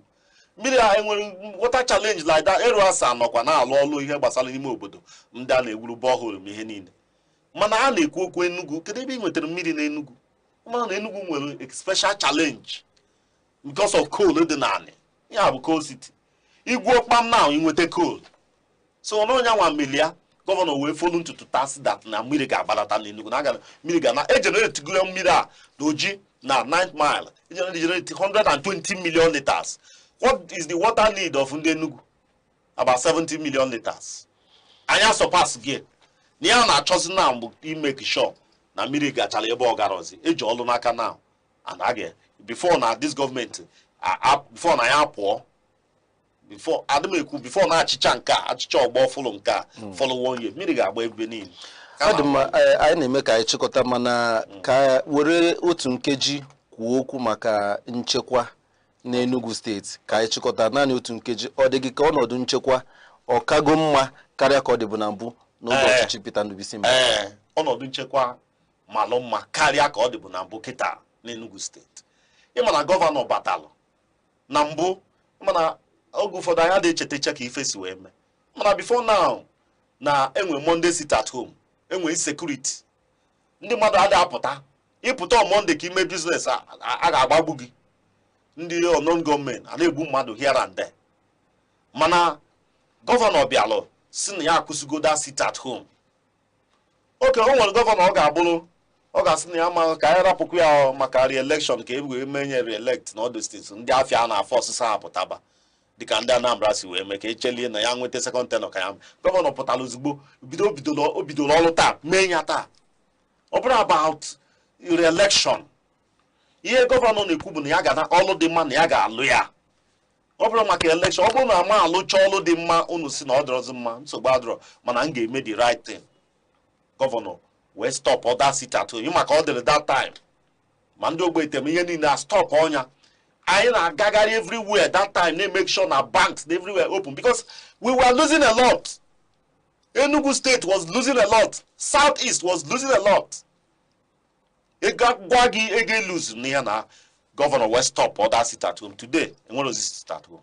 O wee kpọpụta ndị DRS tupu gọvanọ a na-akwụsị ha na a na-etrain ndị DRS. Immediately gọvanọ winere election ọka aka swere dị in ka ebido train be ndị DRS a wee train che ihe wee bunye ihe moto izi ebupụta bụ 150 wee n'ime that moto ahụ atinyecheli ya AI embedded cameras a nwee capacity facial recognition plate number recognition ijiri moto jụọ ori kịta moto ahụ the camera ga-etrace ya wee mechie wee lụọ command and control center na government house wee connect everywhere na Enugu State to that command and control center. Ọ bụ na ị bịa n'oge ebe anyị nọlụ there ị ga na-afụ everywhere ị ga na-afụ Opi Nsukka Road afụ ụzọ ya nchịkọta okwu gị bụ na ọnọdụ nchekwa achọrọ ka m kọwara gị ọkwa akawanyego mma kịta karịa ka ọ dị na mbụ. Onye anụgụ ka nwa di m ogoro enyi ọzọrọ onye ahụ ụkwụ na ntị. Onye anụgụ ka nwa di m ogoro enyi ọzọrọ ụkwụ na ntị. Ọ dị mma. Dr. Ruben Onyishi SSA New Media to the Governor. Anyị ekele gị maka ịbịa sonyere anyị n'otobo nketa anyị na-ele anya na mgbe ọzọ anyị kpọọ gị na ị ga-abịakwa sonyere anyị. Daalụ rinne maka ịbịa sonyere anyị. Onye gbagere ntị ebe a ka ọkụ nyụrụ anyị na-awụsọwa na nke taata ịnụ gị ya ka gọvanọ steeti a ji gbatakwụrụ n'ime afọ 3 gara aga nkwado ka gị nwa na-esonyere anyị ga na-enye ọchịchị n'ugbu a nke mere eme dị mma ka ịmụ ọzọ gaa n'iru. Ama m na enwere atụmanya dị iche iche ndị Enugu nwere n'ebe ọchịchị n'ugbu a nọ. Gọvanọ na gọọmenti Enugu steeti na onwe nke ya ma ihe ọ ga-emere ọha steeti a nkwa ekwere si mmezuo ya eme nwata ka emere ibi ya obi adị ya mma. Daarụ maka isonyere anyị na nke taata. Chebere anyị ụbọchị Fraịde ọkụ elekere 5 anyị ga-alaghachite azụ ka anyị na-aga n'ọrụ ya. Abụ m Joshua Ozioko. Ndewo maka isonyere anyị.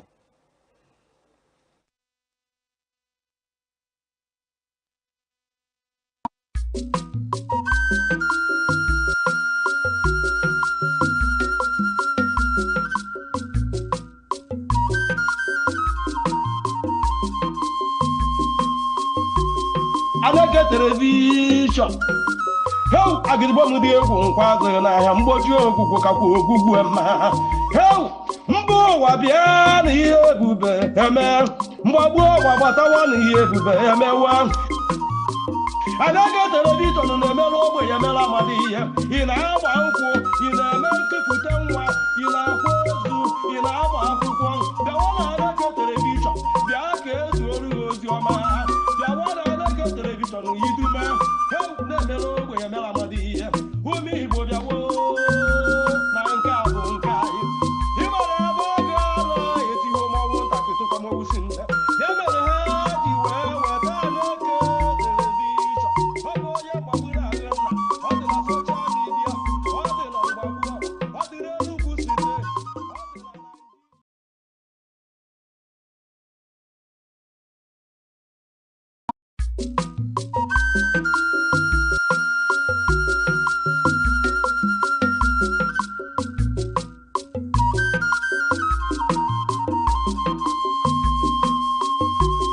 Aneke television. How I get one with the father and I am what you Kuku ma. How Mbo Wabian here, Bube, Mbo, what I want here, Bube,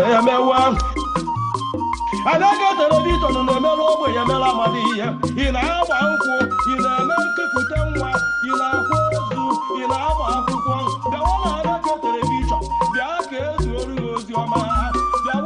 Television, you do man, help the mellow way, Mela Madia, who me would have Nanka Bunkai. You might have a girl, if you want to come over soon. You better have you what I look at television. Oh, yeah, but we are on the social media, what the Nigeria, a land of striking contrasts, where nature unfolds in two dominant ecological identities, the lush southern forest and the vast northern savanna belts. Stretching from the humid Atlantic coast to the dry fringes of the Sahara, Nigeria's vegetation is shaped by climate, rainfall and human activity. Broadly, it is divided into the southern forest zones and the northern savanna belts. In the south, abundant rainfall gives rise to tropical rainforest, thick, multi-layered ecosystems, rich in biodiversity, towering trees from a continuous canopy, sheltering countless plants and animal species. These forests are not only ecological treasures, but also economic lifelines, supporting agriculture and livelihoods. Closer to the coast, fresh water and mangrove swamps dominate. Here, water and land intertwine, creating unique habitats adapted to flooding and salinity. The mangrove forests of the Niger Delta are among the largest in Africa, vital for coastal protection and marine life. Moving northward, forests gradually give way to the Guinea savanna, a mix of tall grasses and scattered trees. This region supports farming and livestock, forming Nigeria's agricultural heartland. Further north lies the Sudan savanna, where rainfall decreases and vegetation becomes sparser. Life here adapts to longer dry seasons and harsher conditions. At the northern edge, the Sahel savanna marks the transition to the desert. Vegetation is sparse, and survival depends on resilience of both people and nature. However, Nigeria's vegetation faces growing threats. Deforestation in the south and desertification in the north are reshaping the landscape. Population growth, agriculture, and climate change continue to exert pressure on these fragile ecosystems. Yet, hope remains. Across the country, conservation efforts are taking root, from reforestation projects to sustainable land management practices, from the dense forests of the south to the open savannas of the north. Nigeria's vegetation tells a story of diversity, resilience, and responsibility. A story that calls on all of us to protect the natural heritage we share. Every day, the world produces noise, but only a few moments produce meaning. Information is everywhere. Understanding is rare. Because facts alone do not enlighten, context does, analysis does, perspective does. Welcome to Aneke TV, where news is not merely reported, it is examined. Where conversations are not merely held, they are elevated. Where stories are not merely told, they are understood. In governance, in business, in society, in the global arena, clarity is power, discernment is advantage, awareness is responsibility. This is broadcasting with purpose, journalism with depth, programming with intellect.